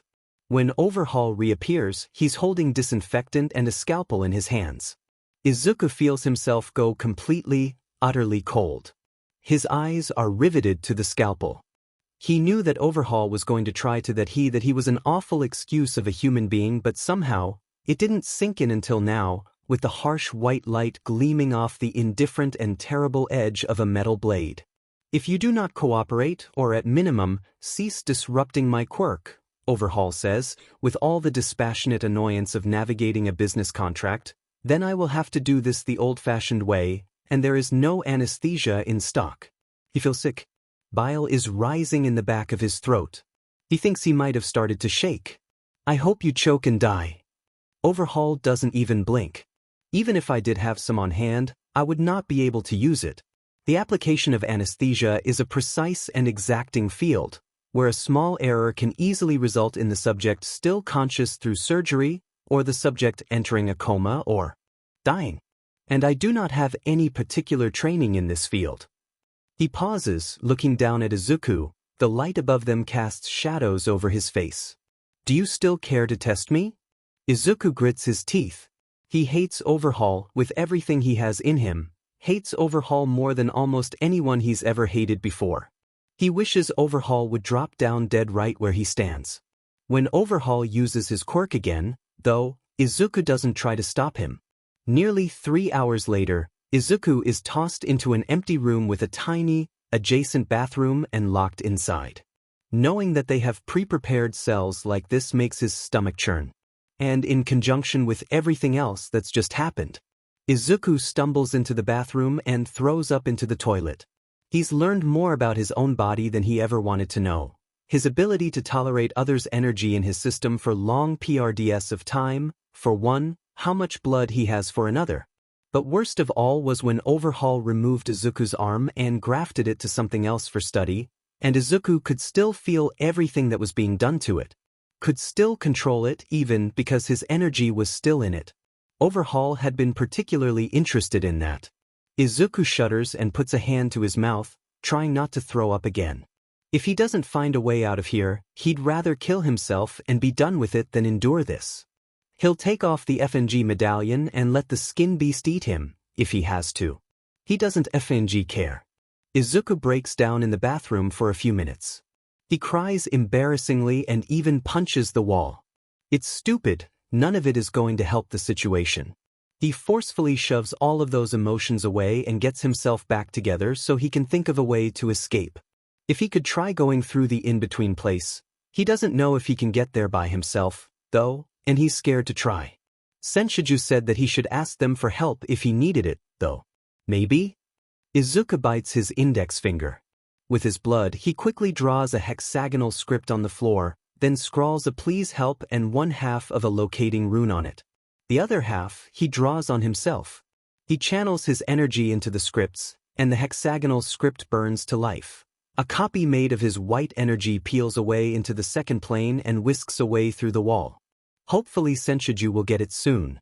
Hopefully they'll come. Only minutes later, the skin beast shoves its head through the wall, its eyes glowing eerily and casting strange lights in the room. I cannot touch you while you are wearing that medallion, it says, but I will not allow you to leave either. It opens its mouth to show him the half-chewed remnants of his message, and then it finishes chewing it up and swallows it entirely. Izuku stares, fists clenched and trembling, as it grins at him and disappears from the room. He's on his own. His legs give out from under him, and he sits down hard. His fingers still bleeding. What can he do? He isn't a fighter, there's no way he can win in a physical fight against any of the 8 precepts on his own.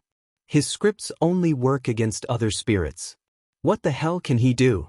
Find a way back to the in-between place on his own, without losing his mind. He'll have to make a new script for it. He doesn't even know where to start. Izuku's eyes burn, and he has to fight not to start crying again. Okay, just get yourself together, Izuku. You're bleeding and you only have so much blood.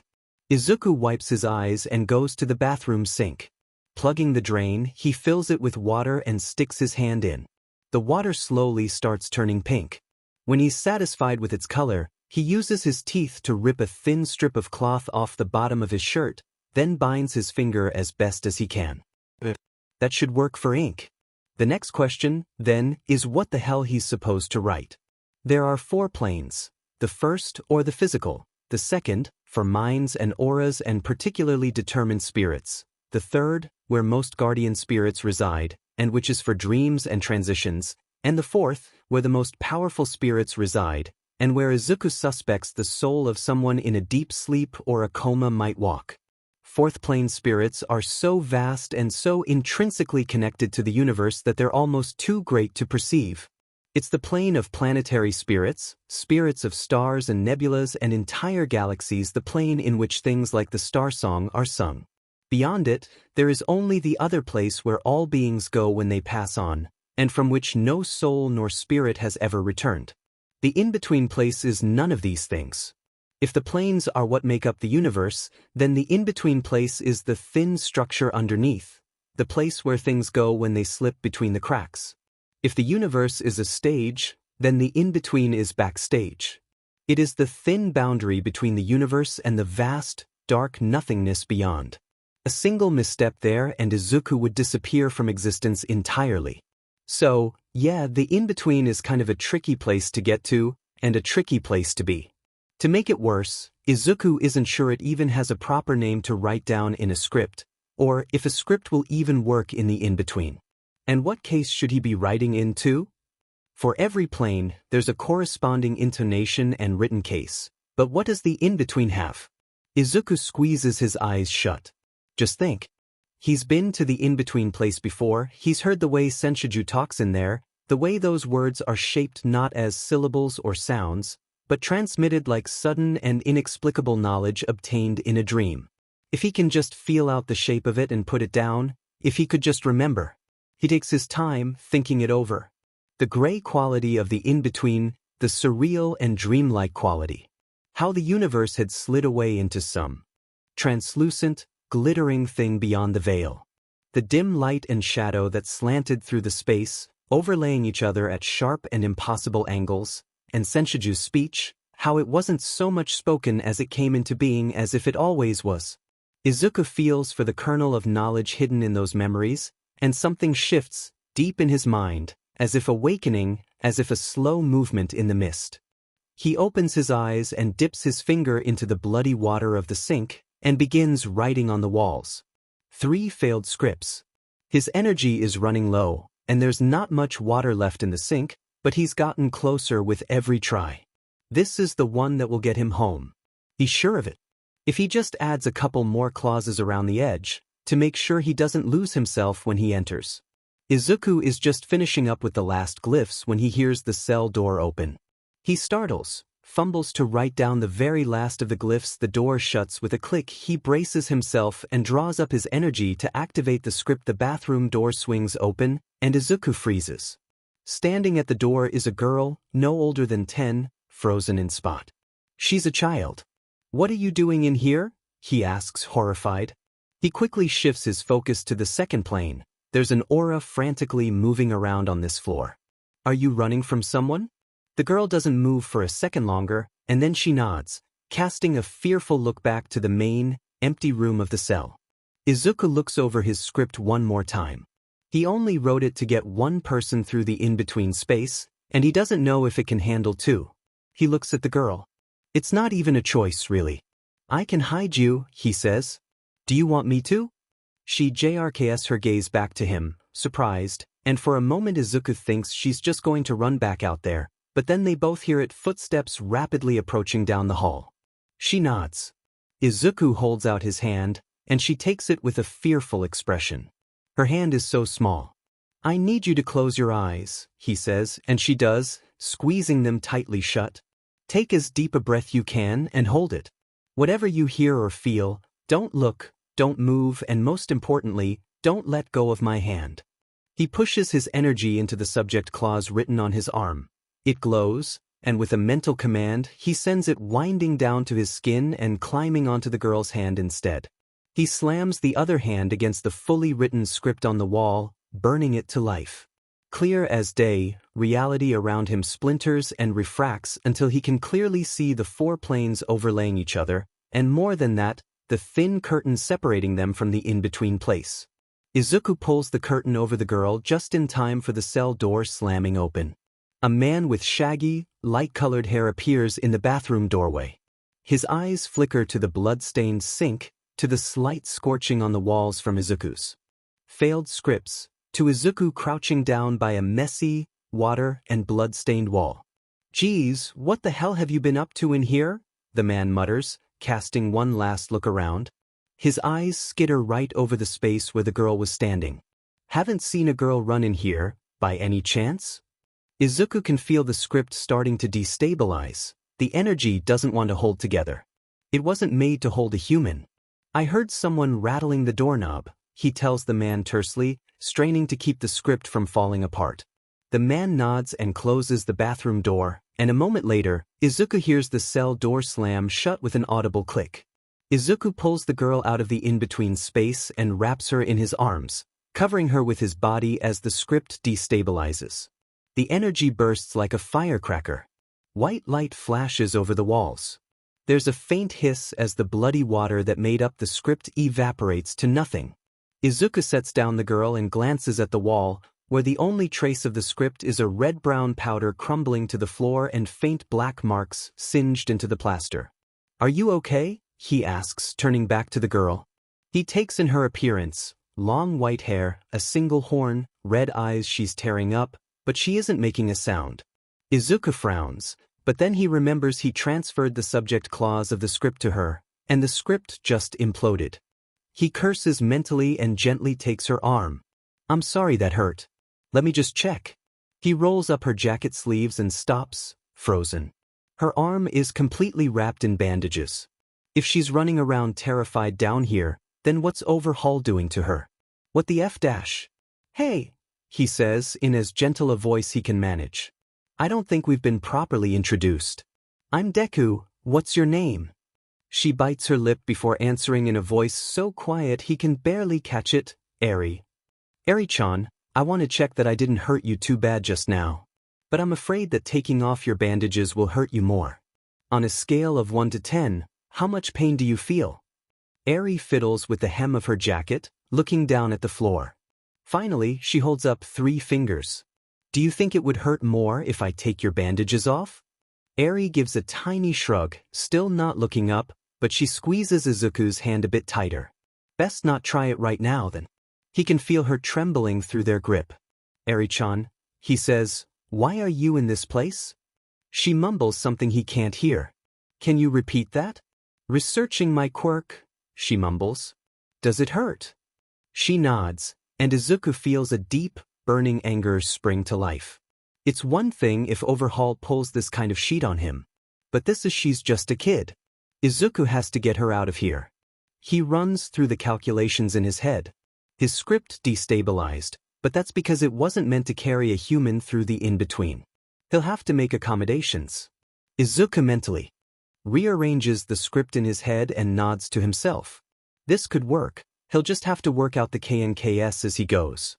Eri-chan, he says, do you want to leave this place? Eri jerks her head up sharply to look at him. There's a flash of fear in her eyes before she looks away again. Can't, she whispers. Never mind that, he says soothingly. Don't think about whether or not it's possible. Just tell me, if you could leave, would you? There's a long, agonizing moment, and then Eri nods, just once. Her aura is tinged through with fear. Thank you for putting your trust in me earlier, Izuku says to her. You were really brave. I'm going to tell you a secret now, okay? Eri's eyes flick up to his. I'm about to leave. Do you want me to take you with me? She swallows and persists in a small voice. He'll hurt you. Izuku's heart clenches. Overhaul. She nods, tightening her grip and looking down at the floor again. Izuku didn't think it was possible for him to hate Overhaul even more than he already did, but he does. You don't need to worry about me, I can take care of myself. Earlier, I told you I could hide you, didn't I? If you want to leave, then I promise that I'll get you out of here too. Really? Really? And that's when the Kirin spirit sweeps in through the walls, aura pressing down with fear and fury both. It turns its head to pin Izuku with its terrible red glare and then it pauses. The Nameter boy? Eri throws herself at Izuku, burying her face in his hoodie. Surprised, he wraps his arms around her in a hug. I want to leave. Then we'll leave, Izuku says, not looking away from the Kirin. I promise, Eri-chan, I'll get you out of here. The Kirin takes a step forward. You will? It says, sounding disbelieving and hopeful all at once. You could not even save yourself. It seems to be Eri's guardian spirit. And if it is, and if Eri really has been experimented on like Izuku thinks, then no wonder it is so tragically angry all the time. I've been working on a way to leave through the in-between place, Izuku tells it, and I was able to use my last script to hide Eri-chan from the man she was running from. I'll need to tweak it to let me take 2 people at once, but... The Kirin's aura flares at that. You will not, it commands. A human is not meant to go through the in-between. She will not last. Izuku frowns. He'd suspected it wouldn't be pleasant, which is why he told Eri to close her eyes, but... He makes to pull away from Eri, but she hugs him tighter. He gives her a baffled pat on the shoulder. Eri-chan, what did it feel like when I hid you? The pause. Scary, she says finally. Everything was cold. I couldn't breathe. I felt like I was floating. I could hear you talking, but it was really far. You see?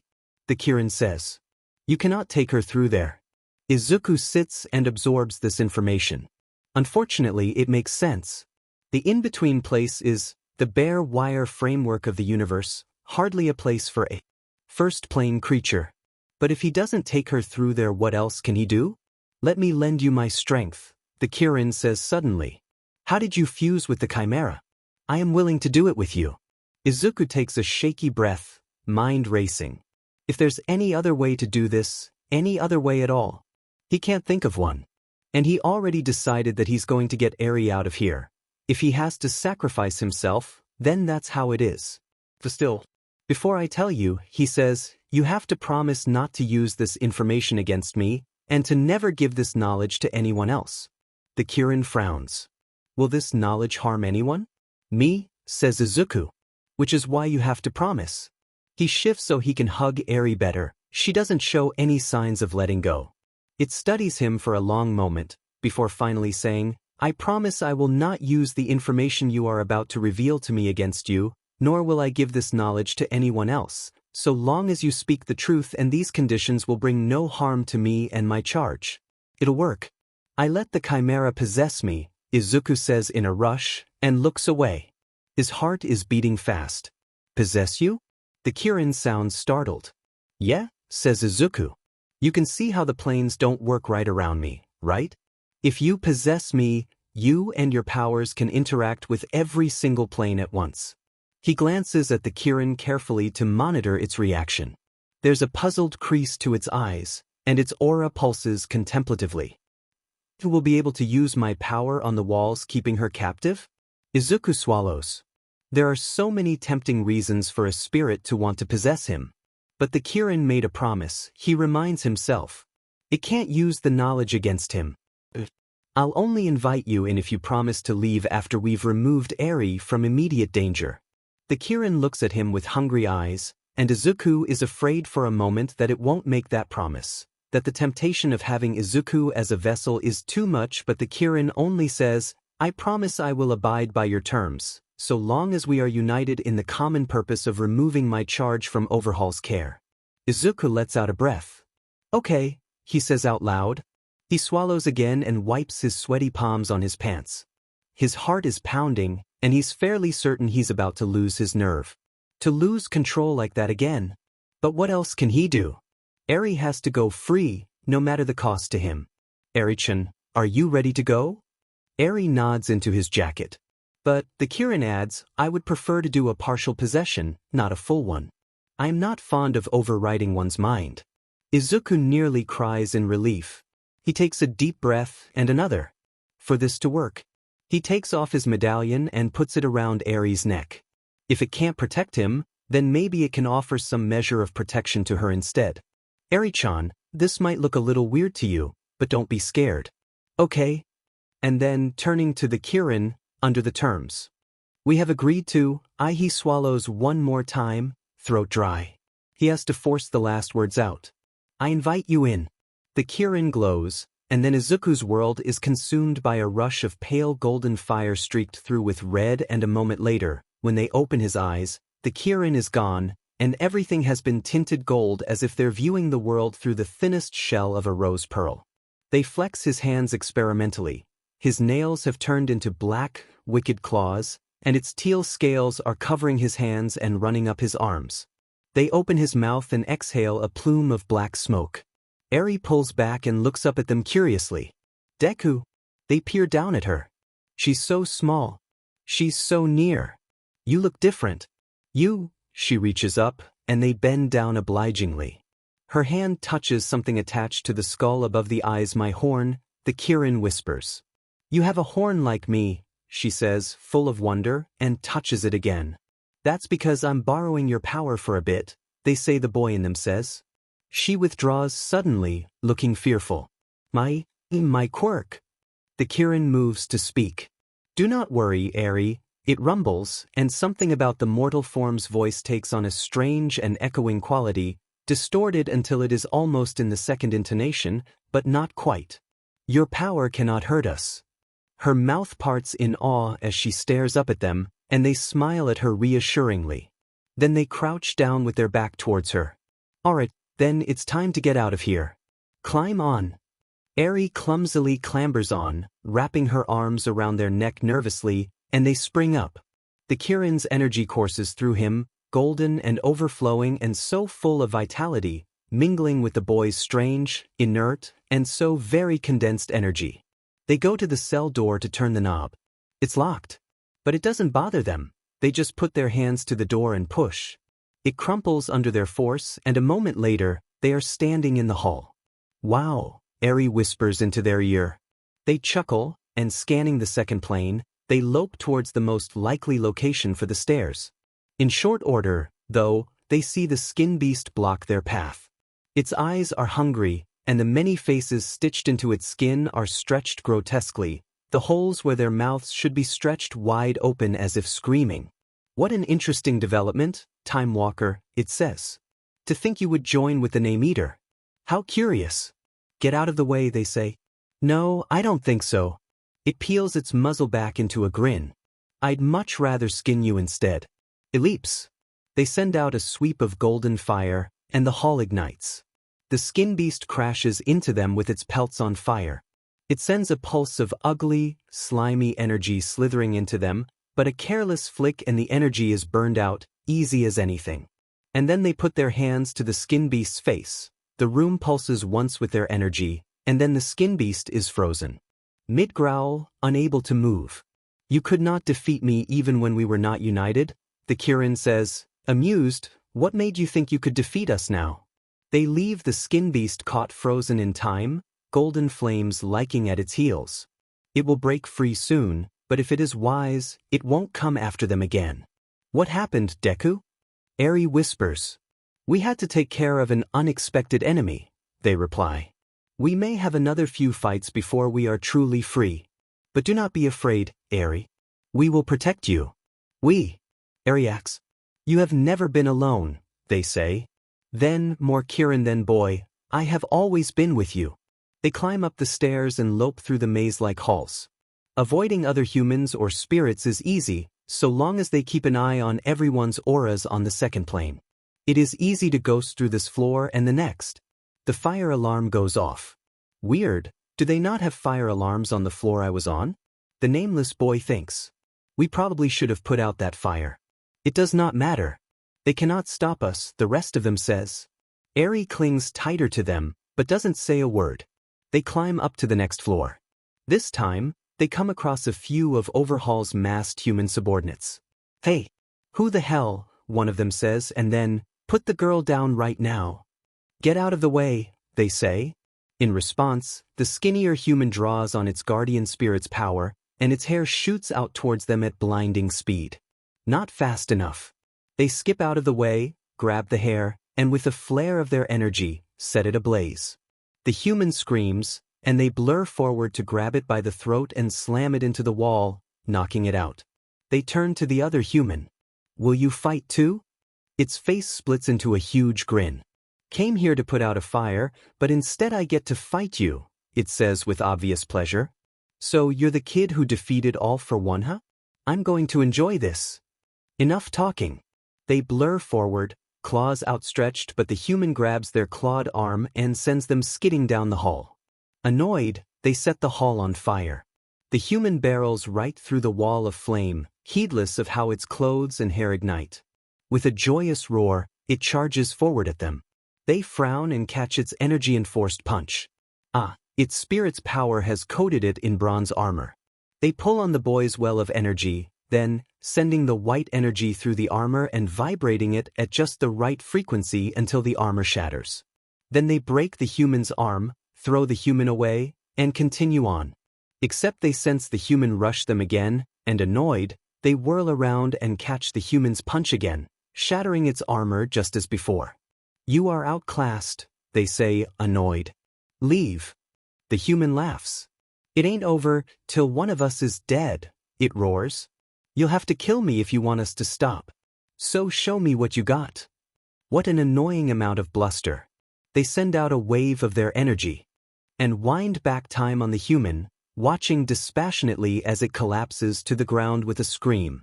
Soon it will wither away into nothing. Such is the nature of time.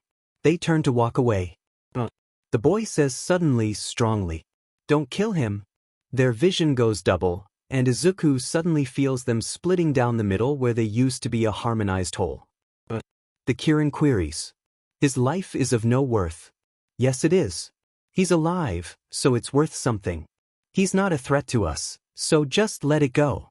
There's a long pause, and then the Kirin cuts its energy off. The humans stop screaming. Their vision stabilizes, they come back together. They march down the hall. I think you scared Eri, the boy murmurs in their mind. A real wave of regret settles in the Kirin, then. How are you feeling, Eri? They say. Her arms tighten around their neck. I'm scared, she whispers. I thought he was gonna die. I'm sorry, that won't happen again. No one is going to die. See? Don't do that, the boy says. Humans have different rules than you. The Kirin remains silent, but they both know the boy is right. Why hasn't Overhaul appeared yet? Perhaps he is away on business and entrusted care of the compound to his underlings. It doesn't matter. They scan the second plane to pinpoint the rest of the auras on this floor. No one, really. But somewhere beyond, there are plenty of auras clustered along a grid. They've reached street level.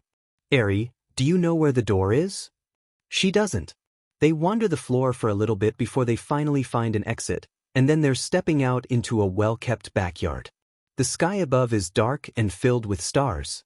3 hours until sunrise, the Kirin in them notes. Someone stumbles out into the yard. Wait! They turn around with a frown to see the same annoying, persistent human from before, the one they'd spared. Figured. You could kill Overhaul easy as anything, right now, couldn't ya? They ponder the question for a moment. His power is trivial compared to his spirits. It would only take a moment. Eri, on their shoulder, shivers. They frown. But that's none of our concern. Sorry, Eri. Let's get out of here. They flick their hands, golden flames roaring to life. Wait! The man yells, running forward. Perplexed, they spare him only a glance before leaping up, using their flames to propel themselves over the compound walls and into the night sky. We need to land a decent distance away, the boy in them mutters. They can track us through the sky by the brightness of our flames. They switch their vision to the second plane and gauge the city. There, far in the distance, a darkened patch, devoid of auras.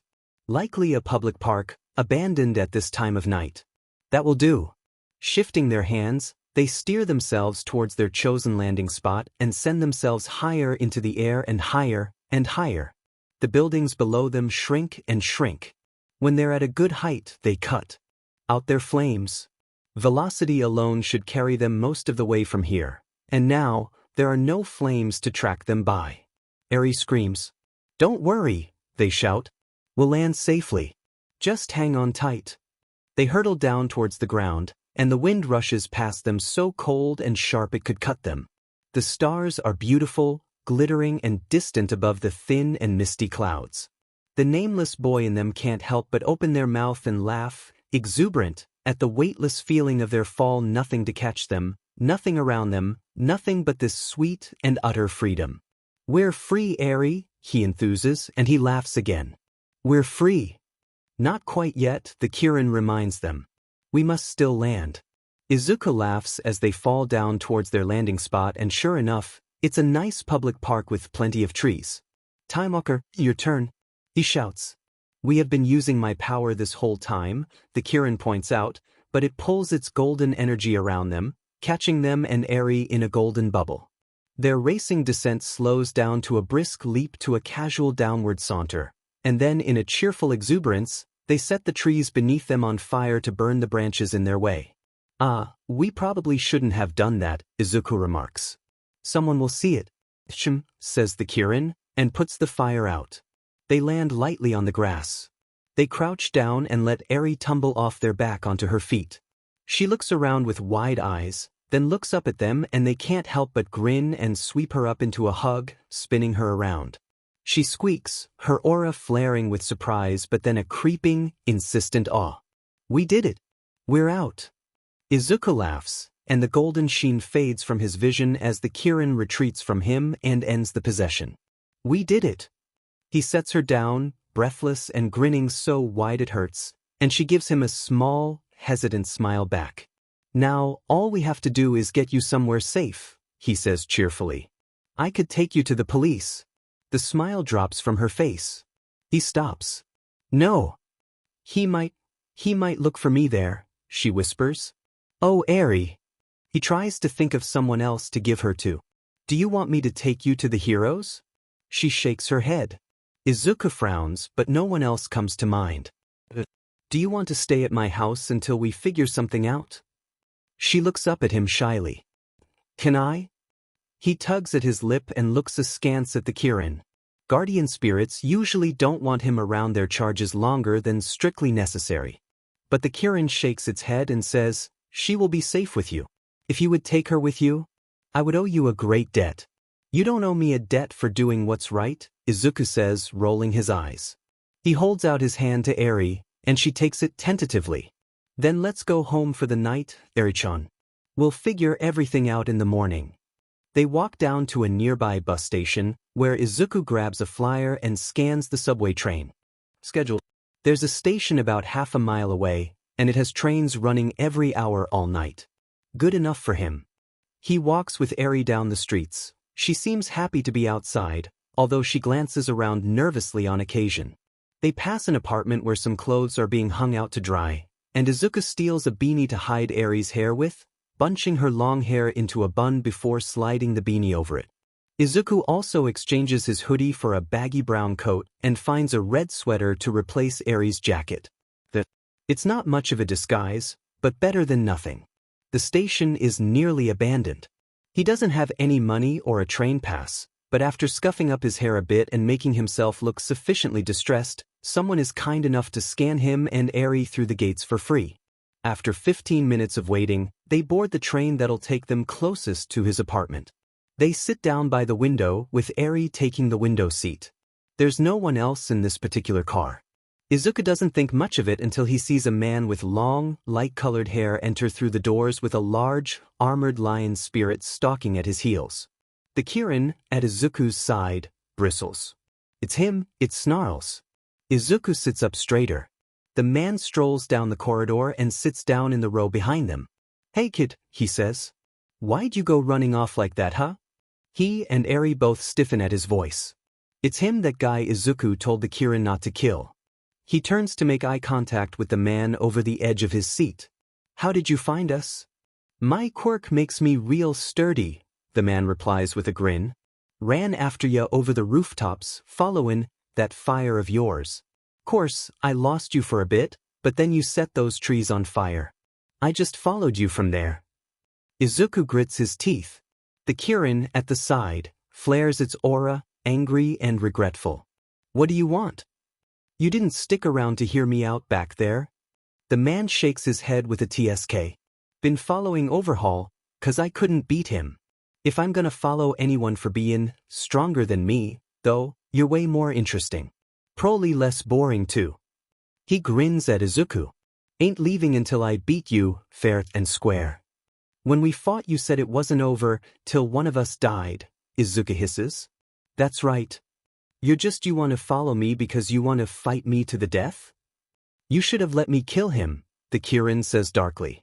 "Don't even think about it," the lion spirit says, bored, appearing at its side. "He's just looking for a good fight, like anyone would." "Got it in one," the man confirms. "I'm from an underground fight club, and there ain't no match there that don't end in death. This is FNG real life, not some stupid fight club." Izuku whisper yells. "Who cares? I'm just looking for a good fight. I'm 15. DMN good for a 15-year-old. Did ya really take down All for One? Had a hard time believing it. Till you broke my arm." Izuku twists around fully to face the man, feeling something bubbling hot and furious in the pit of his stomach.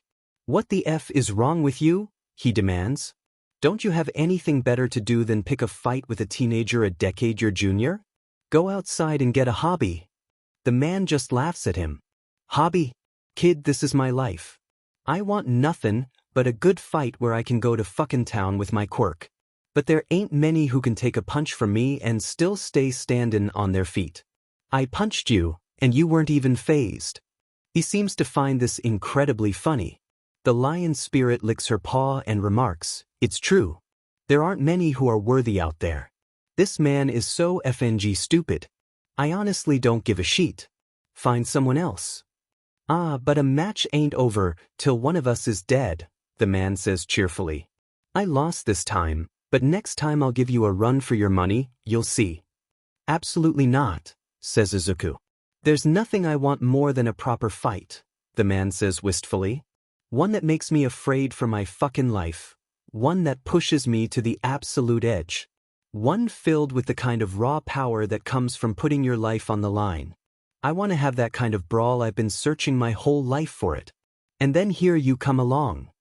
Eri is trembling in her seat, and something dark and ugly is stirring in Izuku. This man, strolling in without a care in the world, and for what? Just to throw his life haphazardly at whatever he finds in hopes that it'll what? Give him a thrill? Is this all he has in his life? Is he so empty? He breathes deep to try and curb the anger in him, but this man has also outright declared his intent to kill Izuku. Izuku can understand that kind of declaration from a spirit, but from a person. He can feel himself flaring out his energy, leaking his hostility all through the air.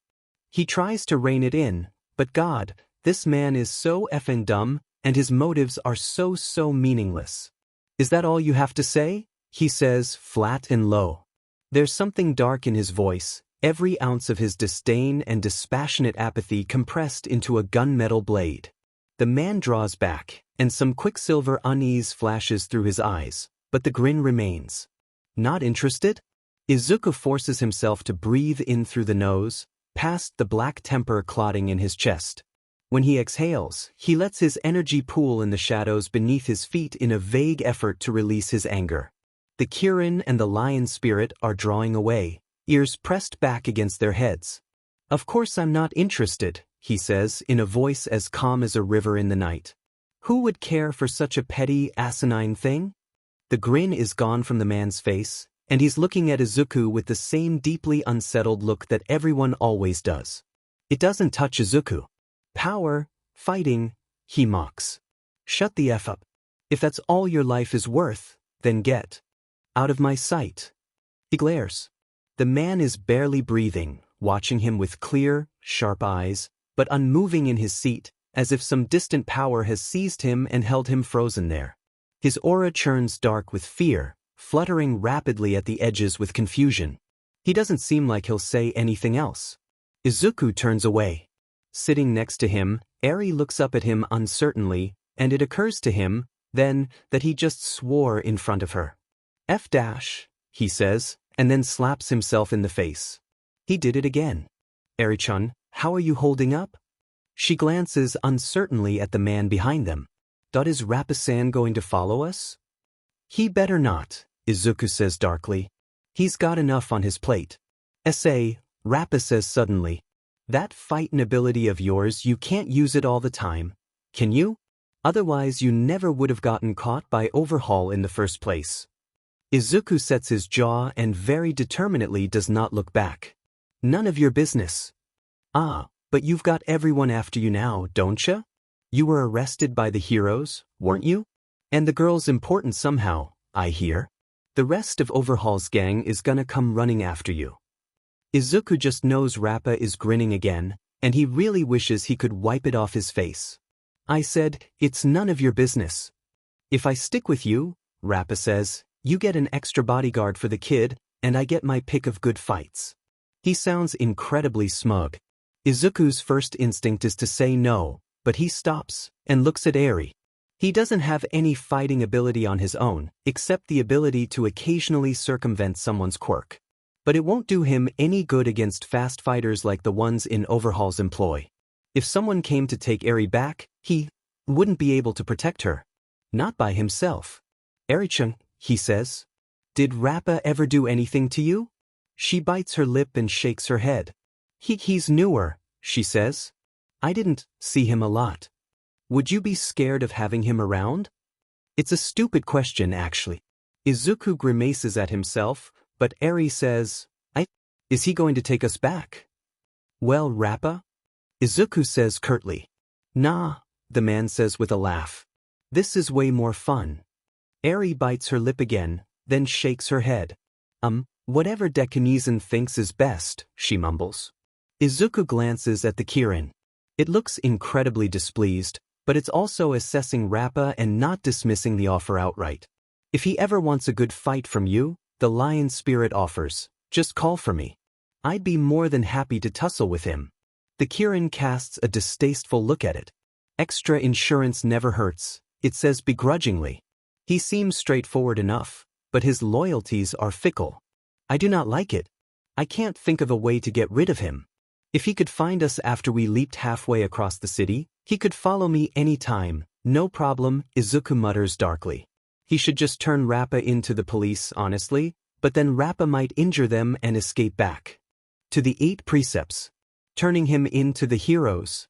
Izuku isn't feeling particularly amenable to contacting the heroes at this point in time. Fine, he says out loud, feeling like he's losing some kind of game. You can come along, but there's ground rules, okay? Otherwise the deal's out. Sure, kid, Rappa says cheerfully. Lay 'em on me. No picking fights or purposefully drawing attention, Izuku says. No attacking me or Eri. If you put Eri in danger in any way, actually, we're done. Also, no murder.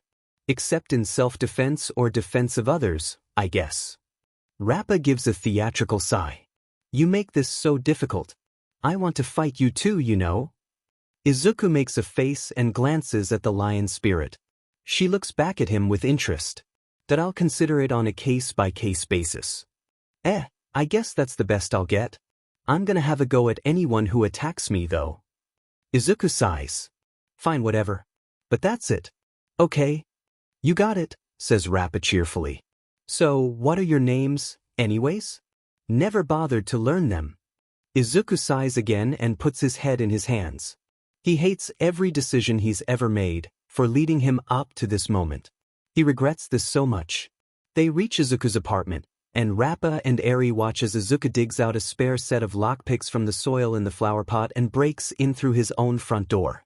You sure this is your apartment? Rappa says, amused.